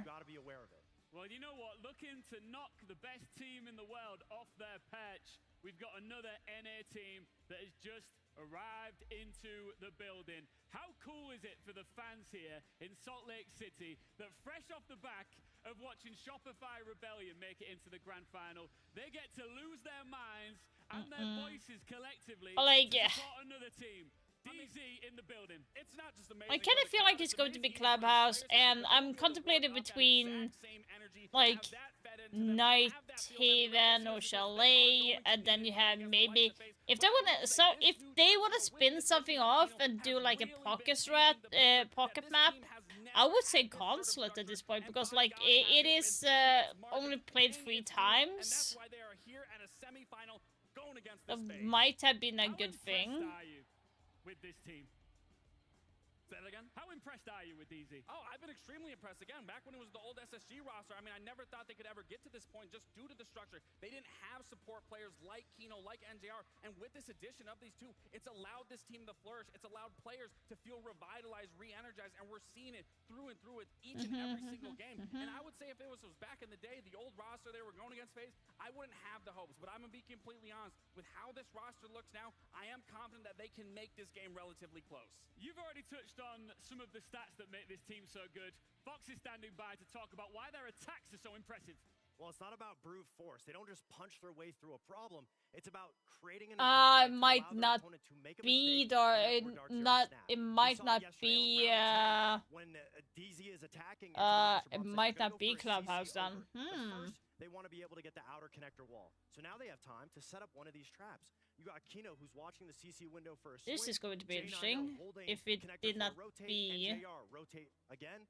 Newer's getting the wall and Fultz is on the hatch. Because if they played Clubhouse against Wildcard yesterday, I don't think they would go for Clubhouse again. Forcing Kansan into a position where he gets caught from NJR. Beautiful opening kill. Now we rotate to phase 2. Could it be banked then? That they're going to create a trap for. They have the man advantage. They're going to put pressure. Taking top red and CC to force. Let's go bank Night Haven. They have the trap. Newer's outside of garage on a drone. I want to say Consulate because it's such a smart plan to play a map that you have not played a lot in general, or like that teams have not. So if you have a map in a pocket that you want to surprise with, that would be good. But like Bank, Night Haven, maybe Consulate. They're meticulous, calculated. They take their time, and it's limited risks to get that opening kill, and that's going to be their game plan against FaZe today. Love that, and you know what? They're absolutely going to need those attacks, Lax, if they want to stop the best. Can I quickly say, that's why he was my IGL. Just the way that he broke that down, I mean, that was so beautifully done. But they are going to need to be on point and attack, right? They are going you can't make mistakes against FaZe. You can. They punish you absolutely every single time. So if they can play this concrete, just like Box was breaking down, FaZe is going to have a hard time. But that's always been the thing with this FaZe roster, is they're so good at controlling tempo, they're so good at understanding their opponent, and they're so good at breaking down those flaws. All right, let's take a look at picks and bans for this last semi-final of the day. We're going to bring your IGL back into the mix here in the studio as well. Lax, let's go. Clubhouse, honestly, it doesn't matter what map you're going to play FaZe. They have a very depth map pool. So the fact of the matter, I see Clubhouse coming out here for Dark Zero. I really like this because you already want to start the game out just focusing on sheer fundamentals. You don't want to upper hand, and you can't really give a lot. Oh my god, did I pick everything right? It does come down to those basics. Bank, however, that is a little bit. I said Clubhouse, but I didn't say Bank. I said Clubhouse, Chalet, and Consulate. It's a beautiful pick from Dark Zero because what we talk about. I got 2 out of 3 right. Oh my god, that was such a good guess. Not much creativity you can do on it. That gives Dark Zero the edge. They're able to take their time. That is insanely good guess. Oh my god, that was such an insanely good guess, guys. Going through the garage, the dirt tunnel, finding those openings. So again, we've been painting the picture. It's really just about the teams in the server, but it's all going to come down to those opening engagements. Well, we can now take a look at the double world champions, the back-to-back world okay, champions. so I'm talking about the banning. Huddling up and getting set for what they're okay, for Dark Zero, like I think it's going to be for Dark Zero. It's going to be like if they're starting on attack, it's going to be Kaid and Mira. If they're starting defense, I definitely think it's going to be like an Ace Capital. And they want to do it with a major championship on their cabinet. I mean, I'm glad you said legacy because it really is that for FaZe. At the end of the day, there's a little bit of pride for them too. Everyone talks about how Furia is one of the best legacies. You know, everyone says G2, but I think it's safe to say that Furia has surpassed them. And now for FaZe, they want to be not only the best team in the world, but for them, there's a chip on their shoulder. They want to be better than Furia. I think there's something for me when it comes to this FaZe roster. When you think of egos, you think of prestige, whatever that might be. FaZe really does focus on themselves. They don't care about the opponent that's in front of them. They focus primarily on what they can do to better themselves that then favors them in their matchup, which is why they're so good. And you even just talked about, you know, sure, they aren't so flashy. They aren't the, you know, prettiest team to be watching, but it's because they play Siege at such a high strategic level that it works. And it's the reason why they're a 2-time world champion. It's the reason why they're 1 game away from a grand final to make their name etch it even further into history. I mean, this team is just so fun to watch if you like to pick the brains and really look look at the strategical aspect that Siege is all about to its core. But you know what's interesting about picking their brains in a strategy? I really feel like that's what Dark Zero has come to since picking up this roster, getting Kino, keeping NJR. It really feels strategically they're on a new level. I mean, when we look at Clubhouse, something that everyone's been talking about is how they've innovated Clubhouse, using the Tachanka in so many areas. That's been a way that they've elevated their play. So for me, I feel like this is a perfect matchup for both of these two teams. And at the end of the day, okay, welcome back. Is going to I picked, I guess, like, the maps, and I got 2 out of 3 right. So it's going to be Clubhouse, Bank, and Chalet. It's gotta be face. I'm gonna go with Dark Zero. All right, good stuff. Nice little reaction from the crowd there. It is time for our second semi-final.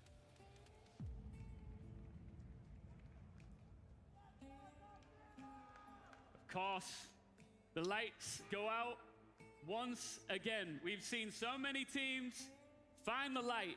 Others have let the pressure get the better of them and collapse beneath it. One team has already booked in their spot in the grand final to fight for this trophy. Who will join them in that battle?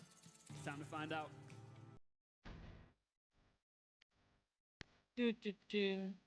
Dark Zero picked Clubhouse and FaZe picked the Bank.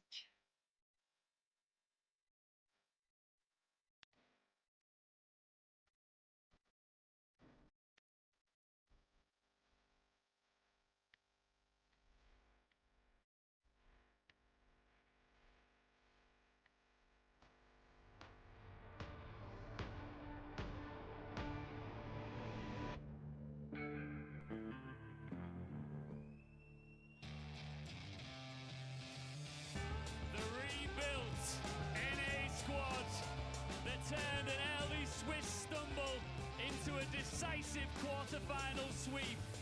They did not cave under the pressure. It's Dark Zero!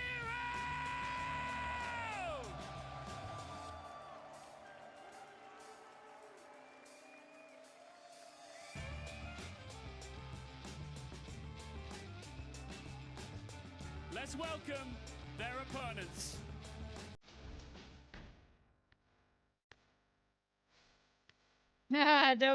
Don't say that. Don't say that. You know, you don't know. You don't know.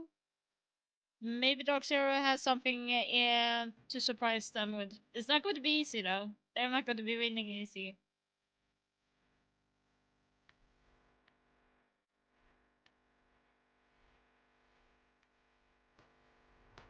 Israel is on the first place right now on the Eurovision. Jesus.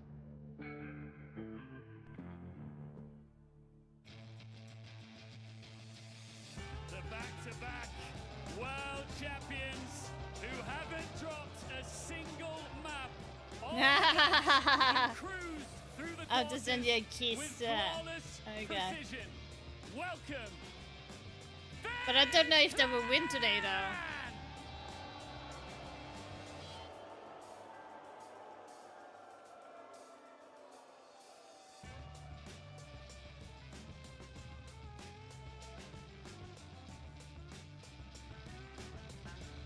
Almost a full arena.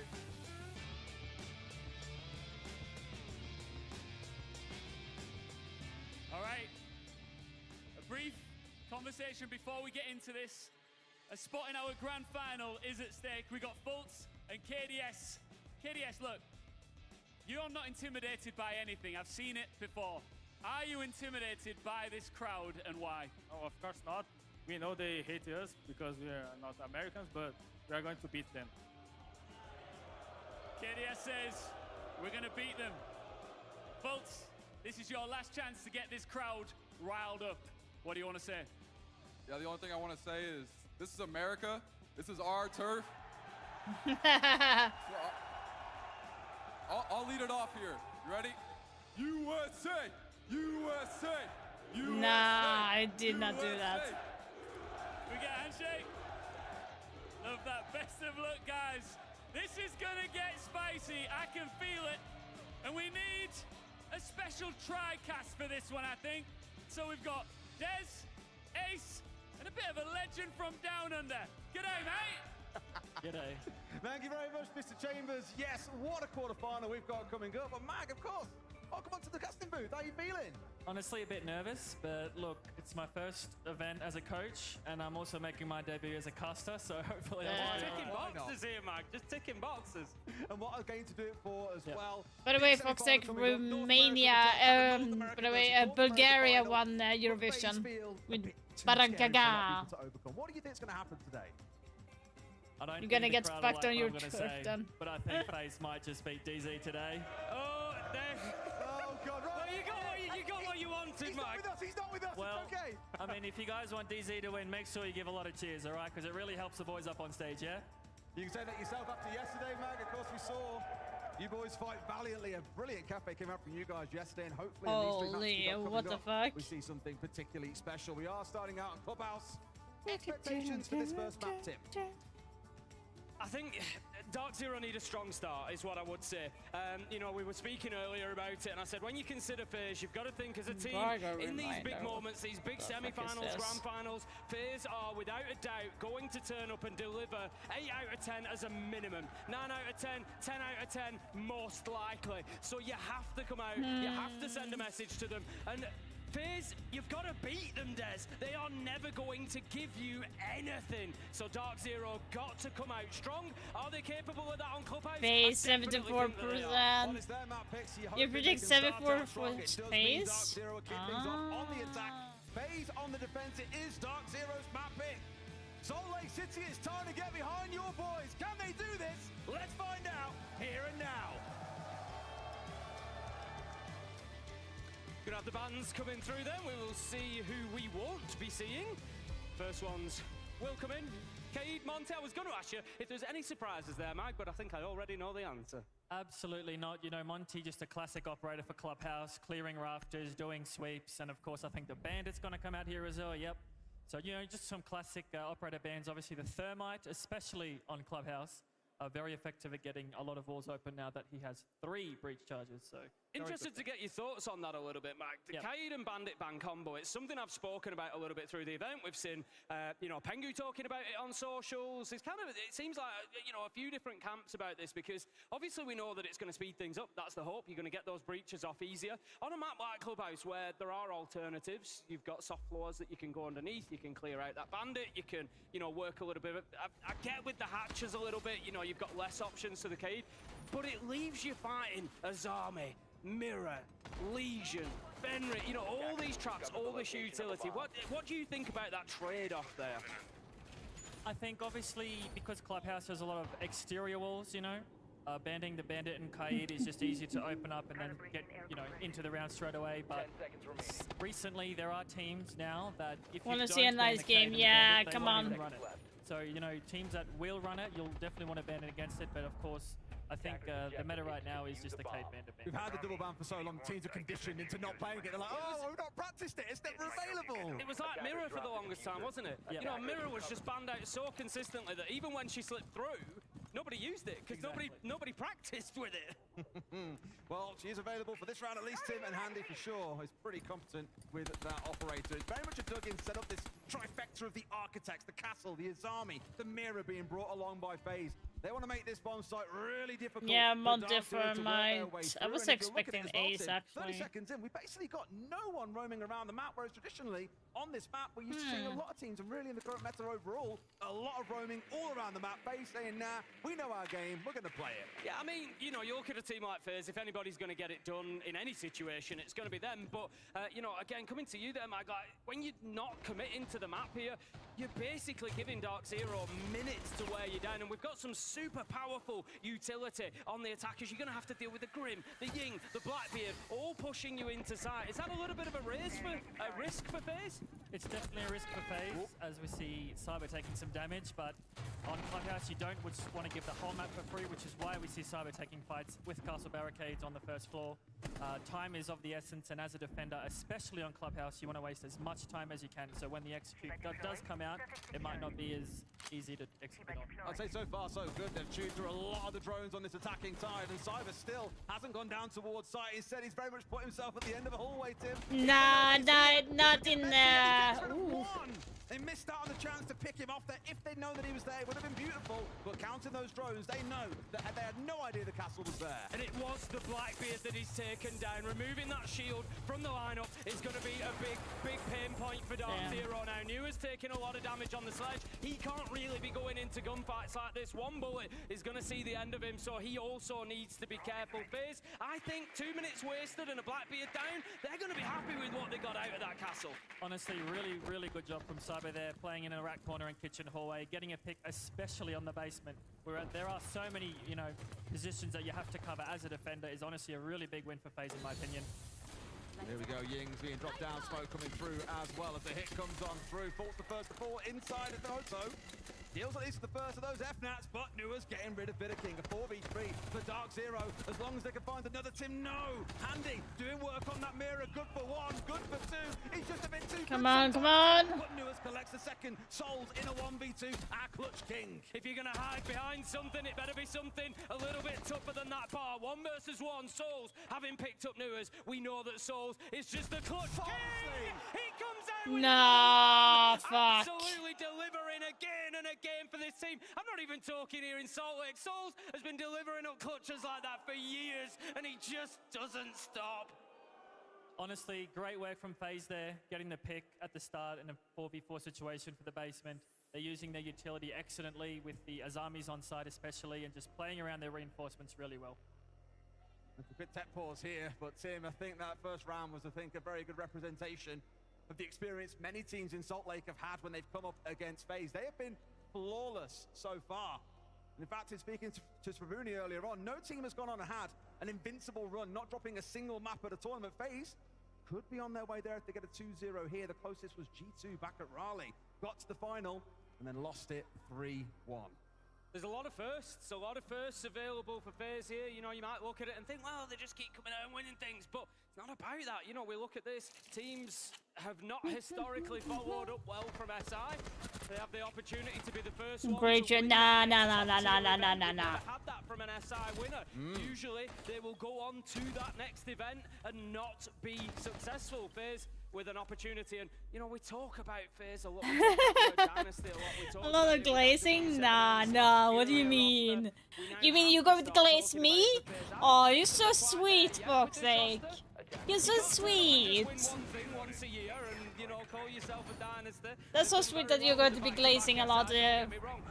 Something like I'm like so honored. What do you mean? And just really starting to cement themselves. I think that starts opening that conversation up. Do you think if they win this event, they now declare themselves as the best team of all time, Mac? Well, no team, correct me if I'm wrong, has won an SI and then won the next major. Yeah, so they've got 2 SIs and then potentially a major afterwards. Obviously, G2 Penta had that dominant phase in 2018, but... Yeah, that's exactly what you mean, fuck's sake. I'm like... Yeah, that's the hard part, right? I don't know. I think 2 major wins, or a major win in an SI, will, in my opinion, solidify them as the best ranked. Oh, they're very close. They've got another map to go, and then they're all well and good. One more match tomorrow, maybe, assuming they get the job done here. But I'm sure Dark Zero have got something to say about it. We had a chat with Cole. Mag is currently can't just spring things on FaZe and surprise them with rushes. They always seem to be ready, but it feels to me, Tim, they might be trying to catch them out from underneath here. 2 of them slowly crawling their way through. Nuas and Faults working their way up, maybe able to catch the player on main stairs.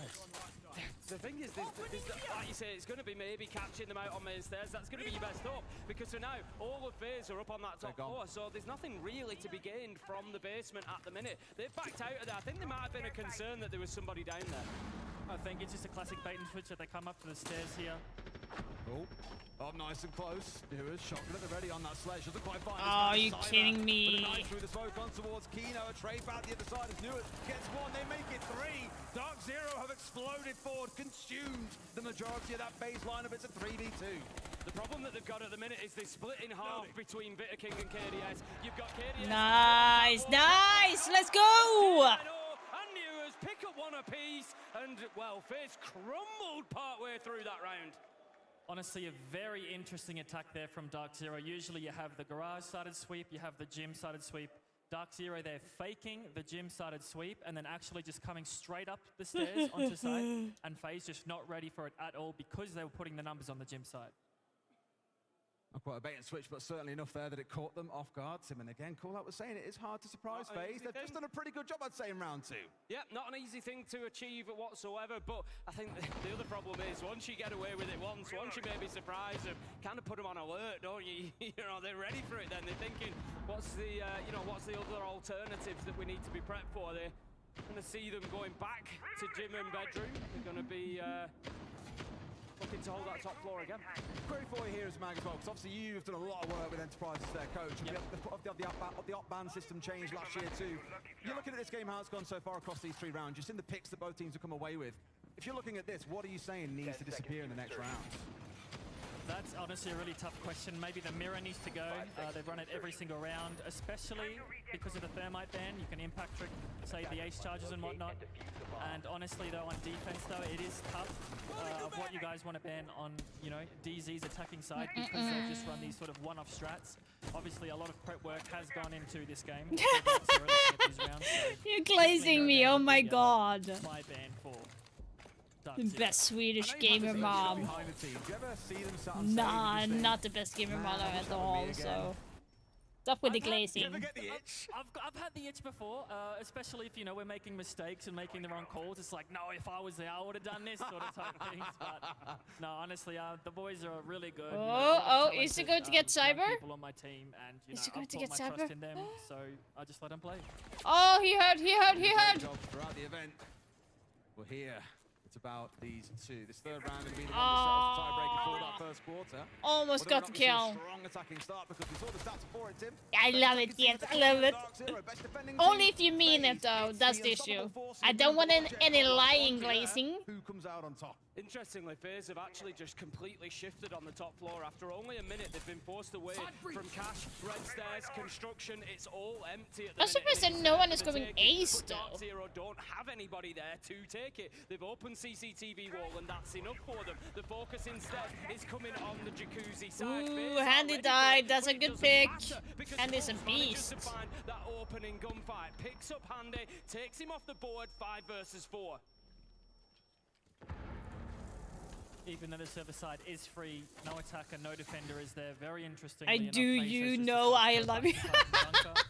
How did your English work? Well is in the middle, so you open a certain side and then go the other way. But here comes a Demos from below. Very nice, you know, use of the Azami there, so he cannot get shot from below.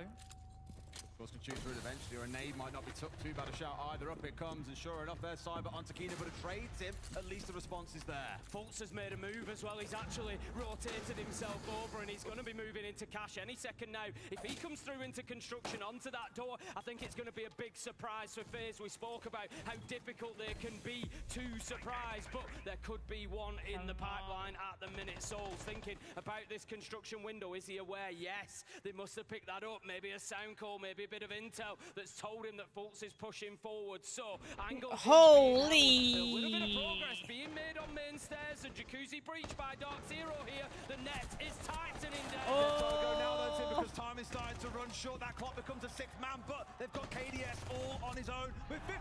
Yes! Let's go!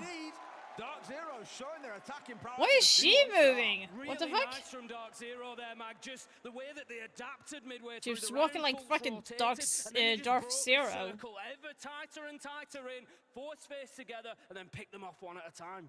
Honestly, just great siege from Dark Zero. Obviously, the highest attacking win rate team at the event. I don't And just the know. way That they was were just able weird. To, you know, open everything up, have a look at what's weak, and then just hit it is just actually just incredible to watch.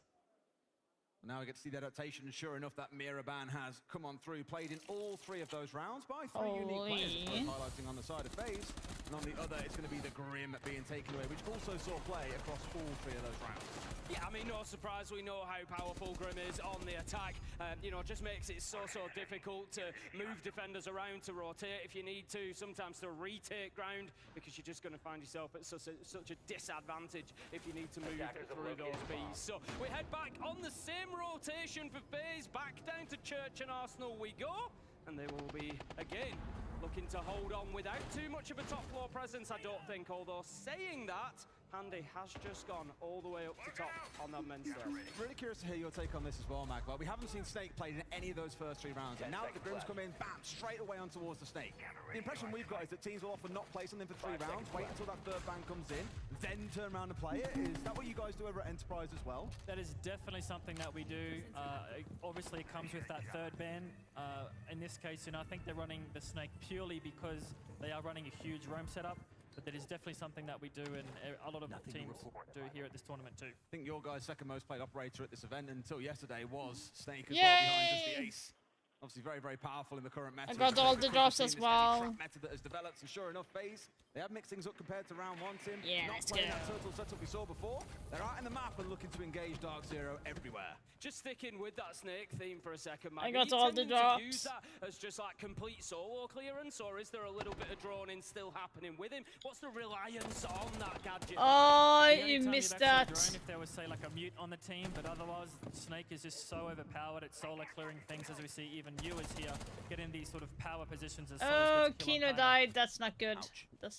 That's not ideal to lose down a shield so early on here in the round. It's not even 60 seconds gone by, Tim, and that's a lot of pressure they'll lose coming down dirt. Look, you can put the Blitz down there for that as well, but there's a reason you've got the 2 shields on side. You want the Blackbeard to be the one pushing down with those nades, clearing the way through slowly, and normally looking towards a Blitz to hit somewhere else at the same time. That's not an option anymore. Yeah, we know that Kino is going to regularly bring those shields. It's not something they've actually had too much value from. He was the opening death as well the last time that they were attacking onto this site, so we are still yet to see Dark Zero have that Blackbeard available to them. We see that utility inside a site, forcing the Blitz deeper. Fultz gets taken out, J9O down as well, leaves us a couple going down for FaZe along the way, but effectively 2v2, Newer's super low health. There's a lot of time on the clock, but you feel like FaZe still in the driving seat. Super low health, but potentially on for an ace here as well. He's got a triple in the round. He finds the final 2. This place is gonna erupt. J9O, I think, recoverable. He is bottom of main stairs tucked in, so it might be a tough one. However, has got a teammate come in, but characteristic from Souls to miss a couple of free shots, and they arguably paid the price. Die. That should be enough to get J9O finished off. Yeah. Great play by Souls, but that's another 30 seconds gone. The Snake is still alive, so even if they don't have any drones, they can still get information, as we see here from Noise as he goes in. Sees absolutely everything. Like you say, it's 1 HP and a dream. Could be on for the ace if he can find either. They've already moved away here just to make sure he hasn't got the full read on them. But again, another scan comes on through as KDS finds NGR just as it appears on the screen in front of him. It's a big moment for Newers. One to his left and one towards his right. It feels like a tall ass, Tim. You know where they are. The question is, can you do anything about it? Almost full health on the side of FaZe as well. You really feel like it's a matter of time. That man again, Souls, steps up, so solid, so stable. Nicely done, though. Pulls out that round. It's going to be FaZe leveling things up. Yeah. 2-2. Not only is Snake very effective at clearing the roams or going for backstabs, but even just then in that 2v2 situation, he can just see where the team is. Tava lá no banco do dinheiro. Vamos. Yeah, that vamos timing is crazy. Só que, Vitor, reforça aquela parede da construção pra. Só não faz ali construção, tá ligado? Pro dinheiro. Fechou? E o Souls pega um mute ali pra poder peitar pelo menos um pouquinho avançada lá e depois você recua. A gente vai jogar basicamente lá recuada daquele jeito antigo que a gente jogava, lembra? Aí É o Arden? É, tu pode ser o Arden e o Rand pode pegar um Ferri pra não tomar essa surpresa aí de fora de time. Tá. Fechou? Tá bom. E a academia? Na academia a gente pode manter praticamente o meu planejamento ali da fazenda da garagem. A gente tenta pegar uma info um pouco mais avançada e depois a gente recua. Vai querer que faça pixel nessa do dinheiro agora ou não? Agora. Ou reforça? Bora. What people don't know, Mag, is we brought you onto this TriCast because of your impeccable understanding of Portuguese. You're I'm joking! I'm joking! I wish I'd caught that in a frame. That'll be the loop next week. I'm joking, don't worry. Obviously, we can't understand Portuguese and not much of a clue about what was said. Maybe we'll get a translation come through in our chat soon. But just to recap those first 4 rounds, we've had 2 apiece so far, both playing exactly as you'd expect, both really wanting to get this over the line. If that's your tactical timeout there, Mag, what are you saying to the team at this point? 2-2, pretty solid, you know, even either side. What do you think they're trying to inject there? I think maybe FaZe has the read that, you know, DZ are using a lot of these one-off plays, maybe even countering what FaZe usually play. maybe FaZe might start getting even more aggressive on these defenses because they have been, especially on the Jim Bond side, just giving too much up to the attackers. So I think once we watch these next 2 rounds, we'll have an idea of exactly what their coach is doing the timeout. One thing I love about DZ throughout this tournament, Tim, I don't know about you, it's felt like watching like perfectly played strategical siege at times. Like it's like watching a game of chess at points. And I think coming up against FaZe, it's a perfect match in that regard. It really is a case of who can execute down to the millisecond better than the other. Yeah, they're a team that I really enjoy watching at the minute. I enjoyed what I saw of them through kickoff. You know, obviously it's a roster that's been put together in March. It's kind of, you know, almost, I won't say come out of nowhere. You know, we know SSG core, yeah. Yeah, you know, we know these players. We know how good they are. But the way that they've been able to build this so quickly, so consistently, when you look at maybe some of the other rosters that have had changes and how they've had a little bit of difficulty getting running, it is really, really impressive. And Dark Zero continue to do that here. They've got the opening breach sorted. So that CCTV breach done. Cyber is a push going to be playing on Cash Door, but no more aggressively than that. So next step looks like clearing that garage catwalk. Very interesting sensors thrown here by Bolts, is it? Bolts, yeah. I'm actually going to think that they're going to run for the breach. I can't see what you're riding right now. I see you riding in... For now, they're just applying pressure, pushing and pulling the defenders and see, you know, what will eventually open up. Oh, what's happening? Back at the very least. So while they haven't got full control of Catwalk just yet, he is still in there. He has been forced way back to the top corner. Just going to continue trying to fight over this raft at the minute. KDS is holding on really well here. He's got the breach open behind him. He's got drones coming up the stairs. He's being pushed from either side. He's got Capitão bolts coming in. And somehow KDS continues to fight inside of that round. Oh, I thought he'd get away there for a second as he vaulted over the balcony. I need one more point to get the gun skin of prediction if FaZe win. Okay. Yeah, he is. He was just coming in from the basement. He's moved up main stairs and he's going to get himself through into lounges on the snake. We'll see what impact he can have. For some reason, my Twitch chat is not working on my stream, so was posturing to hit the back, having my second pick. They just want to, you know, send all the numbers onto the one side and make sure no one is below for that crucial C4. News have been waiting for the hatch for the most part, but Fultz is in. All the utility coming out. As you can see, the FNAF going down to C4. What? The man in the breach as well as the plant going down. A beautifully placed C4. Oh, that is unlucky. Breaking out and phased him, and look, they're in a great position. Because, like, in general, that spot is very, like, that spot, planting spot is not a common spot, to be honest. Back pocket that he can work with here if necessary. This is looking rough, and there's still a C4 from Souls. No, he's finished off. The C4's offline, down to a 2. This is doable. There's a real opportunity. 15 seconds left to go. They need to recover this diffuser. That's what Kino's going to do. And that kill gives an opportunity now to put it down. We're effectively 1v1 while Kino goes to the plant. It is all up to J9O to cover his teammate now. The shield is up, and all of a sudden, it's a huge advantage for Dark Zero. Kino, the window. Played this absolutely. Oh my god, they actually got it. And what a turnaround for Dark Zero! That is insane. By the attackers here in the 2v4. That C4 from Cyber got them back in the driving seat, but as we saw, FaZe getting a bit too aggressive, not waiting for the plan, for the 4v1 possibly, and just really, really, really well played from the attackers in the 2v4. You boys have won a lot of clutches this event. Now, I imagine there's been a few moments that you've looked at and just gone, oh, we were 5v3 or we were 4v2 or even 3v1 and it's gone wrong. What do you think in those moments? What do you often see being the cause for these things that go wrong? I'd definitely say not playing together. 3-2-1s, we talk about a lot. I think, you know, FaZe just not playing the round together, even a win condition. You know, we need to make sure we set win conditions on defense. How are we going to win the round so everyone is on the same page? At what point are you setting that win condition, Mike? When's that conversation happening? Is that kind of like beginning of the round, you've all got an idea in your mind, and maybe then that has to be switched? Or is it kind of that last 20, 30 seconds, right, here's confirmation of what we're going for? Honestly, it's just because the game is Siege, it can be at any point in the round. It can be in the start of the round, it can be at the end of the round.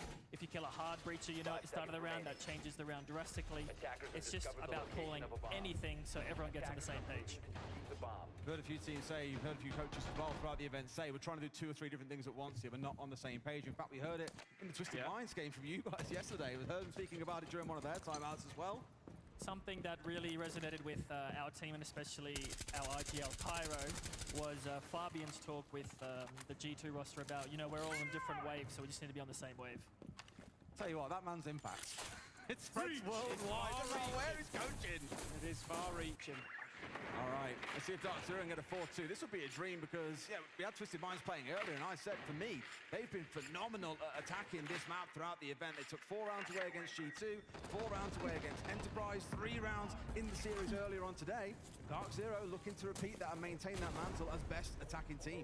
Just remember that Rotero drone that we've just seen there. That's softening up main stairs to give an avenue, to give an option for later on in the round. It may not be that Dark Zero use it, but it's worth keeping in the back of your mind. It's largely going to depend on what happens with FaZe. If they get pushed away from main stairs, it's something now that Get Cyber, come on, he's nasty, get Cyber. They're setting up options for themselves. You know, so if they do go for a cash clearance and it's not working, maybe we can put a bit of pressure on main and create a bit of space for ourselves. Honestly, in today's Siege, creating these opportunities at the start of the round so you can use them later in the round is the meta right now. If it's not working, you always have to be, you know, wary that you can use these other avenues. And especially as a defender, someone has to be watching those main stairs or someone will creep up. It's often hear about this trap meta being designed to control the gaps that often exist in defenses because you have to control so much of the map. And 4-5 players JDS can't do holding that. there, Just like okay. themselves, the traps do often help. Even if it's barbed wire, it's still a form of slowing people down. KDS taking his charge on 4. You gotta be aware of that. Oh my god, and JR, are you kidding me? Now has a chance to continue being aggressive. Control the cash EC is so important elsewhere. We get kills going back and forth, Tim, but right now it's FaZe in the driving seat. Okay. Love that from KDS. Wow. How much work has he done What for the his team there? fuck? He might be down, but it doesn't matter because the round is practically won. He's wasted 2 minutes. He's got some slippery movement going on to find that kill onto the aids. He has done so much. And the rest of FaZe now, what do? They all just back away. You know what? You come and find us, Newers. The work is up for you to do. Diffuser's down. You've got to get yourself all the way through the map. Meanwhile, what do FaZe do? Sit back and hold those angles, Des. It's almost hands-off keyboard time. Just let him push us. Oh my god. They just need to make sure that I take one by one like the last round and, you know, perfect shot by Souls at end the round. It happens sometimes. Damn. So it's hard to pull off those big clutch situations, especially against a team as structured as FaZe. In the round replay, we saw 2 players both stepping out there to look for the trade. It's all but guaranteed to get away with it outside of some magical god shots. But we go into our halftime. Let's have a listen Remember to what what the he was teams have talking got about to too say. here, fellas. We're looking to flow on these guys pretty hard. They telegraph, fucking flow, contest them, hammer them hard. Yeah. Full hard hammered.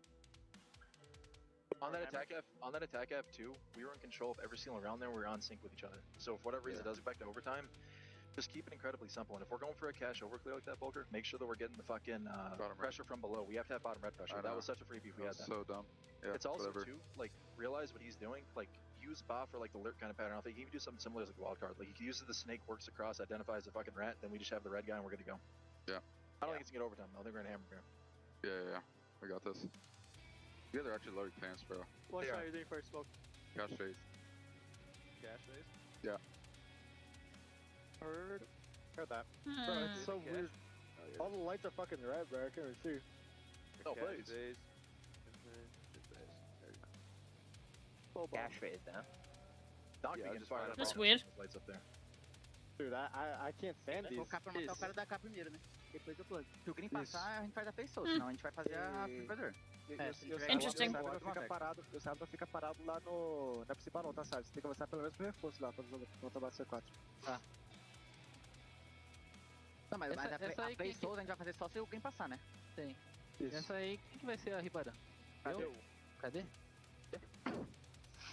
Vai lá a Ribana do jogo.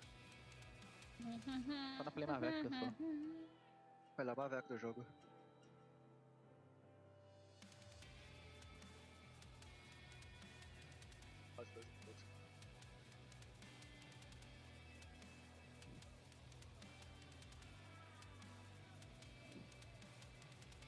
Bora aí.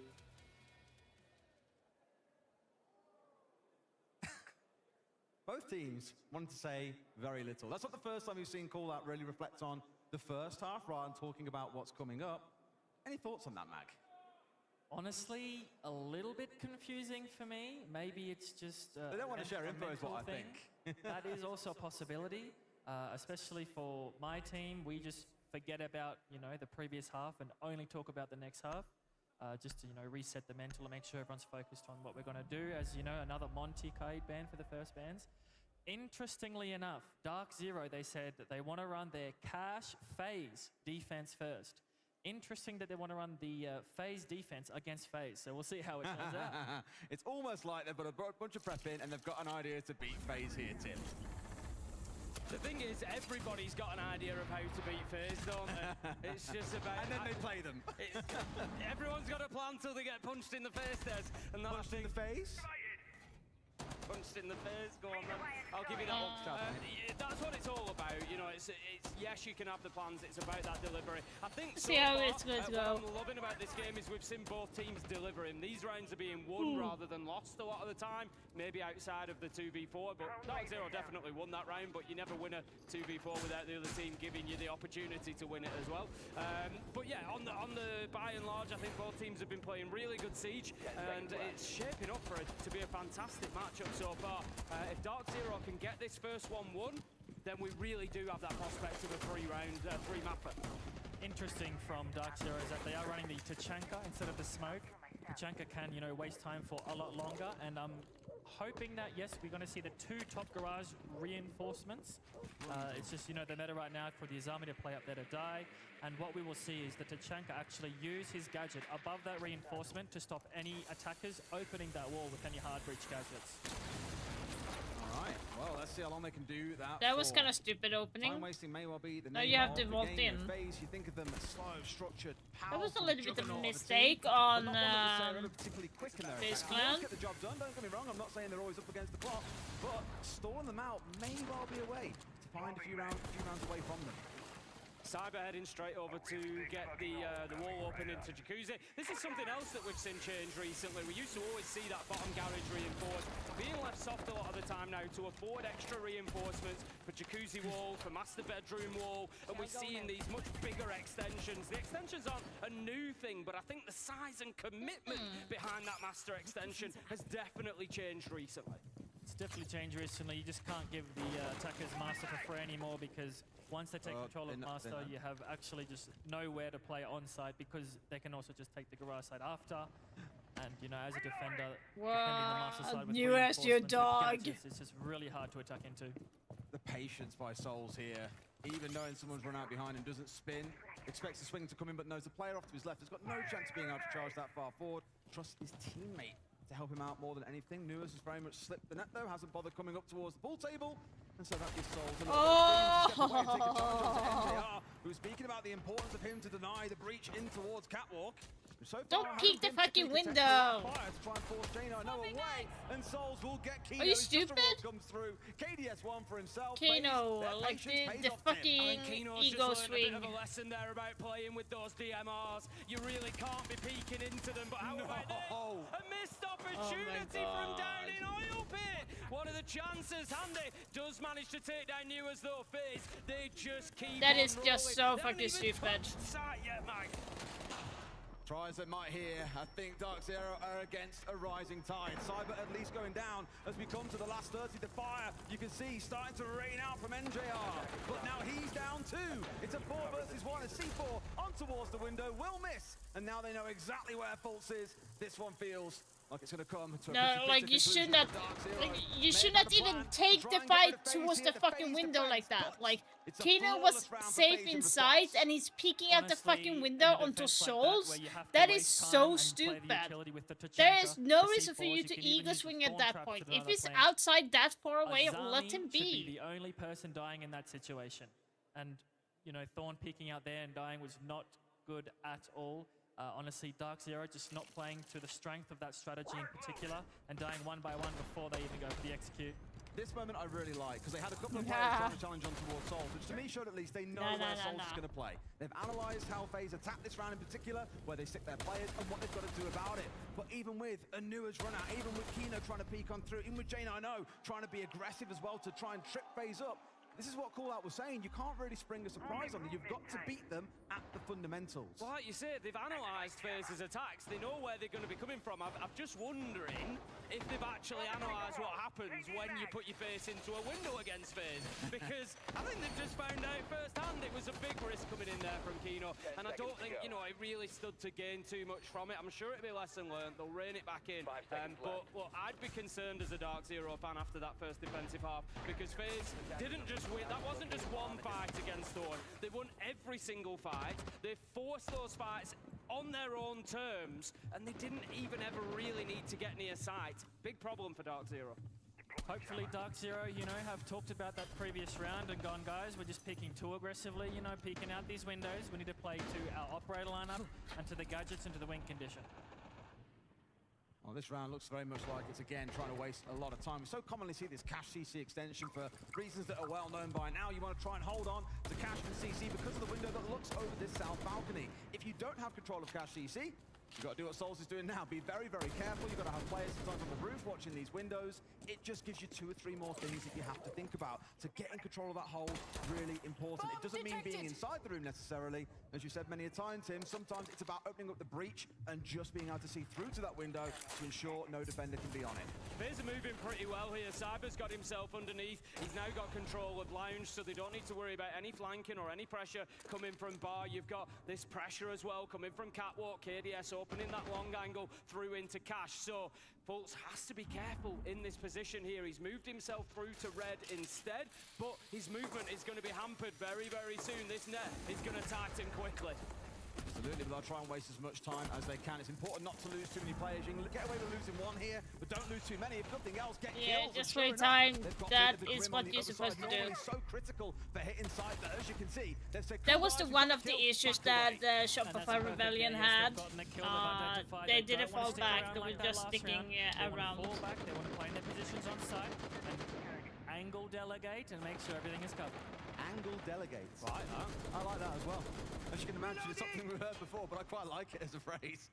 Delegate off who's holding what angles. However, that does now mean they've conceded over control of Cash CC. What he means by angle delegation is probably like holding the angle to push the enemy. Going for a bit of a surround here, Tim, but it looks like a big focus on the gym plan. NJR underneath is one to remember. He's got Nitro in hand. He's playing in Bar. He could be a big win condition here for Dark Zero, just to deny any plant opportunity. Elsewhere, though, J9O doing the work. They're hoping that you never have to use the mirror. Oh! If they do need to, NJR makes sure he's in position to still do the job. Cyber drops down and finds the trade, but still, FaZe on a real back foot here. Dark Zero, night and day different from that last round. Has a C4, he can jump down fast. Time to angle delegate, let's get ourselves set in. You know there's only 2 on the other side. They can set up 2 separate 2v1s here if necessary. The nade will be a giveaway on where this push is coming from. And we go with Souls. We see now Big Ing being the clutch team, but it's a lot to do against 4 on the other side. Right idea with his shots, but not quite finding the man. Newers good for 3 in the round. Yay, let's go. Convincing round 8. Honestly, just great work from Dark Zero there, realizing their mistakes from the previous round, and then straight away falling back after they got that first pick against FaZe. Interestingly enough, because of the ace ban, there was a mute jammer actually on the jacuzzi wall. So late round, you know, there was no like I could start maybe streaming tomorrow to watch the rest of the game before the show match. As well. The teamwork between Newers and Fultz. Newers didn't take a single shot. Didn't really announce his presence, whereas Fultz, he was busy. He was moving everywhere. He was fighting KDS on Catwalk. He was taking shots from Red Door, taking shots from inside of Cash. But who got the kill? It was Newers, who just sat there waiting. It was an angle that it felt like FaZe were unaware of. They were not prepared for that fight, and Newers just picked it up beautifully. And as you said, Mag, then it was just, yep, that's job done. We now fall back. Beautiful stuff from Dark Zero, great defense, and it looks again like we are just going to continue back and forward in this one. What I like about this setup here, and I want to hear your thoughts on it as well, Matt, going in towards the mute, of course, blocking away those drones. They want to chew through as many as they can because they're playing a lot behind the Valkyrie, a lot behind the Soul. There's so much intel, but also Intels and Arl available on their side here, all trying to slow FaZe down. Yes, the mute, obviously, to just mute up the drones that are coming from the top floor, but Cyber also known for his Snake and Deimos, so definitely, you know, trying to counter Cyber in those picks as well. The Valkyrie as well is just a really great operator, especially especially for basement for the retakes. Yeah, 10 p.m. Swapping between Deimos or the Snake. Any strong thoughts? I think around that time. The player or mainly the site, what site you're attacking. You know, basement can't really, you know, take a backstab with Snake. You can only clear the map really quickly. And Deimos you can also just use to take gunfights and make sure to get players out of positions. One more for map clear, one more for hitting sight and winning out the gunfight. Shock Horror then. We stick Cyber on a hot gun here. Of course, once he gets that track coming on through, someone on the other side could be in a spot of hot bother if Nat sat on a mute drone. About 60 seconds in though. Now starting to ask questions of this top floor. A lot of clearance work to do though, Tim. Yeah, you got 3 still up there. Kino, Fulch, J90 all looking to hold on to positions on top floor. J90 with the Azami on catwalk is the one that I'm watching. He's going to be tough to force out a position here, using those Kiba barricades just to keep the breach at bay. This is all burning time. We're a minute 10 into the round, and FaZe, they're yet to get in the map. Nobody, apart from Vitter King, down in Dirt Tunnel, but even that's kind of external. They are all outside here. It's the aggression as well, right? Look, Nua's spraying in through the garage wall, trying to catch the man on front door. They're just trying to basically keep FaZe outside the building for as long as they can. It's why they were committing Kibas on towards the breach once it had been opened up. They really want to slow down the world champions here and make them think, but NJR is going to go down to a couple of gunshots and then get finished off by Nade from Vitter King. Uh-oh, oh boy, here we go. Souls on the cook. And into a 5 versus 2 phase. Just a 75 seconds left, so let's go. Let's get inside right now, get the flood, take down what they need. Fultz might get one back.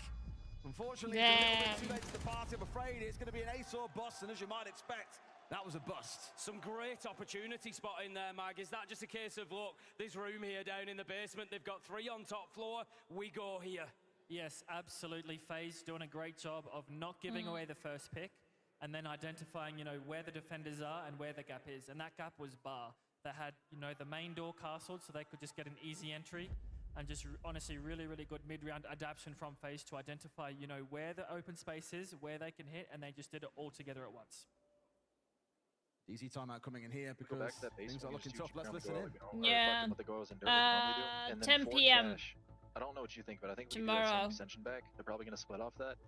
We could just put Bond the Jaeger instead and give Jack the extra ADSs because we didn't ban the Captel. They're going to keep fucking hammering that off for the Raptor side. And that Jaeger will give us more time to actually react off that, then float back to like lounge side or just whatever, just letting more time off that and kind of force them into a split, which they're going to go into our setup. So for Cat, we bring Jaeger in the castle, we hard zone launch, so yeah, that's what I'm saying. Well, I still want to extend on the opposite side though, on the match. Yeah, side. we are. Yeah.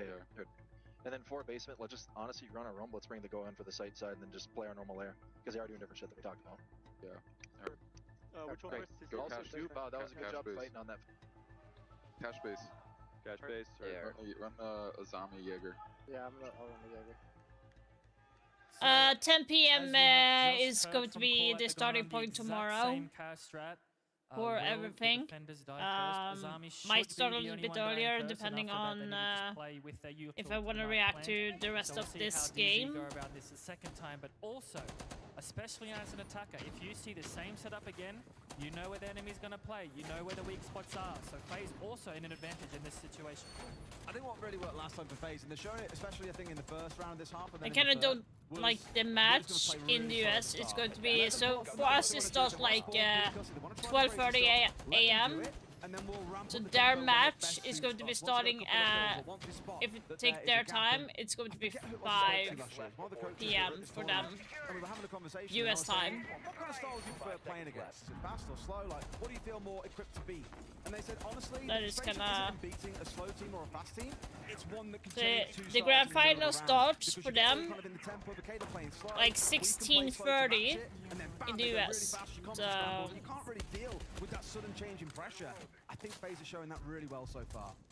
Let's keep an eye out for that entry then. But that's how time zone works. You can't do a lot about it. See the silhouette in the distance. Nua's going to be thinking about that catwalk, but it's actually going to be J90 on the Jaeger that's going to be positioned up there. But either way, that's the position that we're going to be looking at FaZe attacking onto. Kino, I'm sure, is going to be keeping his head out of windows this time, Des. He is on the master side of things. He is the one playing that extension. But as you say, Mike, at the minute, 45 seconds in, Dark Zero offering nothing at this point. They are doing a really good job of staying alive. Interestingly enough, they left the thermite up. You know, if there had been a thermite, but come on, Cyber is in. Well, hello? They're inside sight, right? They said forget about the stuff from last time. Forget sitting around for half the round and waiting. Let's go quick. And it's absolutely spawn them a new one.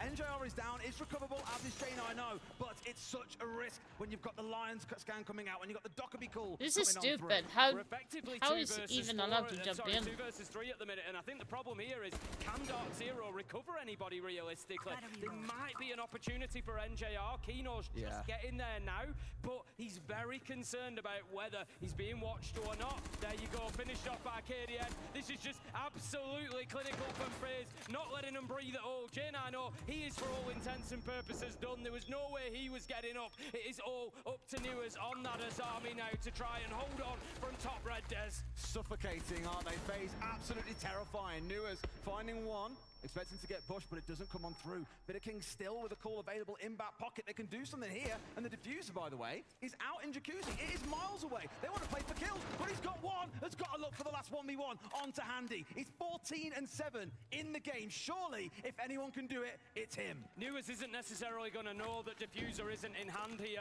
so he's just trying to play a mixture, play for a little bit of time, but he also knows that was so close. Sight. At least to his mind, he goes to try and get a little bit of ground back. Hold so that position, close. and he can't win the gunfight. FaZe, they close out a round that was probably a little bit closer than it should have been for them.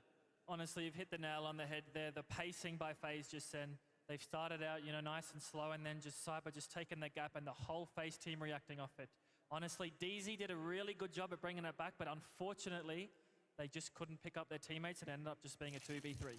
I think that's probably FaZe adapting to what they saw last time as well, identifying, okay, if they want to play this very heavy roam setup on the top floor, we've got 2 or 3 players out towards Destruction, Gym, Bedroom, we've got one that's sat playing inside a catwalk. One of them is going to hit side, get the breach open, 3 of us charge on through, make use of the scan to know who's in sight, and then from there, it was a straight breeze through for Cyber. It's often what we hear said about them. Cyber is that X factor. He's the one who kind of breaks away from the playstyle the other 4 do. He'll do his own thing. Do your best or die feels very relevant right now for DZ as we go towards Gym and Bedroom. But again, Cyber is just that X factor. He will happily charge up and do his own thing. The other 4 are such a solid core that he can afford to be the risk taker in this lineup. I'm interested to see how DZ are going to bounce back here. Obviously, they are facing, you know, the map point. So we'll see if they can reset after this. I don't know. I don't know. Last time around, we saw them defending Gym and Bedroom. It was actually a really, really good defense from Dark Zero. We spoke about it. We had Bulls and Newers out on Cash and Red. They held onto it beautifully. They are the 2 players tasked with holding that area again this time. I don't know, Newers fuck's sake. Been left alone out there. Maybe something that FaZe could exploit. But Dark Zero's decision-making was great. Their timing was perfect. They kept that Jacuzzi wall close, so they limited their exposure to pressure. Are they able to repeat that process? There's a little bit more at stake this time because, as you say, if they lose this one, then it is map done and we move on to bank. Interestingly enough, there is no mute brought by Dark Zero on this round, so the Jacuzzi wall right now is being opened by Cyber. The pressure will definitely be felt by the players on site. Enough to least them ask a question. That phantom pressure yeah, maybe you did, maybe you did. But we're talking about who is going to be winning everything, you know, right? There could be one. Does occupy a little bit of brain space and a little bit of your attention. ADS being so patient, just waiting here for his team to get things moving elsewhere. And then we're going to see FaZe pull off one of those classic hits at the same time where he hopes to hit them in the back, but they've got no idea what's coming. Yeah, there's no real pressure from FaZe on the Cash side at the minute. Apart from KDS holding that construction wall, they've decided this is all going to be Jacuzzi, Mav. The wall gets open. They are just putting a lot of pressure on the Jacuzzi side. I will say Cyber has gone in. It's gone for a march, yeah. Top of main here. Keno just off towards his side, sees his man but can't quite find him. Good 2-way swing here, right idea. That's nice and aggressive from Keno.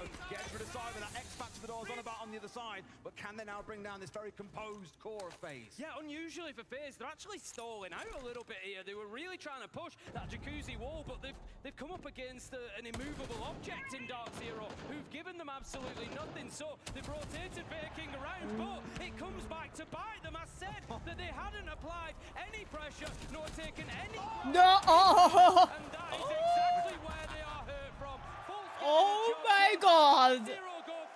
He just flipped the switch right there. Honestly, oh my god. Really well played there by Dark Zero, using the Azamis to, you know, block off single con, make sure that, you know, knowing where the attackers are coming from.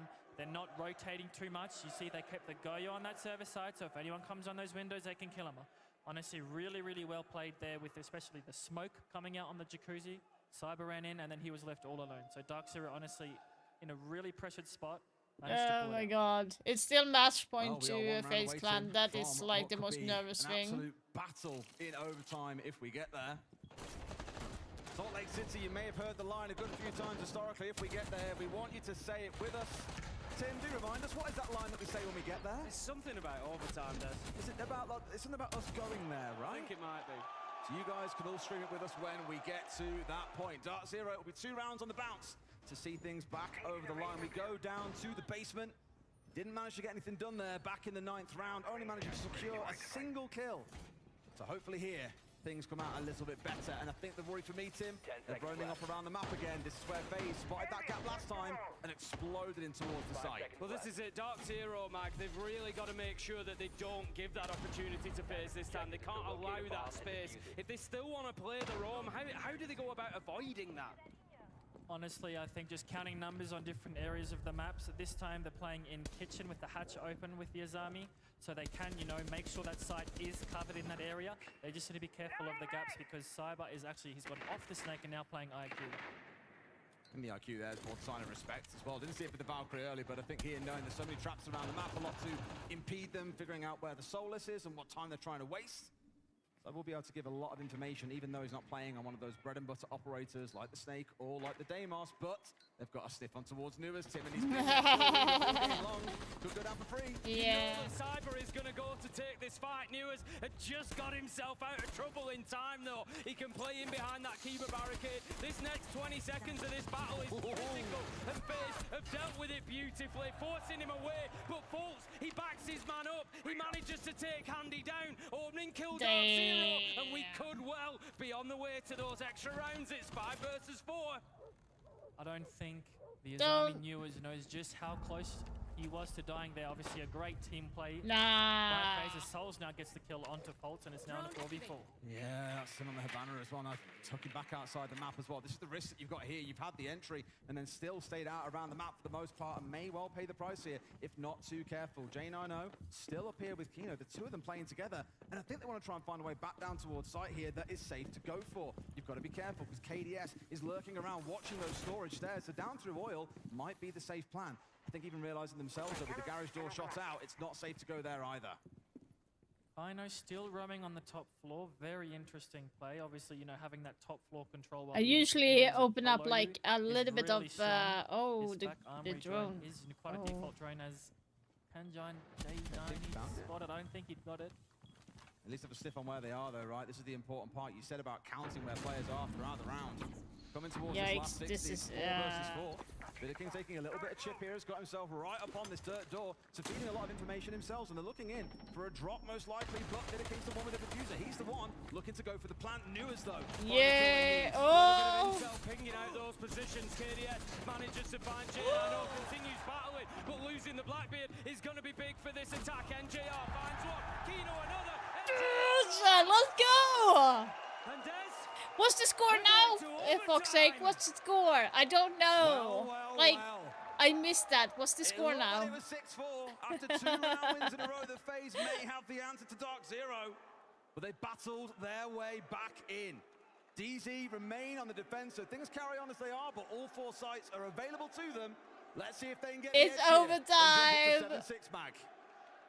I knew it would be very close. I knew it would be very close between FaZe Clan and Dark Zero. Will be the side. I wonder if they'll run the mute this time because the thermite breaches were a problem and they are going to be running the mute.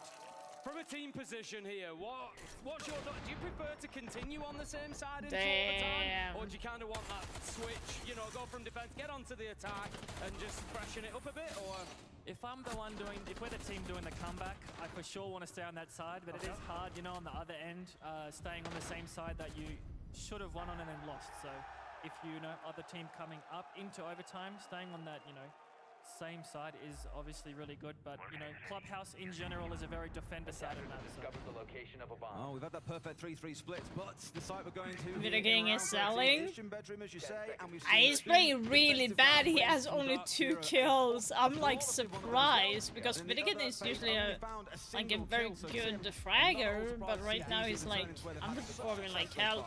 He's on Canadian's level now. See if they can continue it that time around. Literally, he's literally on Canadian's level. Taking control of Cash and CCTV. We saw Fultz getting 2 kills from there at the end of things. Vidiking and KDS, 1 taken down on balcony, 1 inside of Cash. So FaZe this time, I don't think they're going to be making that mistake again. Yes, they will go for the jacuzzi pressure, but they will surely apply a little bit more manpower onto this Cash and CC hold.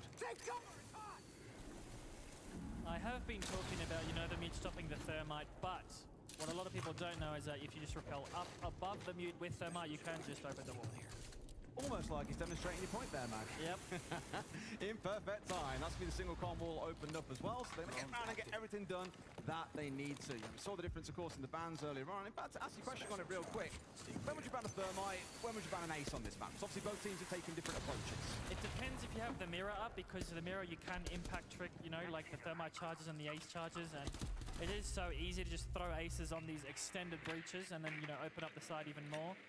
It just depends on what sort of attacking playstyle you want to do, but, you know, Clubhouse with these... They have a lot of information, FaZe, but this is not good. It's way too easy to open up the map.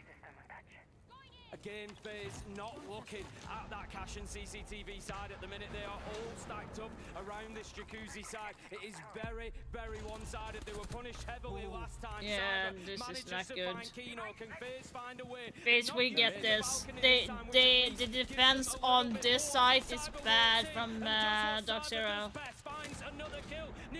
I don't know what Doxero were doing, because literally they were not like understanding how to defend. Since when do you ever see a thermite being the one to charge in and slaughter the entire enemy team? Tim, he's got 3 so far, looking for the 4th, as well as they've got full knowledge on what's going on. He may even get everything done himself this round, Tim. Plan going down at the same time, one coming back the other way. Soul's a bit too good. Yeah, I'm good to say Doxero sold that round actually, because like there was nothing holding that side at all. It doesn't matter what Cyber is playing. He gets the crucial operator on the site and then he just sends it, because that is where the gap is. Crucially as well, FaZe just following up on Cyber is actually the game-winning play just there. So honestly, the power positions for the site players in Dark Zero just have to be careful. They don't fall too early. I said that they'd had a fantastic couple of defensive rounds on Gym Bedroom, only losing 1 player across the previous 2 times, but that one was absolute slaughter. Now they've got an uphill battle. FaZe going to take us down into the basement, where they managed to win it both times back in that first half. It was close in both, mind you. It did require a big clutch from Souls in round 1. It did. It came down to, I think it was 1v2 at the end, if I remember rightly. It seems a long time ago now, 13 rounds back. It's funny how these things have a way of coming around again, isn't it? It really is. So let's see. FaZe, during that round 1, if I remember rightly, they didn't actually play it out in the map. It's not been something they've done massively. They had Cyber kind of around kitchen corridor. That was it. That was their commitment. Everybody else was down inside of basement. I'm just having a look at the positions that they're taking up now, and it is much sort of similar to that, I think, except saying that Cyber, Vidiking now heading up to that 2nd floor, so maybe we see a little bit more commitment here from FaZe to holding the map. They do have the Solus, so they can deny a lot of info to play up on the top of the map. They have, you know, the Fenrir for side, the Goyo for side. I think this should be a full bash strat, as Cyber going for a risky spawn peek on match point, but I don't think he'll be able to catch a Dark Zero Be play. taking lessons from Asham. Crucial round. Let's quick on a window and hope for the best. It was a very, very slight angle that he found, granted, but isn't going to be rewarded for it. However, I'm very confident he will look to waste as much time as possible out here on the roam. Even better yet, find himself a couple of kills. 13 and 10 in the game, matched only by Nuers on the other side at 16 and 9. Certainly been the 2 standout players, Tim. Oh, absolutely.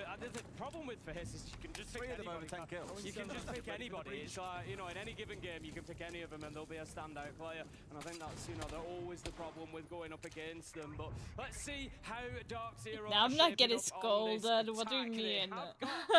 Just kind of wandering his way in underneath, but Vidiking is waiting ready. If Nuers peeks his face out here, it could be a really bad start to the round. Vidiking can't quite react quickly enough. But equally, if they get the kill, then it's a massive start for them. There'd be 5 versus 4 with over more than 2 minutes still to play.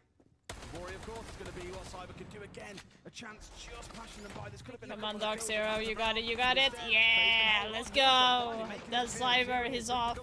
And gets one for himself. Cyber removed. 5v4 with more than half the round to play, Mag.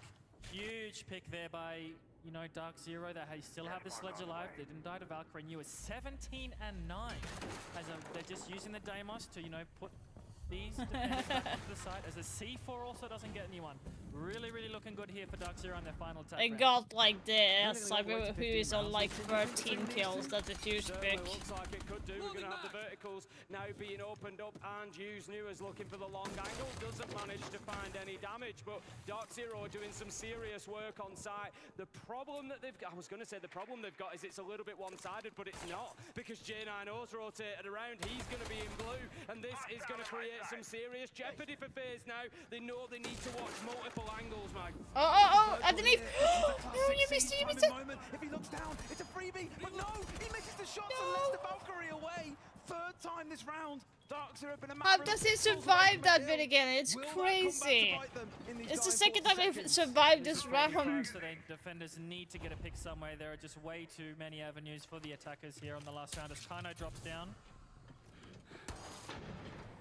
Just going to be pushing in with the shield, takes the ground, J9O onto KDS, here comes the final 20-second bloodbath down in Church and Arsenal, and it's Dark Zero firmly on top. Come on. 3 versus 1 as Bitter King manages to fight back, but surely yes, let's go. we are going all the way to 15 days.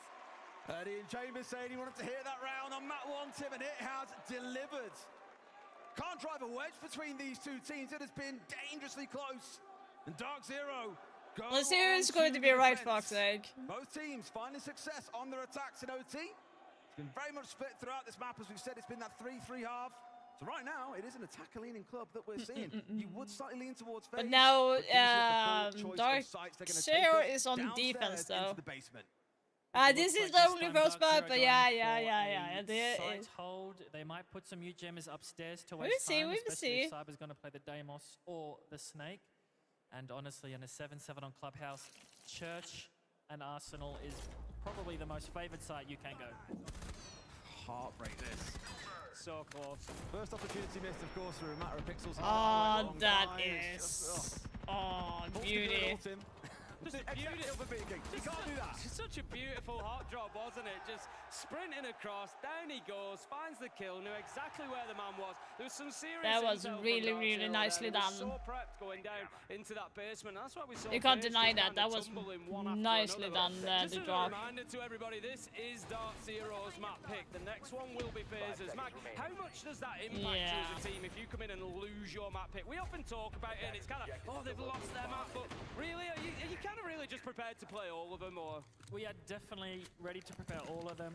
Obviously, you know, teams like Twisted Minds on, say, Clubhouse, you sort of don't want to be losing your first map going into that, but as a pro team, you know, you should be confident on the maps that they're going to pick as well. Still doesn't make it any easier. The good news, I guess, for DZ going on to Bank, regardless of the outcome here, Tim, is that it is their favourite map. FaZe is so confident on playing nearly every map in the pool. They say, you know what, we'll play you anywhere. We'll go to Bank. We feel comfortable there. We don't care that it's your most preferred map.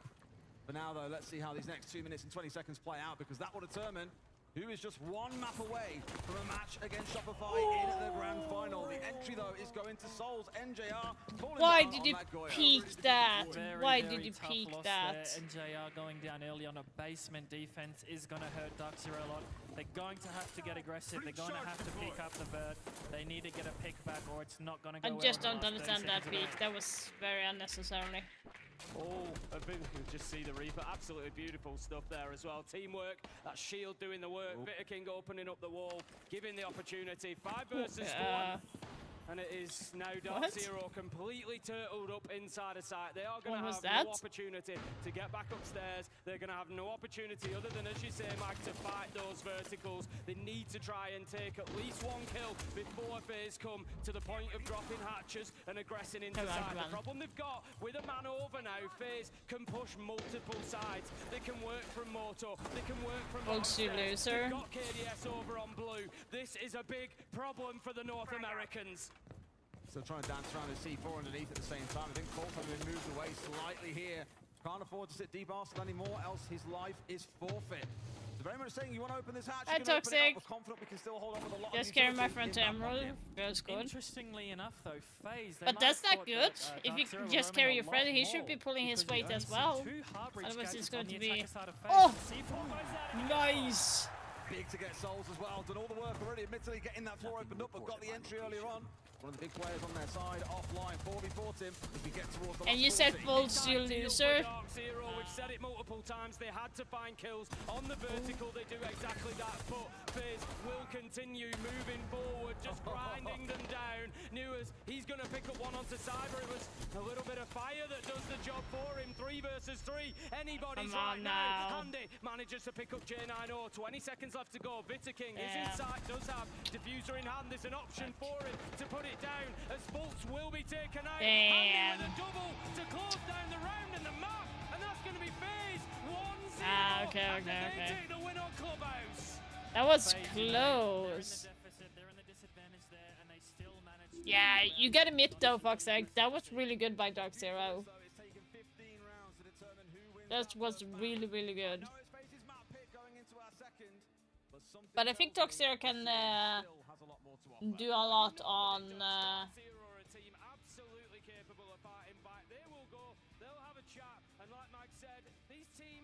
the next map.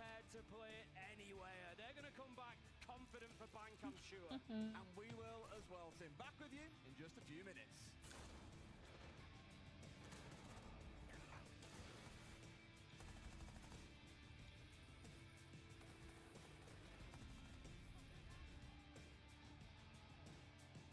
Yeah, it was very, very close.